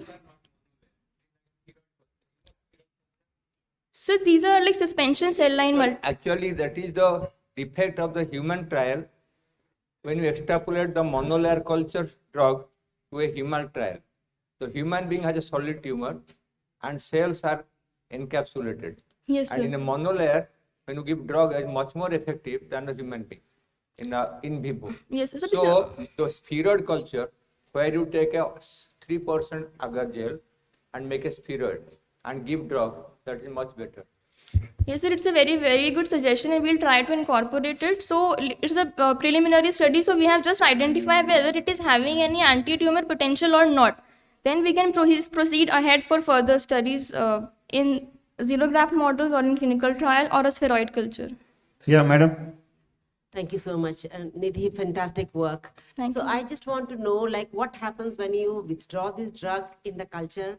Does it revert back to its original cancer properties? And what happens to all the parameters which you tested? No, ma'am. When almost the effect could be seen after 24 hours itself, but the most effective was 48 hours. And when we removed the drug from the culture cells were already in their altered parameters, like they were having distorted morphology and distorted all the parameters. So when you withdraw this drug, so they remain healthy or they? So no, ma'am, they are not healthy. Sure. They'll remain as it is. Very nice. Thank you. I would congratulate you on this wonderful work because see, all the anti-cancer drugs have a serious side effects, and if we can increase their efficacy by giving any adjuvant, reduce the dose, it will reduce the dose-dependent side effects as well. Yes, sir. What we have hypothesized that whether this may reduce the side effects or whether it will improve the quality of life, that is a very billion-dollar question. Yeah. Finally, the limitation in these studies is because this is not even Triphala. Yes, this sir. is a formulation which contains the 3 components of Triphala, but many, many others. Yes, sir. So that is the limitation. So, but it is a good basic start indicative study. Yes. And a lot of studies has to be done after that. So like in LCMS, we found catechin as one of the components. So later on, we can take only that component to see Yes. whether it is having the same effect or not. Correct. Thank you, sir. A lot of studies, in fact, with curcumin, there are hundreds of publications on curcumin. Which cancer people give curcumin? Tell me. There is a patent for the publication and the paper writing. But show me one cancer where last 50, when I was Lucknow, Dr. Director of CDRA told me, we have done curcumin test in 1960s. Okay, but I said, show me the result. It's bench and basic research, not translate to translational research? Has it happened? I would say, Dr. Mahapatra, basic research is the basis of ultimately translational Absolutely, research. but we have been trying curcumin for last 50 years. We Where is have- the result? No, I would not enter into this debate now, but I would encourage this. Thank you, sir. I think it's something that can go to bedside. So we can stop at this and go to the next presentation. Thank you. The last presentation of this session will be delivered by Surbhi Jain, Senior Resident, Department of Pathology.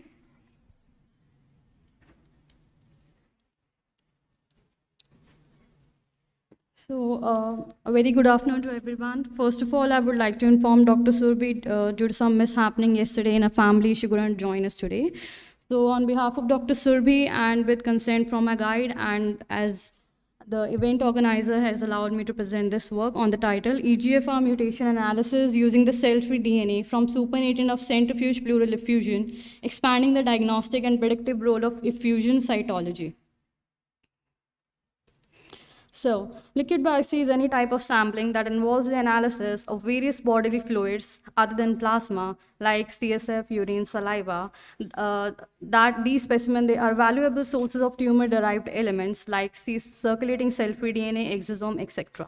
So, the majorly exploited component in liquid biopsy is the circulating cell-free DNA, which is composed of short DNA fragment derived from cellular release of either tumor or non-tumor cells undergoing apoptosis or necrosis.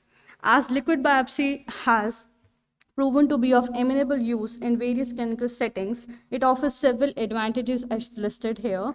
Effusion samples represent one such source of cfDNA that are easily available and can be repeatedly obtained by minimally invasive thoracentesis for diagnostic, prognostic, and predictive analysis of tumor, while the supernatant is usually discarded as a bio-waste. So, studies have shown that the cell-free DNA can be effectively extracted from these effusions with yield comparable or even superior to the matched plasma sample. In lung cancer, currently, the mutation testing on plasma-derived cfDNA has been studied extensively and is currently approved in two scenarios. First is lung adenocarcinoma patient with insufficient tumor tissue for baseline EGFR mutation testing, or in the second, EGFR mutant lung adenocarcinoma patient developing secondary resistance to tyrosine kinase inhibitors. So what is the need of this study? There is limited studies on the feasibility of testing effusion supernatant cfDNA for molecular testing. So the proposed hypothesis of this study is cfDNA extracted from these supernatant. They are suitable for predictive biomarker testing and aid in timely patient management with comparable diagnostic yield as the tissue samples. So the aim and objective of the study are to assess the yield and sensitivity and accuracy of EGFR mutational analysis on cfDNA extracted from malignant pleural effusion supernatants.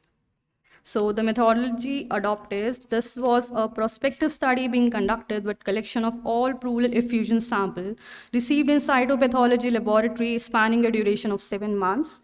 Those patient pleural effusions with metastatic lung adenocarcinoma with available matched tissue or sediment cell block or plasma were included in this study for further EGFR mutation analysis. Post preparation of cell block, the supernatant were used for cfDNA extraction and processed further for EGFR molecular testing using available real-time PCR IVD kit, and statistical analysis were done to compare the concordance rates between supernatant cfDNA EGFR status to the available matched alternative sample, that is FP cell block or plasma. So coming to results, a total of 298 pleural effusions were examined for preliminary analysis of diagnosis and evaluation of primary tumor origin sites, and further confirmed lung primaries were selected. Quantitative assessment of cfDNA yield showed significantly upregulated bars of 10 positive malignant sample in comparison to the 10 non-malignant one. So all these result bullet points I'll explain in the subsequent tabular and pictorial representation. So of these 21 malignant pleural effusions from primary lung adenocarcinoma patient, 13 met inclusion criteria with a matched tissue or plasma sample available for EGFR mutation testing with patient clinical information. 11 were treatment-naive patient as shown patient 1 to 11. And while 2 were the EGFR relapsed patient after that relapsed after a certain period of post-TKI treatment. So matched tissue sample in these patients used for EGFR mutation testing include cell blocks in 11 samples and non-procedure matched lung biopsy samples and plasma in 1 each. 2 highlighted sample patient 4 and 11 they tested negative for EGFR mutation on both tissue and supernatant cfDNA. No false positive cases were reported, and additionally we tested some more negative cases as well. So the overall concordance of mutation results between the malignant pleural effusions and tissue plasma results was found out to be 92% in 12 out of 13 cases, and only 1 case that was found to be false negative. That is patient number 6. So, and the 2 post-TKI progressed patient harbored the Pharma mutation as well. And in addition to this, that I would like to point out here that in patient 13, the sediment cell block we tried to test for the resistant T790M mutation that we could not able to detect on the cell block, but we were able to detect it on the supernatant cfDNA. So these are some amplification plot of that post-TKI patient. The right-hand side plot that shows only L858R. That shows only L858R founder mutation is from the cell block, and the left-hand panel that is showing L858R along with T790M, that is the resistance EGFR mutation. So this is again a case that was found to be false negative. So despite the concentration was good enough, but still we could not able to detect. So I suppose that we would definitely test it with some sensitive droplet digital PCR technique. So these are again the summary. Coming to discussion. In our study, we tried to compare both the DNA from supernatants and tissue cell block sediments of pleural effusion for mutation analysis, and our results demonstrated 92% concordance rate. Neither the tumor fraction nor the quantity of the cfDNA extracted from the effusion supernatant emerged as variable that influence EGFR mutation results. In the single case that was false negative for EGFR mutation, that the reason is not clear, or that as I said earlier, that we can try for the more sensitive techniques to detect like ddPCR. So the study highlights that paired mutation analysis is essential in liquid biopsy samples. So there are further studies that show that supernatant of effusion samples, they are a source of tumor DNA and hold immense potential to play a major role in diagnostic pathology. Coming to conclusion, by expanding the spectrum of cytology for molecular testing, the cfDNA from malignant pleural effusion supernatant they serve as a valuable source for molecular testing, exemplified by the current study and in patients with inadequate tissue sample. So for future direction, we are further exploring the study for inclusion of other pleural effusion sample, not only lung, but for other samples also, by using some high throughput next generation sequencing technology and subsequent validation with a highly sensitive droplet digital PCR technology. Thank you.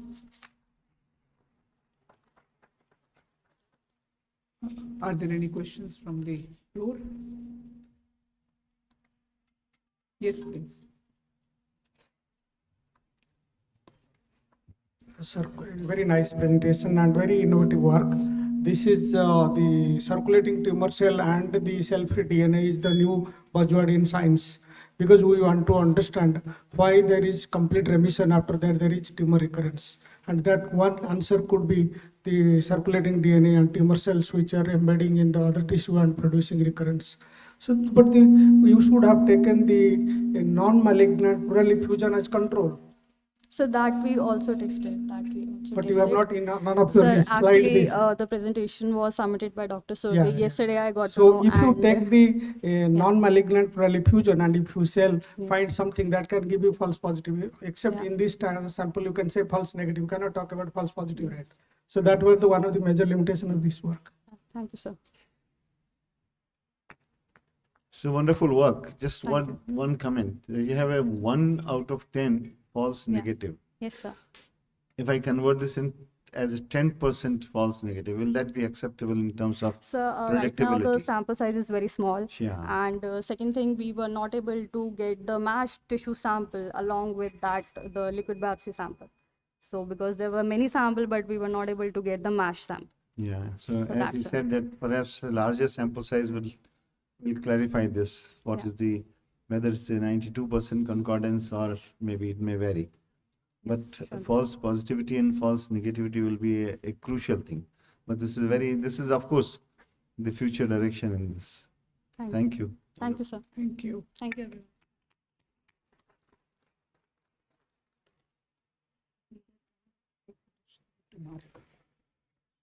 Thank you, sir and madam. I request Dr. Yashdeep to felicitate the chairpersons with a plant as a token of our appreciation.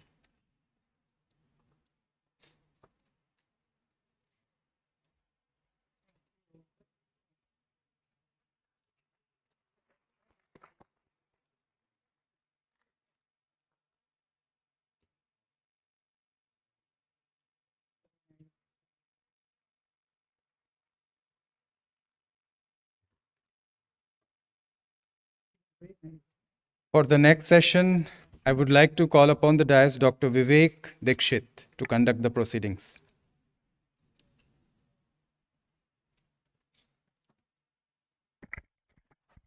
धन्यवाद doctor Showik. आप सभी को नमस्कार। व्याख्यानमाला के इस द्वितीय सत्र में आप सभी का बहुत बहुत स्वागत है। इस व्याख्यानमाला के द्वितीय सत्र के चेयरपर्सन से मैं अनुरोध करूंगा कि वे कृपया मंच पर आने की कृपा करें। इस व्याख्यानमाला के मुख्य वक्ता डॉक्टर राजेश भाटिया, आपसे निवेदन कि आप कृपया मंच पर आएं। इस व्याख्यानमाला की अध्यक्षता कर रहे हमारे chairpersons doctor Chitra Sarkar, former dean research, professor and head of department of pathology, doctor K Deepak, dean examinations, professor and head of department of physiology. Doctor Chitra Sarkar से निवेदन कि आज के मुख्य वक्ता का परिचय कराने की कृपा करें।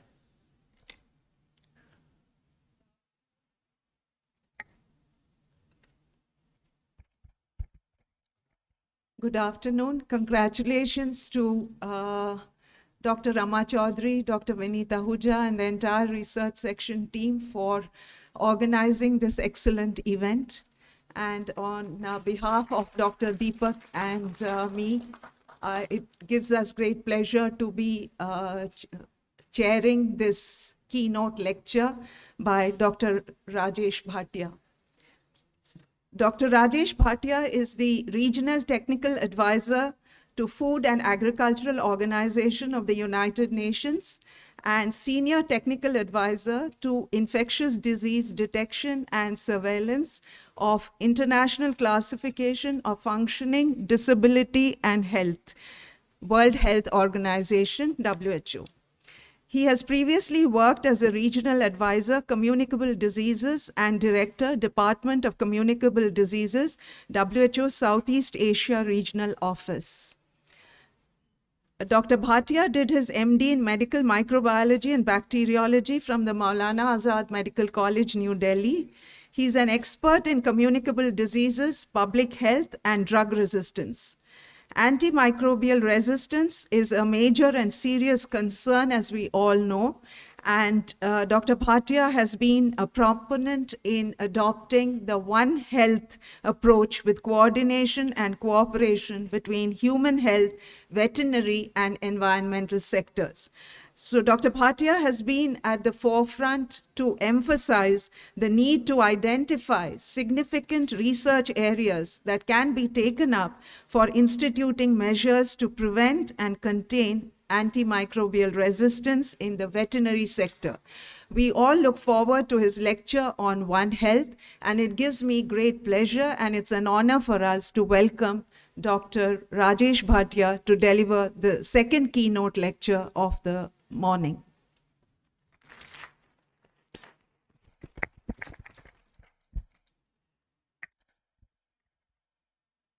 Thank you very much, Chair, for these kind words. And thank you, Professor Rama and her team, for giving me an opportunity to be here with all of you. Chairs, I will make two submissions before I start my presentation. First, my presentation is not research oriented. So from that perspective, in this particular gathering and at this occasion, this may be considered as an outlier. But my second submission is that whatever I'm going to sell you today, I'm going to sell you a philosophy, I'm going to sell you a concept which is of One Health. And my request to all you, the researchers and the budding researchers, is to generate data, to generate evidence for the implementation of this concept or this philosophy. And as I come to the end of my presentation, you will recognize that there are several areas where important contributions can be made towards One Health, which is leading to the basic aim of all the professionals or medical professionals who are in this hall. What is our basic aim? What is the mission of our life as medical professionals? To protect health and to promote health, isn't it? Especially from infectious diseases in the developing countries. So allow me to start with that. I feel the role of health professionals in infectious diseases is to treat the patient, but that's not the only role. Our role is also to prevent the disease so that it doesn't spread to other people. Our goal is also to control the disease so that we lead to our ultimate objective of preventing the diseases and then through that protecting the human health and promoting the human health. Now to carry this thing forward, the big picture, I'll bring it now to few specifics. I'll try to show you three representative infectious diseases, and I'm sure you all have seen this kind of patient. This is a patient with hydrophobia or the end product of rabies. This is a patient of non-viral hepatitis jaundice, which is due to leptospirosis. And this is a patient who is admitted with severe sepsis in the infectious care, ICU following a severe food poisoning. Now, these are three patients about which I would be talking in my next few slides and bringing home the point of One Health, which is a theme of my presentation. Now, what is common in these three diseases? You saw rabies, you saw leptospirosis, and you saw foodborne infection leading to severe sepsis. What is common in these three? They are all medical emergencies. They can be fatal unless they are treated or a immunoprophylactic given after an animal bite. But they are just three of more than 200 known zoonotic infections. That is the infections which transmit between humans and animals. It's not only from animals to humans, it is human to animals too. So they move between humans and animals. And these comprise a large number of diseases which we encounter nowadays. And I'll come to some of those pandemics and epidemics also later because of this concept. So in case you need to control these diseases, which is our ultimate objective, as I showed in my second slide, you have to work not only with the human sector, you have to work with the animal sector also, because diseases are originating from them. So my first carry home message is working together. And next 15-20 minutes, I will be repeating these two words around 5 to 10 times, because that is the essence of One Health, working together across sectors, across disciplines, across institutions, so that we can promote human health and protect human health. Now let's see these three diseases, representative diseases, one by one, so that I can still make my point much clearer. You see this picture around you, even in New Delhi or other parts of the country.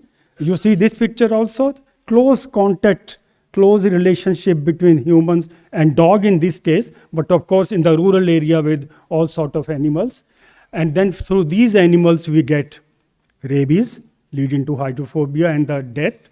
And see the number of people who die every year in this country from rabies.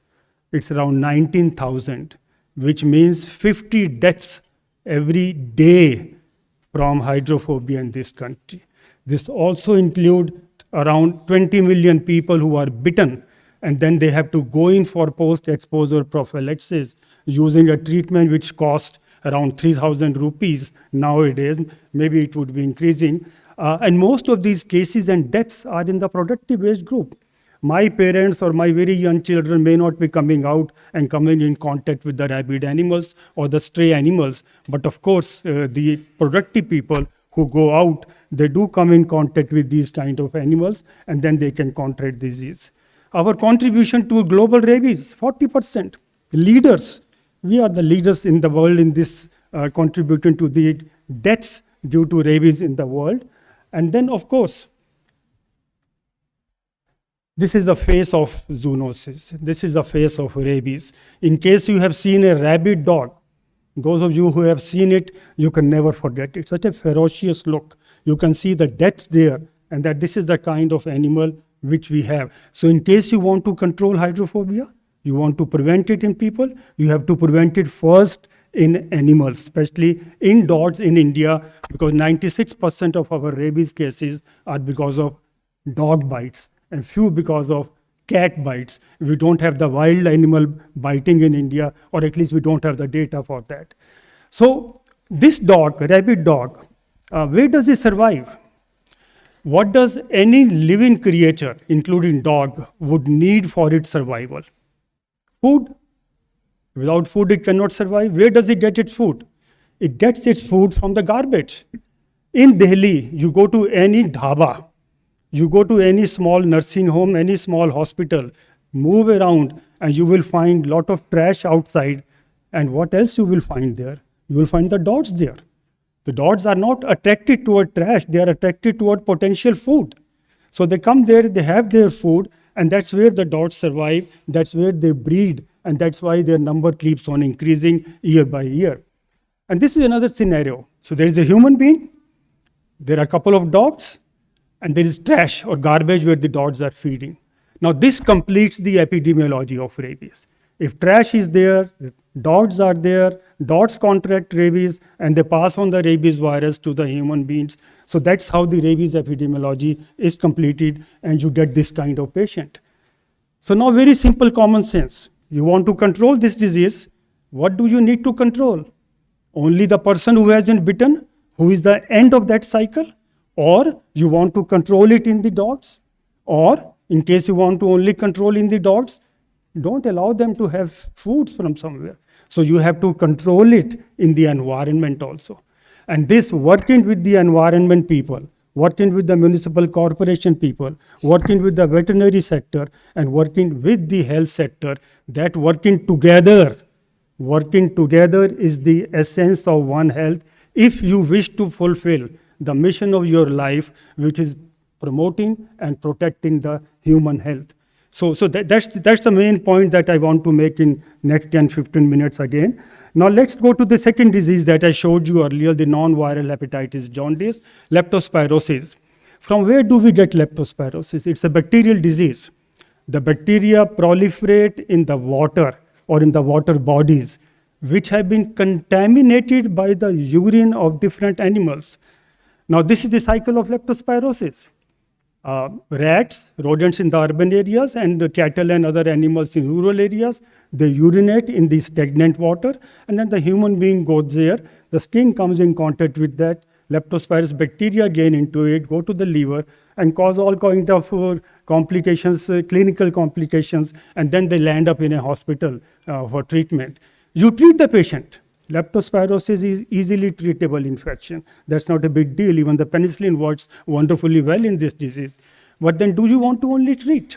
Again, coming back to my initial slides, we want to prevent it. We want to control it. So if you want to prevent and control it, you have to see to it that the animals do not get into water and urinate there. They don't contaminate those water bodies. And for that, again, you can't work alone. You need people from different sectors, from different departments, from different areas who are not directly related with us, but we need to work with them to protect human health. Now, this is the third patient now. The patient in the ICU with severe sepsis and not responding to any antibiotic. I'll come to that in next slide. But these are the common things by which the foodborne infections move. We call them 5F: food, fingers, feces, fomites, flights. All these 5F, they bring bacterial infection into your food. You eat it, the food chain gets contaminated, and the person may develop, not necessarily always, but may develop a foodborne infection, which in case of invasive pathogen, ultimately leads to sepsis and may end up with a person in ICU, which we showed you earlier. This is the number of bacterial genera which can cause foodborne infection, 31. And if you read the names on the other side of this thing, you must have heard all these very common names: Staphylococcus aureus, Salmonella, Campylobacter, Listeriosis. All these are common names, and most of these are transmitted through the agency of food. They come in the food cycle, and then they infect the human beings. The data given on the screen is from WHO.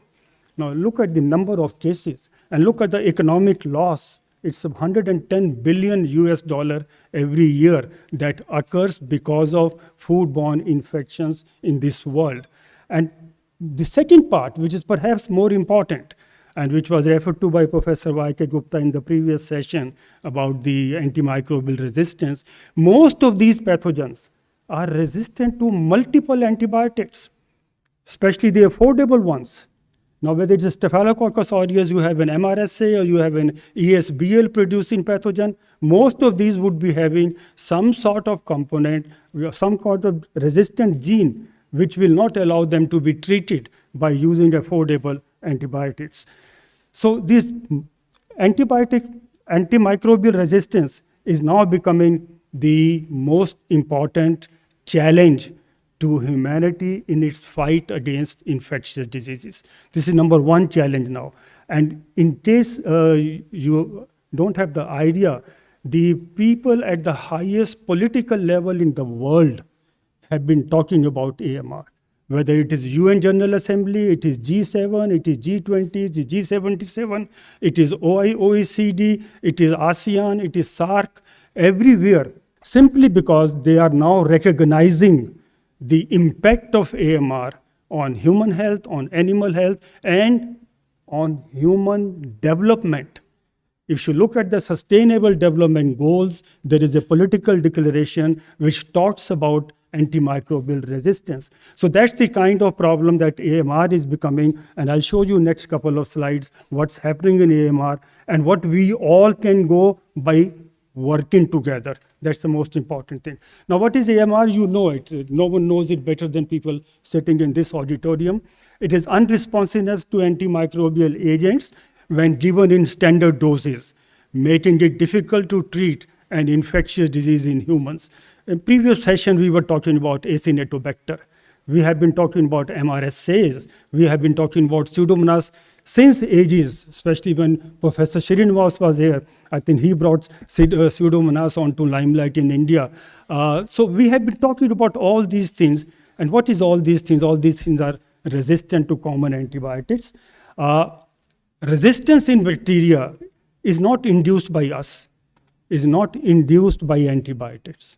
It's a very important thing to understand. It's a naturally occurring phenomenon. It is genetic changes that all the living organisms continue to undergo. So that's not something which we can do anything to control, contain, or prevent it. But then what happens? All antibiotics have got the capacity to select out those resistant variants. And once those are selected out, the other variants, they just move out. And then these resistant variants become the dominating flora in that particular area. Do you think in your hospital, MRSAs were always there? Initially, there were simple Staph aureus responding to antibiotic. Then somewhere by mutation or from some other place, MRSAs came there. They had a better survival instinct. They were not responding to antibiotic. They were proliferating. So they became the dominating flora. Similarly for Klebsiella, Pseudomonas, Acinetobacters, all these things ultimately because of the hospital environment where antibiotic pressure is there in plenty, they survive, they become the dominating flora, and then they infect patients, whether it is through ventilators or through any other source, which we have been talking since morning in this hall. And this is not a sudden thing. It hasn't happened yesterday. It has been a long-term misuse of antibiotics. whenever you have 5 minutes, think about it. Where do you see use of antibiotics? At least in humans. I'll come to other sector also. Person sitting at home, chemist selling antibiotics without any prescription, without any knowledge, a quack in a village giving all sort of antibiotics and even gentamicin injections to people. Now, all these things have been going on for ages and ages and ages. It's not that these things started yesterday. And that's the reason that with accumulation of resistance in every bacterium, 1, 2, 3, 4, 5, 8, 10 resistant genes became manifested. And then we call them multi-drug resistant organisms in our language, but the common media and the people call them superbugs. And the superbugs have been because of the long-term neglect of the rational use of antibiotics. What you see here is only the tip of the iceberg, but if you look at the bottom, it has been going on for ages. And now we are at a situation where for many, many resistant organisms causing disease, we have practically no antibiotic. And if we don't do anything now, what is going to happen in next few years is here. By 2050, this is a report which was commissioned by the Prime Minister of the UK a few years back, and Lord Jim O'Neill chaired this thing, and they did a lot of studies, and ultimately they came out with some figures. By 2050, that means 28 years from now, if sustained actions are not taken to contain AMR, what is going to happen? There would be a mortality of around 10 million per year, which means more people would be dying because of infection with resistant pathogens than people dying of cancers and people dying of roadside accidents, putting them together, more than that. And then this also shows what would be the loss of food productivity, 7.5%. This also shows how many people would become unemployed. They will go into the poverty. This also shows how high would be the cost of treatment. And you know it. If there is a person who is not responding to conventional antibiotic, you do some more investigations, then you bring in more toxic and more expensive antibiotics. So there is a cost to the person, there is a cost to the society, there is a cost to the health system, there is a cost to the country. And then, of course, this is a global cost. And this is what is worrying the global leadership. The global leadership all across the world is worrying them. Now, let's see. We know it. Indiscriminate use or overuse of antimicrobial agents is the main driver of antimicrobial resistance. You all know it. But then it's also known the more we use the antibiotics, the more we lose them. But where do we use them more? Don't tell me in ICU or a medicine unit or surgical unit, no.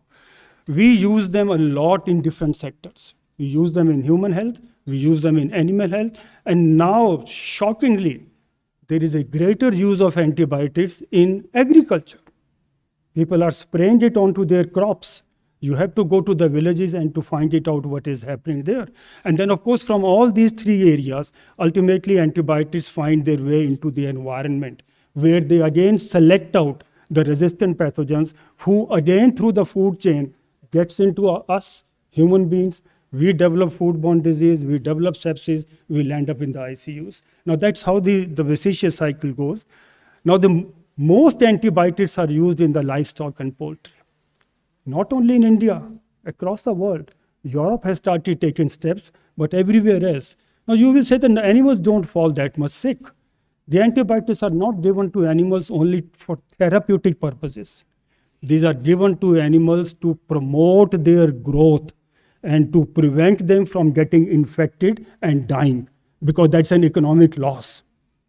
And to prevent that thing, there are only two options. Either you have a good sanitation, good hygiene across the farm or across the village, or you start giving the cheap alternative, which is antibiotics.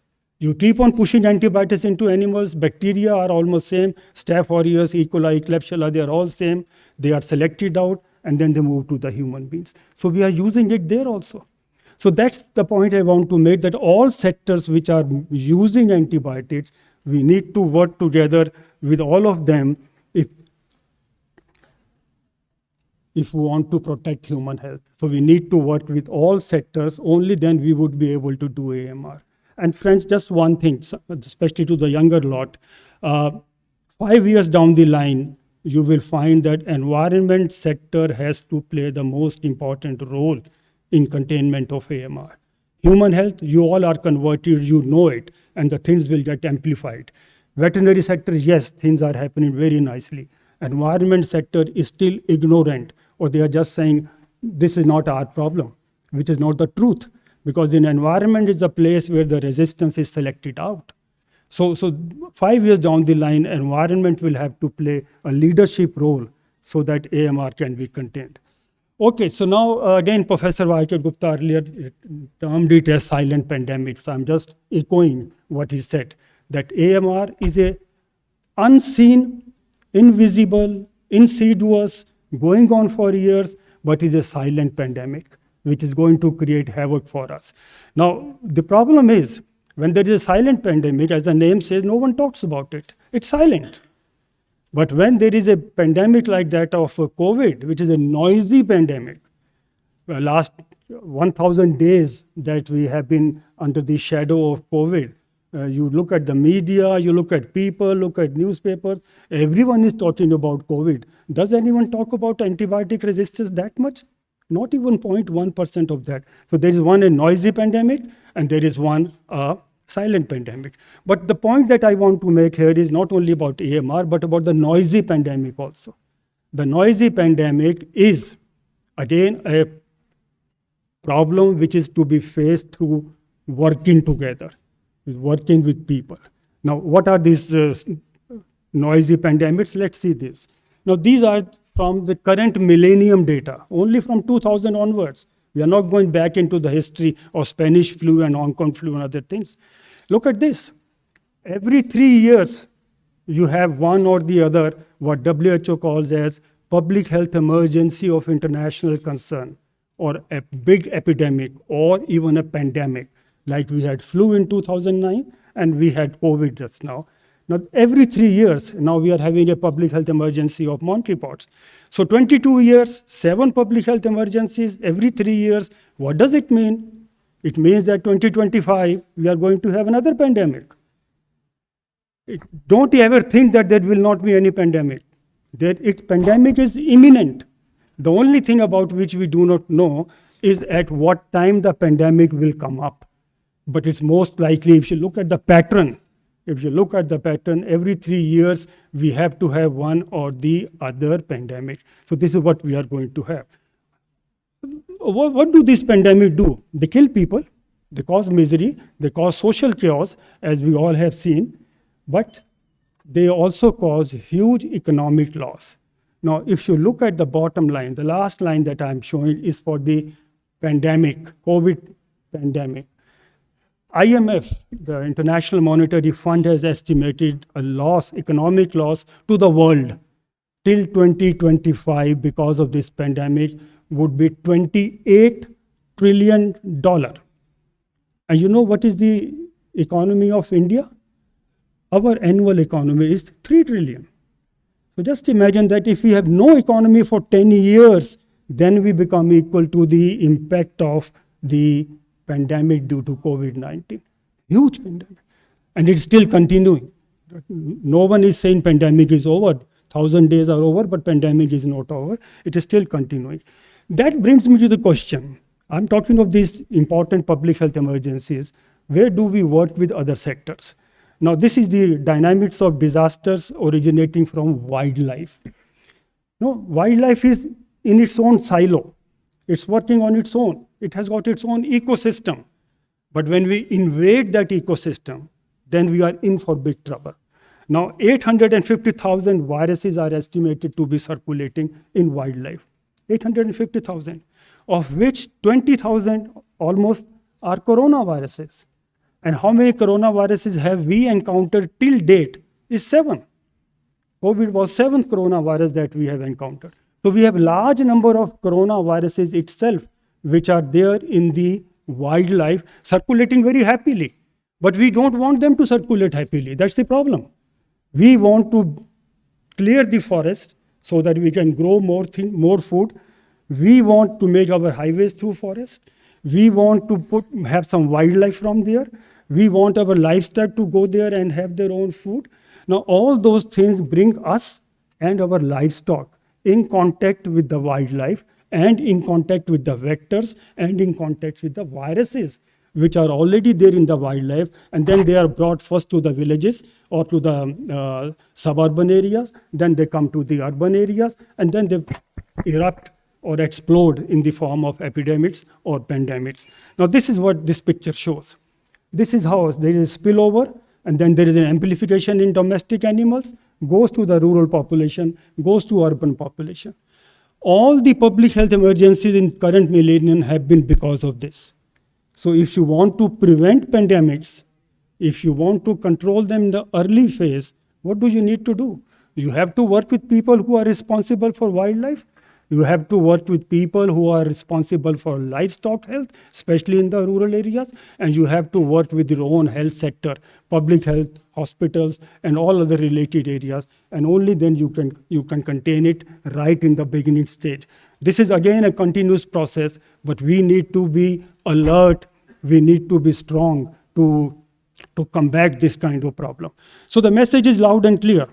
If you wish to prevent and control rabies, if you wish to prevent and control leptospirosis, if you wish to prevent foodborne diseases, and many other zoonotic infections, around 200 or so, and you wish to prevent and control silent pandemic of AMR and detect early all those things which can erupt into a pandemic, you need to work together with other sectors.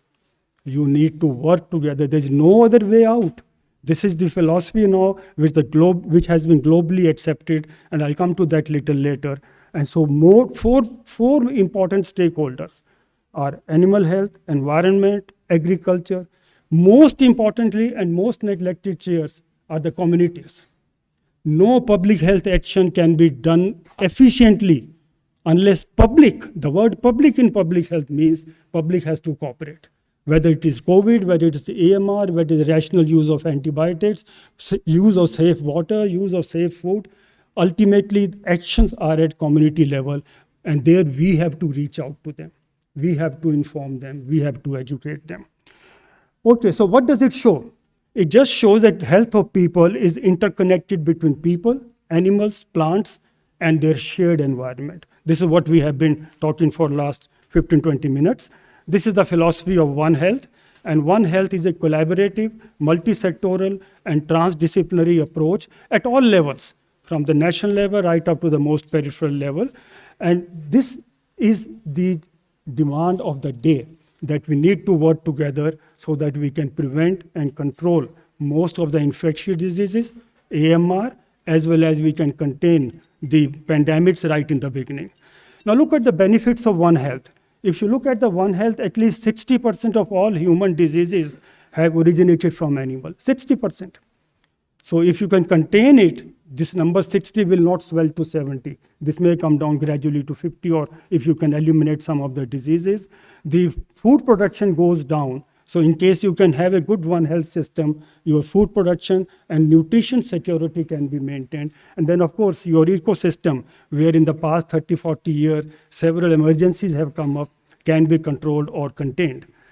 Now, this is the thing which I showed you, which I talked to you earlier also, how we get into the wildlife and how big it is an economic problem, and what are our social issues, what are our economic challenges that we venture into the forest and into the wildlife and bring with us some of the viruses from there. This is the component of One Health. Someone asked me, do you want that Ministry of Health, Ministry of Agriculture, Ministry of Environment should be dissolved and they should be put together as Ministry of One Health? No, that's not the objective of One Health at all. Objective of One Health is very clear. All ministries should have their own capacity. Make yourself strong enough to combat these things, but work along with your other counterparts in different ministries so that best results are obtained. And I have got 5 C's for that. Increase your capacity, that is your first C. Then coordinate with others, collaborate with others, cooperate with others, communicate with others, and have commitment to this thing. And how these things can be done? To implement this thing, there is a formula of 3 Ps. There should be national policies, there should be national programs, there should be people who are working on it. And how these things work, the policies are converted into legislation, into regulations, and the programs. The programs are implemented through joint planning between different sectors, working together, once again, working together, joint development of strategies, joint development of operational plans and the implementation, and then of course, awareness among the community, advocacy at the highest level, and the participation of all people into it.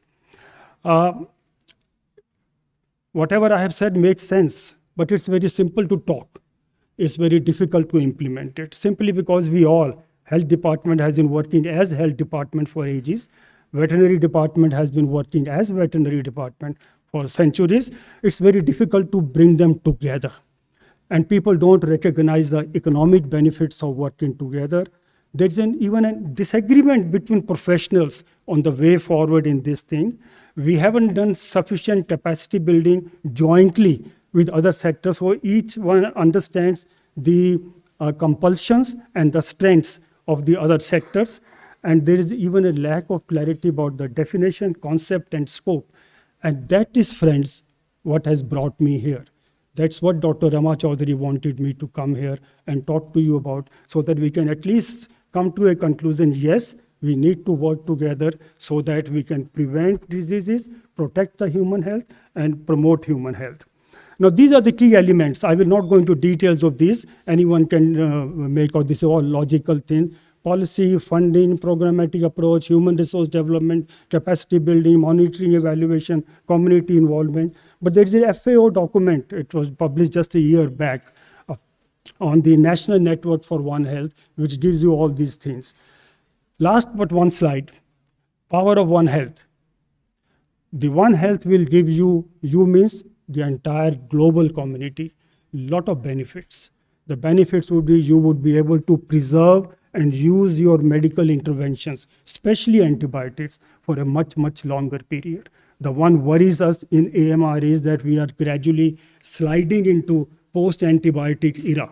I think that we can delay or that we can prevent in case we can have a system by which we can see to it that our antibiotics are preserved, our nutritional security is preserved, our environment is preserved, our flora and fauna in the wildlife and in the rural areas are preserved. There are huge, huge benefits. They all come from this just by working together. And one thing perhaps you must have noted, I have not asked so far for any additional funding. I have not said that give us more money for this thing. That's what every program does. I'm not asking for more money simply because money is available to all the departments for their own capacity building. But what I'm asking is working in a different way, but working together. Communicate, collaborate, coordinate, commitment. I'm just asking for those kind of things so that people can work together and then bring. So friends, for you, a few carry home messages on One Health. I hope you can remember 2 or 3 of these, that would be sufficient. It's a validated, holistic approach. It's not something which is, I'm saying, globally it has been validated. It's a holistic approach. It looks simple and powerful, but it is extremely complex implementation process, and that you have seen. It warrants a multi-sectoral, multi-institutional, and multidisciplinary approach. There is a need for a policy shift to desectoralize. Desectoralize doesn't mean demolish one sector, but desectorize means working within a sector. No, we need to work across the sectors. That's what One Health is talking about. This is the action where I want all of you to contribute. Generate data, generate evidence, undertake research, whether basic research, operational research, translation research, so that the policymakers have got the ammunition in their hands to say, okay, now we can go ahead with One Health. Because this is what should be the cornerstone of One Health, data and research-based, or the evidences. Should not be on the basis of someone's whims and fancies, but should be on the basis of scientific evidence. And that's what you all can do by working together. Can you have some research projects with veterinary people and with environment people, maybe on AMR, maybe on some other areas? I think you have plenty of projects with IITs on information technologies. Why not to have some projects with the veterinary sector as well as with the environment sector? And of course, we need to make a change in the national thinking. This is just a beginning, just a beginning. Even if 1% of you talk about it to other people, then there is a cascading effect and more people will know about it and some of them will start working on it. And this is a must for effectively treating your patients and preventing spread of AMR and other zoonotic infections. And this is where our future beacons, the concept of working together or the concept of One Health. Thank you very much for your patient hearing. Thank you very much. Thank you, Dr. Rajesh Bhatia, for the wonderful talk and taking us to the society and social concern about the medical issues. And it's been a wonderful talk, as I say. We have a constraint of the time, so I'm afraid I will not be able to take any questions, but I'm sure he will be available on email or some other. So it's very important. So with that, we come to the conclusion of such an important talk. Thank you. Once again, we can clap for him. Thank you, sir. Thank you very much. Thank you very much. Over to the organizers. Thank you. बहुत बहुत धन्यवाद आपके इस ज्ञानवर्धक उद्बोधन के लिए। मैं चेयरपर्सन से रिक्वेस्ट करूंगा कि आज के इस सत्र के मुख्य वक्ता का अभिवादन करने की कृपा करें।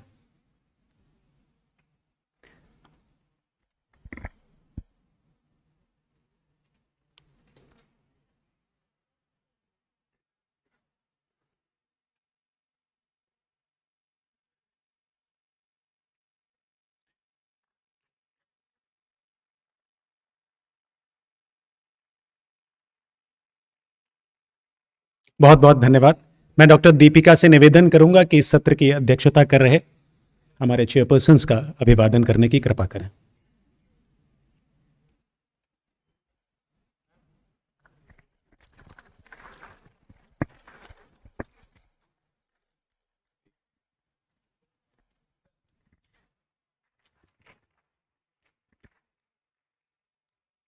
बहुत बहुत धन्यवाद आप सभी का इतनी एकाग्रता और ध्यान से इस सत्र में इस व्याख्यान को सुनने के लिए बहुत बहुत धन्यवाद।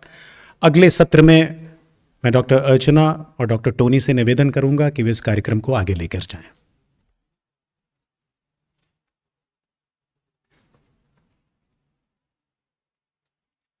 Thank you very much.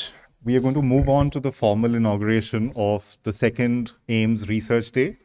And while we prepare for that, I request you all to keep your mobile phones either in the airplane mode or switched off, please.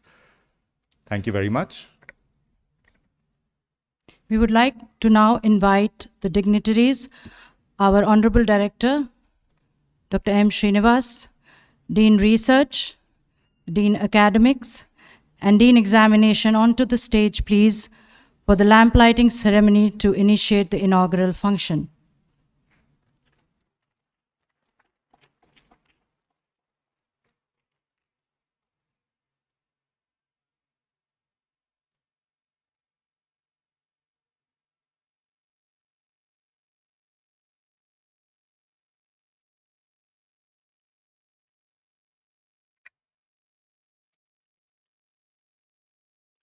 I request the dignitaries to light the lamp.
we request our Dean Research, Professor Rama Chaudhary, to deliver the welcome address to the audience.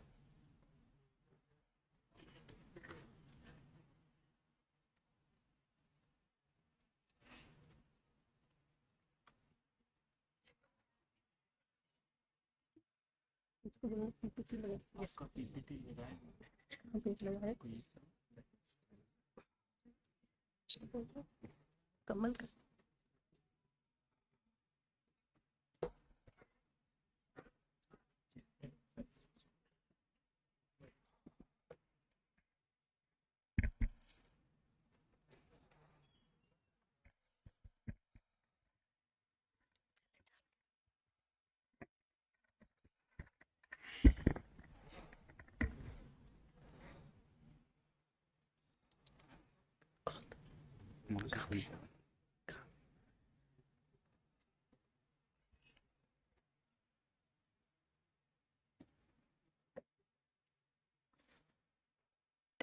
So good afternoon, everyone.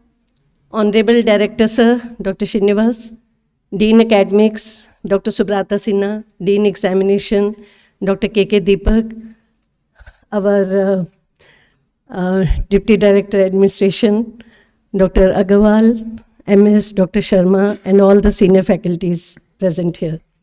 So I'm just going to give you some of the reflections.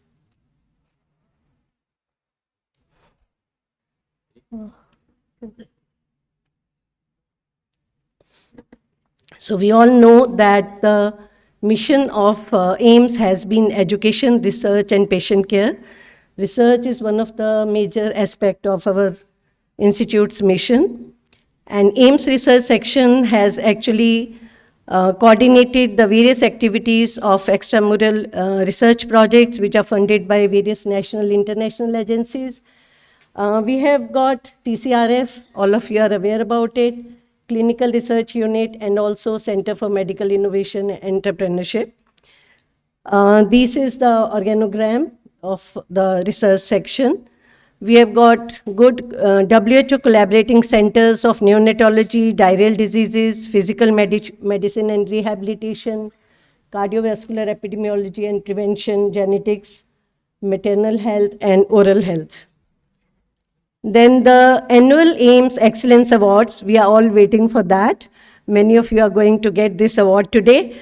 And we have awards in the AIIMS Excellence category for basic sciences and for clinical sciences.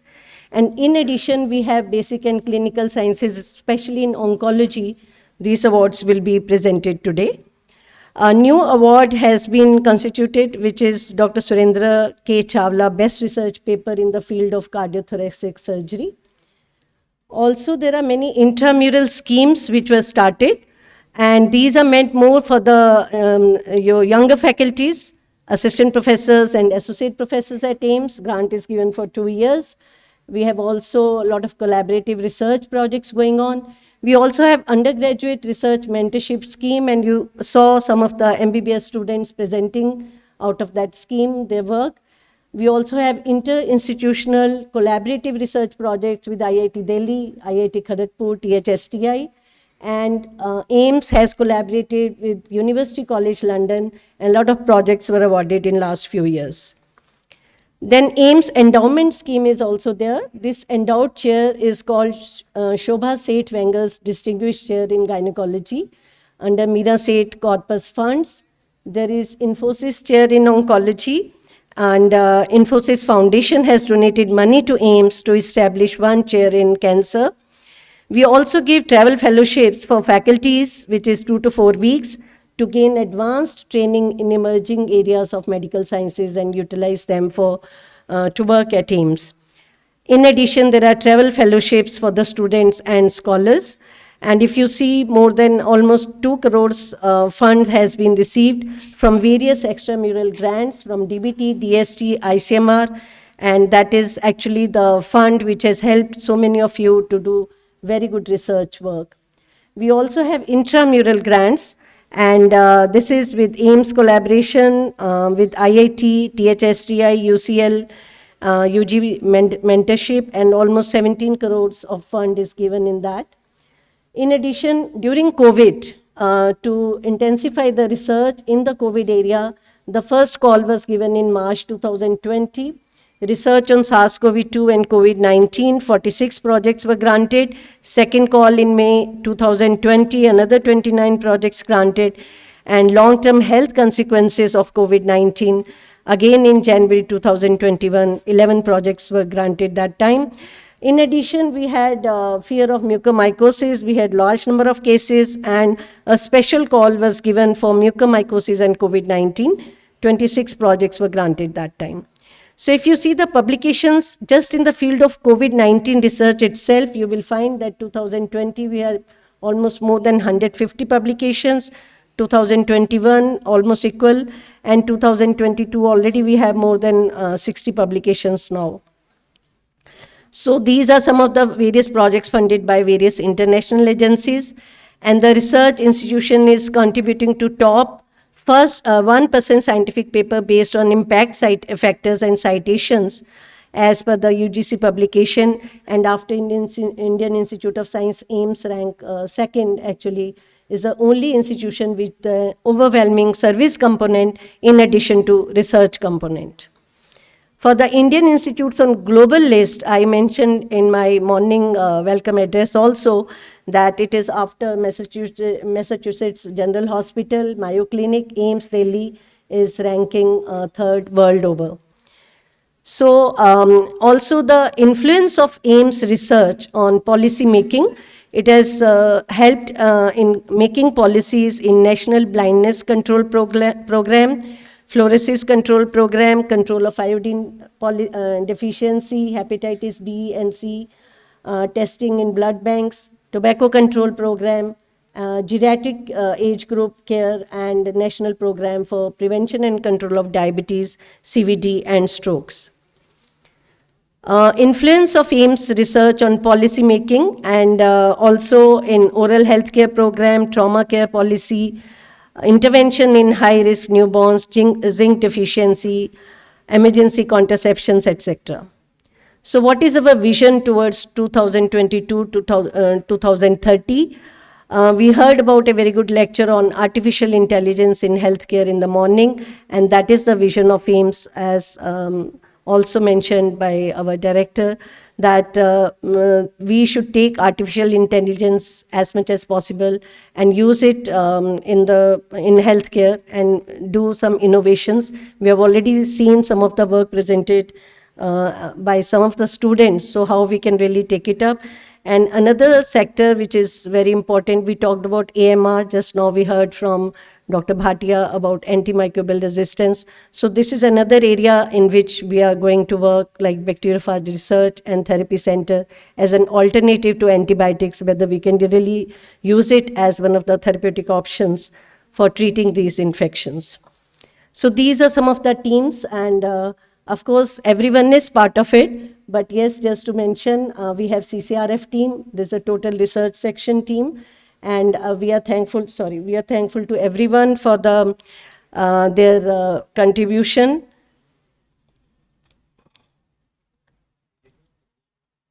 So I just also wanted to thank, I'm sorry, the slide is not coming, but I really want to thank our earlier, all the past heads of the research section, and also the Dean Research, including Dr. Kotwal, Dr. A.B. Day, Dr. Mehra, Dr. Acharya, Dr. Mahapatra, Dr. Chitra Sarkar, and Dr. Subrata Sinha. And more importantly are the Associate Deans. And there I must mention Dr. Pramod Garg, who is also here. And Dr. Vinita Huja is already continuing in this. So with this, I would like to thank each one of the research team. And I think nothing is possible without the teamwork. This day has been only possible because of the teamwork, and I really thank each and every person of the research group and research team. Thank you so much.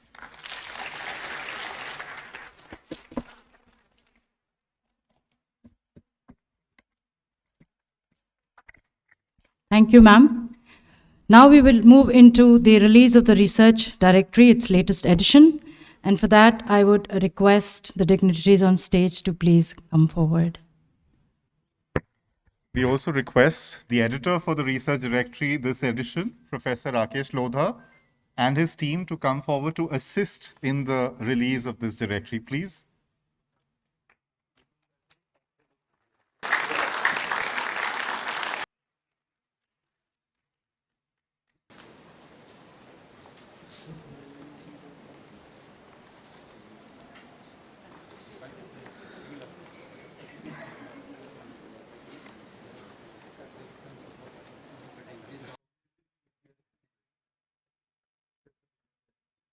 Please move on the side.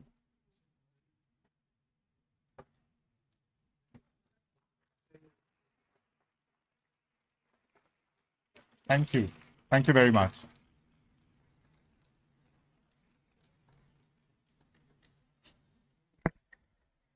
Now we go on to the next segment, which is a much awaited segment, which is the announcements of the various excellence awards for research.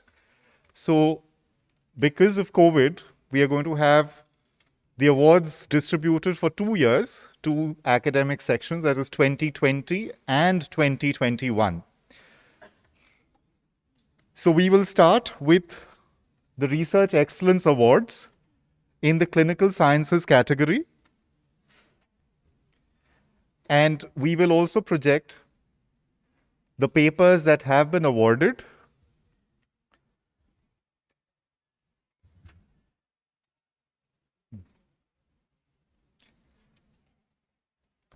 So for 2020, I'll start in the reverse order, as is logical. I request the director and the dignitaries to come forward to present the awards.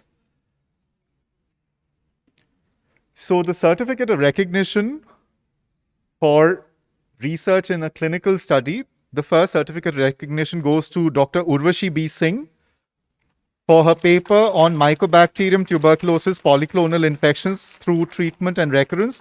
This was published in PLOS One.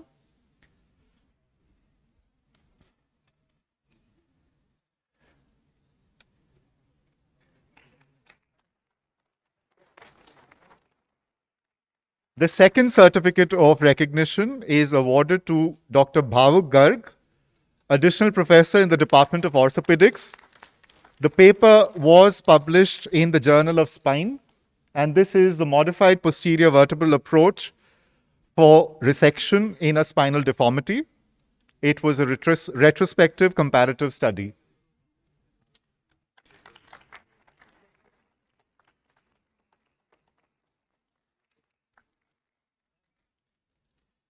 A third certificate of recognition is awarded to Dr. Sanjay Sharma for his paper presented and published in the Journal of the American Society of Radiology. This was on the normalized dual energy iodine ratio best differentiates renal cell carcinoma subtypes.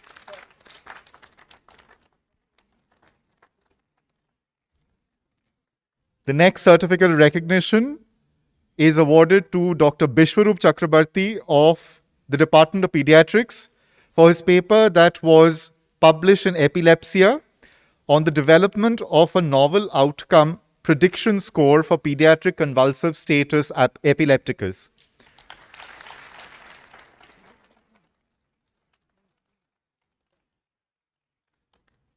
Another certificate of recognition to Dr. Rakesh Kumar for his paper that was published in the Journal of Clinical Nuclear Medicine on PET or CT-guided tissue sampling in patients with a failed or inconclusive CT-guided procedures.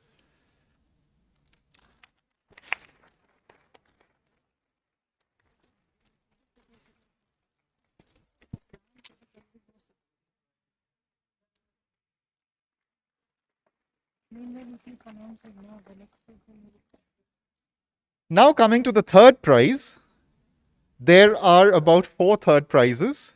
The first one is to Professor Radhika Tandon for her paper published in PLOS One, The Association of Cataract and Sun Exposure in Geographically Diverse Populations of India.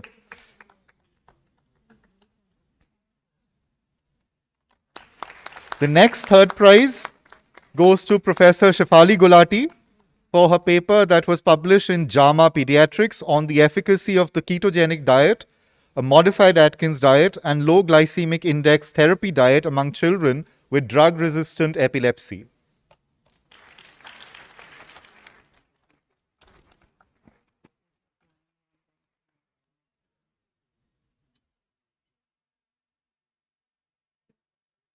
Another third prize to Dr. Rohit Bhatia, professor from the Department of Neurology, for his paper that was published in the Journal of the American Academy of Neurology, The Effect of Yoga as an Add-on Therapy in Migraine. It was a randomized clinical trial.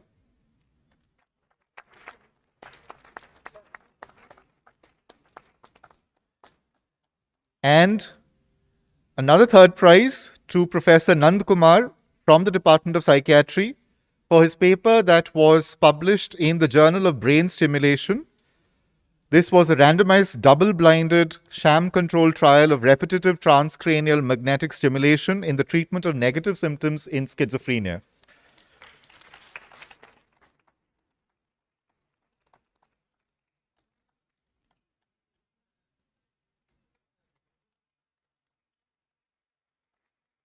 There are two second prizes in the clinical sciences. The first one goes to Professor Sameer Bakshi for his paper that was published in the Journal of Clinical Oncology, olanzapine for prevention of vomiting in children and adolescents receiving highly emetogenic chemotherapy.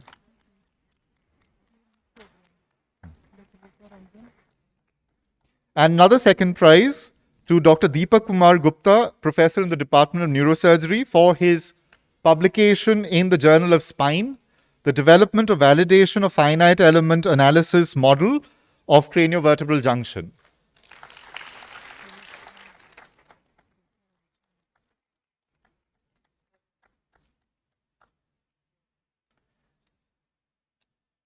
And the first prize in the clinical studies for the year 2020 goes to Dr. Somesh Gupta, professor in the Department of Dermatology and Venereology, for his paper published in the European Academy of Dermatology, a machine learning based decision support mobile phone application for diagnosis of common dermatological diseases.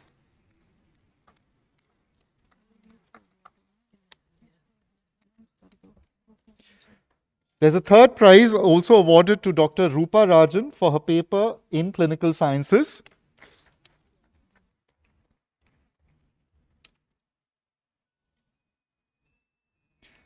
This was published in the journal JAMA Neurology, the assessment of botulinum neurotoxin injection for dystonic hand tremor.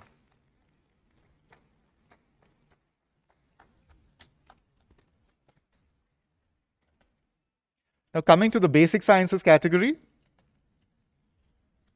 the certificates of recognition, the first one goes to Dr. Vijay L. Kumar, professor in the Department of Pharmacology, for the paper that was published in the Journal of Biochemical and Molecular Toxicology, metformin and silymarin afford protection in cyclosporin A-induced hepatorenal toxicity in rat by modulating the redox status and inflammation.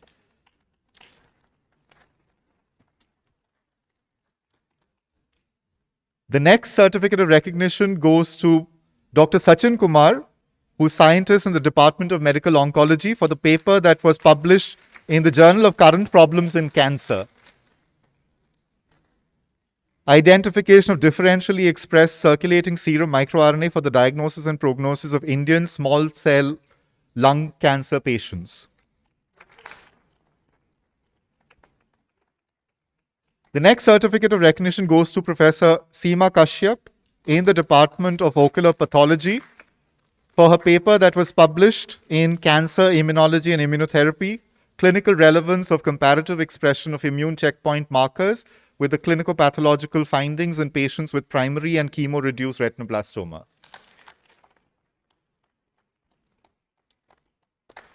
Next, Dr. Lata Singh from the Department of Pediatrics for the paper that was published in Cancer Immunology and Immunotherapy, the prognostic significance of PD-1 and PD-L1 expression in uveal melanoma, the correlation with tumor infiltrating lymphocytes and clinical pathological parameters.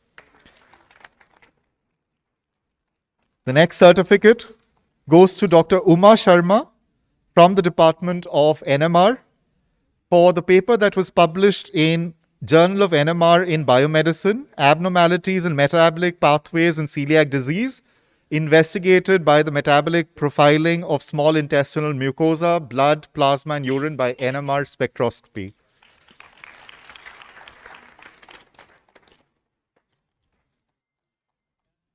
There are two third prizes.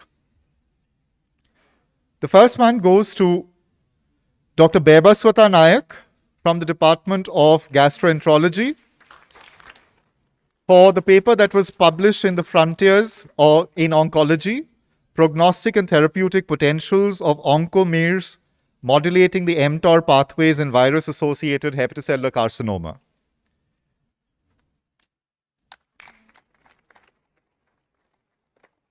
The next third prize goes to Professor Sujata Mohanty for her paper that was published in Journal of Stem Cells Translational Medicine, Tissue-Specific Mesenchymal Stem Cell Dependent Osteogenesis in Highly Porous Chitosan-Based Bone Analogues.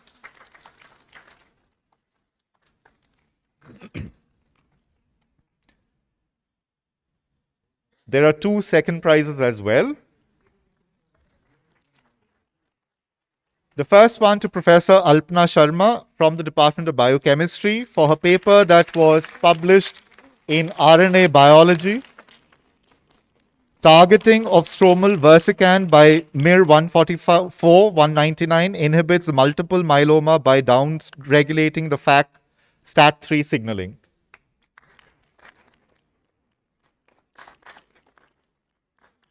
And the other second prize goes to Dr. Jyotirmoy Banerjee, Associate Professor in the Department of Biophysics, for the paper that was published in the Journal of Frontiers in Cellular Neuroscience, the GABA-A receptor-mediated epileptogenicity in focal cortical dysplasia depends on age at epilepsy onset.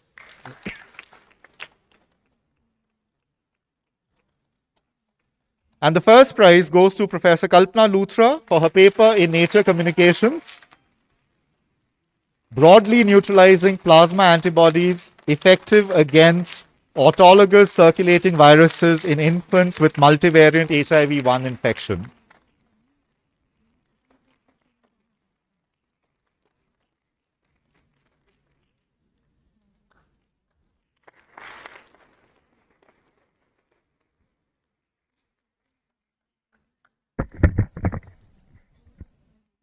A very good afternoon. Now coming on to Oncology Awards in Clinical Science category for the year 2020. The second prize goes to Dr. Dipali Jain, Additional Professor, Department of Pathology, for the work entitled Spectrum of Uncommon Compound Epidermal Growth Factor Receptor Mutations in Non-Small Cell Lung Carcinomas with Treatment Response and Outcome Analysis. And this was published in Journal of Lung Cancer.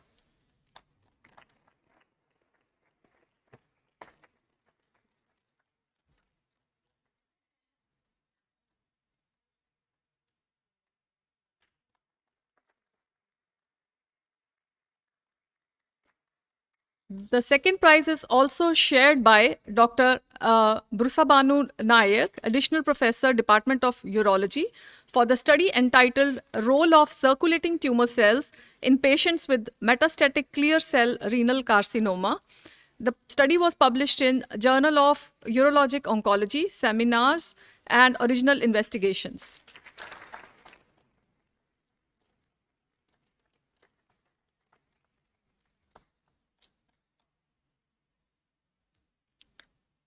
And the first prize goes to Dr. C.S. Bal, Professor and Head, Department of Nuclear Medicine, for the study entitled Efficacy and Safety of 225AC PSMA 627 Targeted Alpha Therapy in Metastatic Castration-Resistant Prostate Cancer Patients, published in Journal of Threonomics.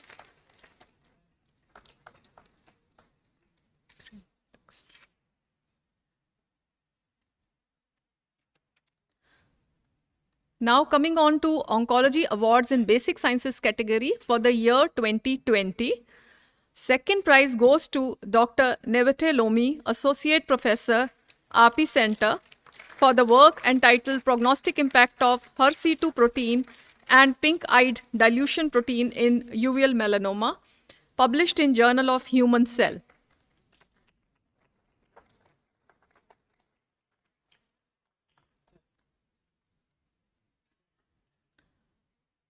The second prize is also shared by Dr. Deepika Mishra, Additional Professor, Division of Oral Pathology and Microbiology, for the study entitled Novel Use of Fluorescent Dye in Detection of Oral Dysplasia and Oral Cancer, published in Journal of Photodiagnostics and Photodynamic Therapy.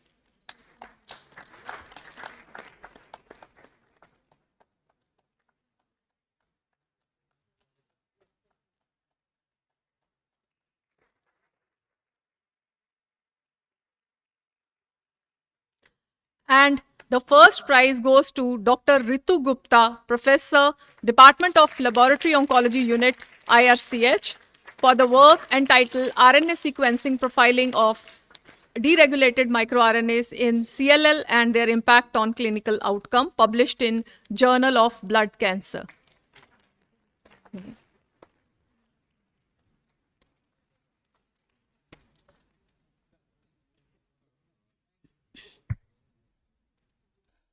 We now move on to the Basic Science Awards for the year 2021. The certificates of recognition go to Dr. Chandra Prakash, Associate Professor, Department of Medical Oncology, for his paper, Quercetin Impairs HUR-Driven Progression and Migration of Triple-Negative Breast Cancer, published in the Journal of Nutrition and Cancer.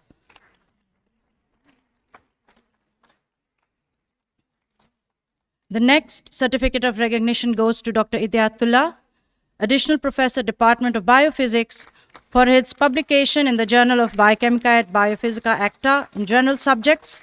The paper is titled Curcumin Rescue P53Y220C in BXPC3 Pancreatic Adenocarcinoma Cell Line, Evidence based on Computational, Biophysical, and In Vivo Studies. The next certificate of recognition is awarded to Dr. Siddharth Kundu, Assistant Professor in the Department of Biochemistry, for his publication in Journal of Helion, Mathematical Modeling and Stochastic Stimulations suggest that low-affinity peptides can bisect MHC-1-mediated export of high-affinity peptides into early and late phases. The final certificate of appreciation goes to Dr. Seema Sood, Professor, Department of Microbiology, for a paper, Molecular Characterization of Decreased Susceptibility to Ceftriaxone and Genotyping of Neisseria gonorrhoeae Isolates in New Delhi, India. This was published in the Journal of Diagnostic Microbiology and Infectious Diseases.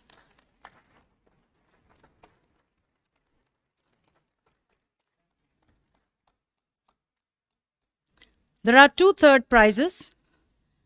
The first one goes to, there are three third prizes. The first one goes to Dr. T.C. Nag, Professor, Department of Anatomy, for his publication titled Aging of the Human Choriocapillaris, Evidence that Early Pericyte Damage Can Trigger Endothelial Changes. This was published in the Journal of Experimental Eye Research.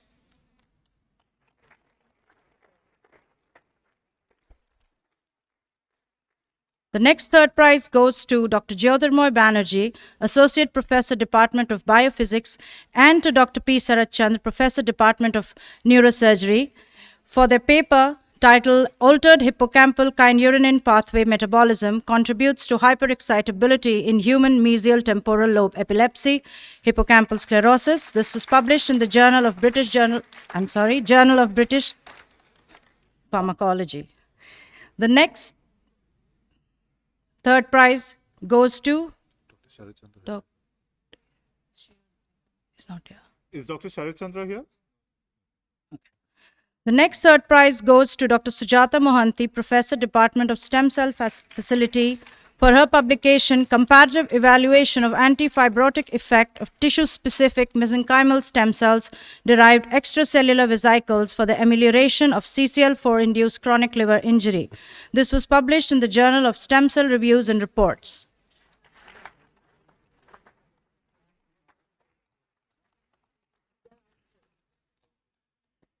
The second prize goes to Dr. Rupesh Srivastava, Associate Professor, Department of Biotechnology, for his publication Regulatory B cells inhibit osteoclastogenesis and play a potential role in ameliorating ovarectomy-induced bone loss.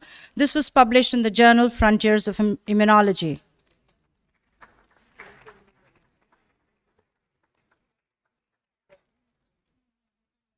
The first prize is awarded to Dr. Ritu Gupta, Professor, Department of Laboratory Oncology, for her publication Branching Clonal Evolution Patterns Predominate Mutational Landscape in Multiple Myeloma, published in the American Journal of Cancer Research.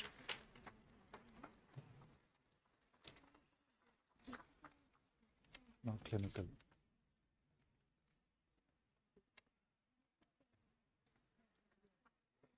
We are now going on to the clinical awards in the clinical category, and there are 5 certificates of appreciation. The first one goes to Dr. Roshan Bhatt, Associate Professor, Psychiatry, for his publication Mobile Methadone Dispensing in Delhi, India, Implementation Research. This was published in the Journal of Bulletin of the World Health Organization. Is Dr. Roshan here? Is somebody receiving it on his behalf?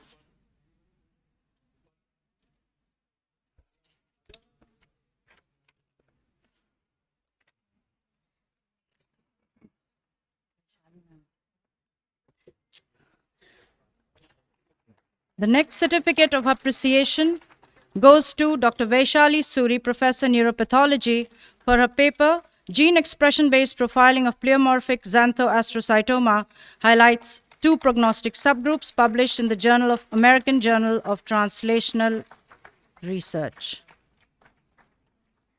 The next certificate of appreciation goes to Dr. Madhusudan, Additional Professor, Department of Radiodiagnosis, for his publication Non-Invasive Staging of Liver Fibrosis using 5-minute delayed dual energy CT comparison with US elastography and correlation with histologic findings, published in the Journal of Radiology.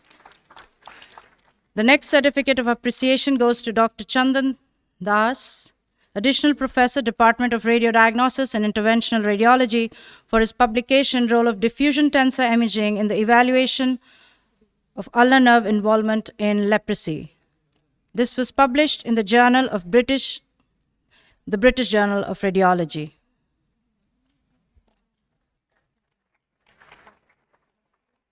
The next certificate of appreciation goes to Dr. Professor Neelam Pushkar, Oculoplasty and Oncology Services, RP Center, for the publication Mucous Membrane Grafting for Lid Margin Pathologies in Stevens-Johnson Syndrome, a randomized comparative study, published in the Journal of Eye, London.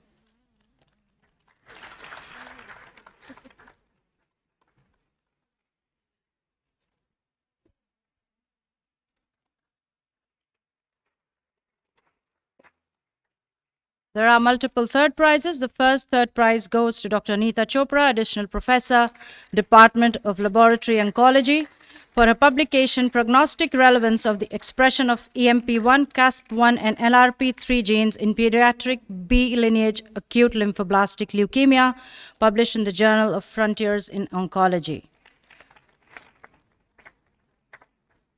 The next third prize goes to Dr. Anup Saraya, Professor and Head, Department of Gastroenterology and Human Nutrition, for the publication Effect of Vitamin D Supplementation on Vitamin D Levels and Bone Mineral Density in Patients with Cirrhosis, a randomized clinical trial, published in the American Journal of Gastroenterology.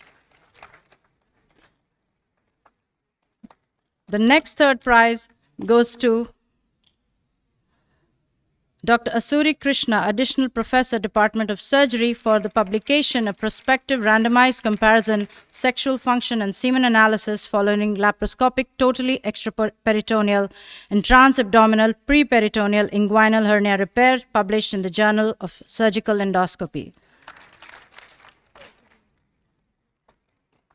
The next third prize goes to Dr. C.S. Bal, Professor and Head, Department of Nuclear Medicine, for the publication Novel Fibroblast Activation Protein Inhibitor-Based Target Theranostics for Radioiodine Refractory Differentiated Thyroid Cancer Patients, a pilot study in the Journal of Thyroid.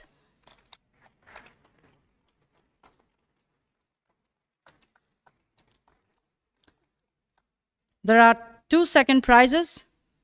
One goes to Dr. Juma Shankar, Additional Professor in the Department of Pediatrics, for a publication, Delayed Administration of Antibiotics Beyond the First Hour of Recognition is Associated with Increased Mortality Rates in Children with Sepsis, Severe Sepsis, and Septic Shock, published in the Journal of Pediatrics.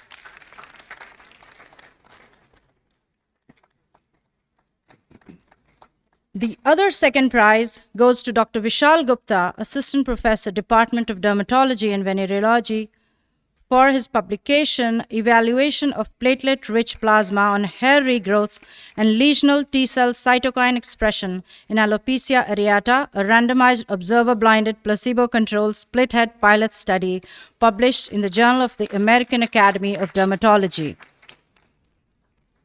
The first prize in this category goes to Dr. Manish Soneja, Additional Professor, Department of Medicine, for the publication Effectiveness of an Inactivated Virus-Based SARS-CoV-2 Vaccine, BBV152, in India, a test-negative case-control study, published in the Lancet Infectious Diseases.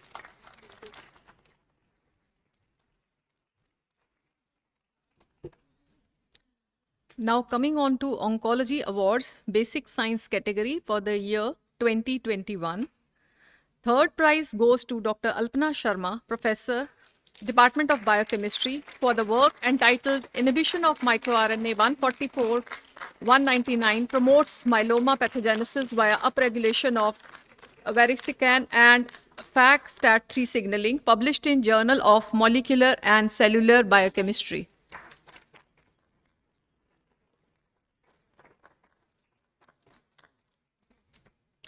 Second prize goes to Dr. Sameer Bakshi, Professor, Department of Medical Oncology, for the work entitled PVC1A-driven Enhanced Mitochondrial DNA Copy Number Predicts Outcome in Pediatric Acute Myeloid Leukemia, published in Journal of Mitochondrion.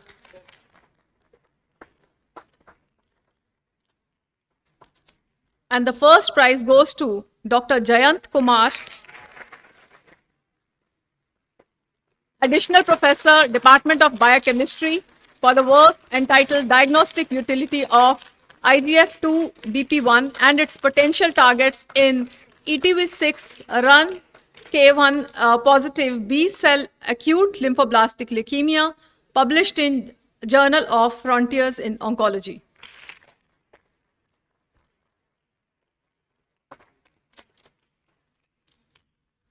Now coming on to the Oncology Awards Clinical Sciences category for the year 2021. The third prize goes to Dr. Sanjeev Kumar Gupta, Additional Professor, Laboratory Oncology, IRCH, for the work entitled Proposal and Clinical Application of Molecular Genetic Risk Scoring System, MR Plus, for BCR-ABL negative pediatric B-cell acute lymphoblastic leukemia patients, report from a single center, and this was published in Journal of Leukemia Research.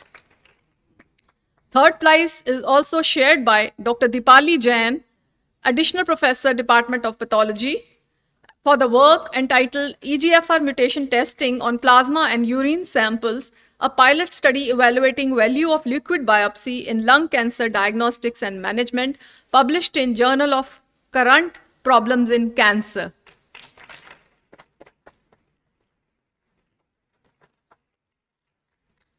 Second prize goes to Dr. Rakesh Kumar, Professor and Head, Diagnostic Nuclear Medicine Division, Department of Nuclear Medicine, for the study entitled Role of Dual Point 18F FDG PET-CT in Diagnosis of Pancreatic Adenocarcinoma in patients and with and without concomitant chronic pancreatitis, comparison of CCT and EUS, published in Journal of Pancreatology. And now coming on to the first prize, it goes to Dr. Supriya Malik, Assistant Professor, Department of Radiation Oncology,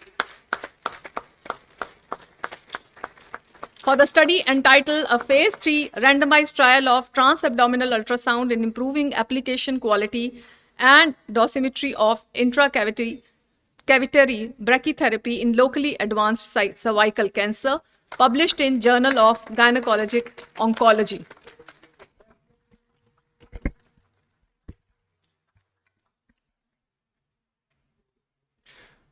So we also have the Shobha Seth Wenger Distinguished Chair in Gynecological Oncology.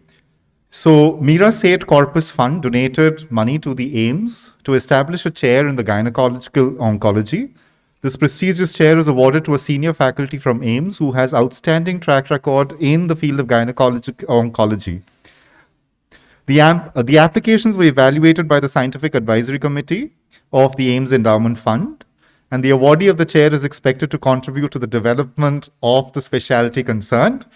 Her involvement in research and patient care would help in capacity building and inspire younger faculty.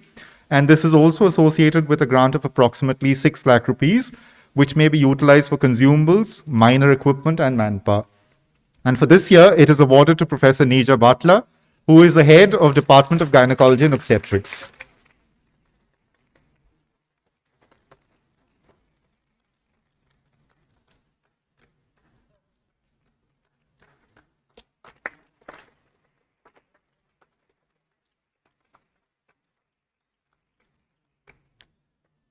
Congratulations to all the awardees.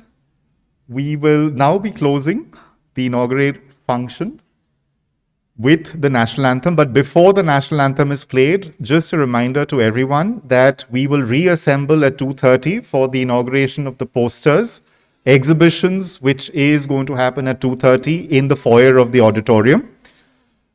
Everyone is invited for lunch. For the faculty and the dignitaries, it would be arranged in the second floor of the cafeteria building, and for everybody else, there is packed lunches available in the quadrangle associated adjacent to the auditorium. And now we will have the national anthem. I request you all to stand.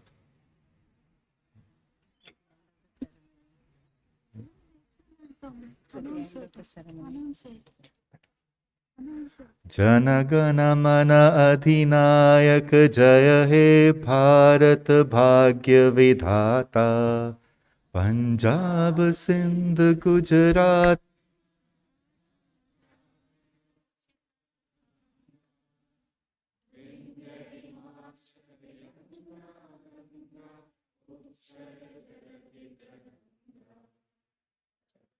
नामे जागे तब शुभ आशीष मांगे, गाहे तब जय गाथा, जन गण मंगलदायक जय हे भारत भाग्य विधाता, जय हे जय हे जय हे जय जय जय जय हे.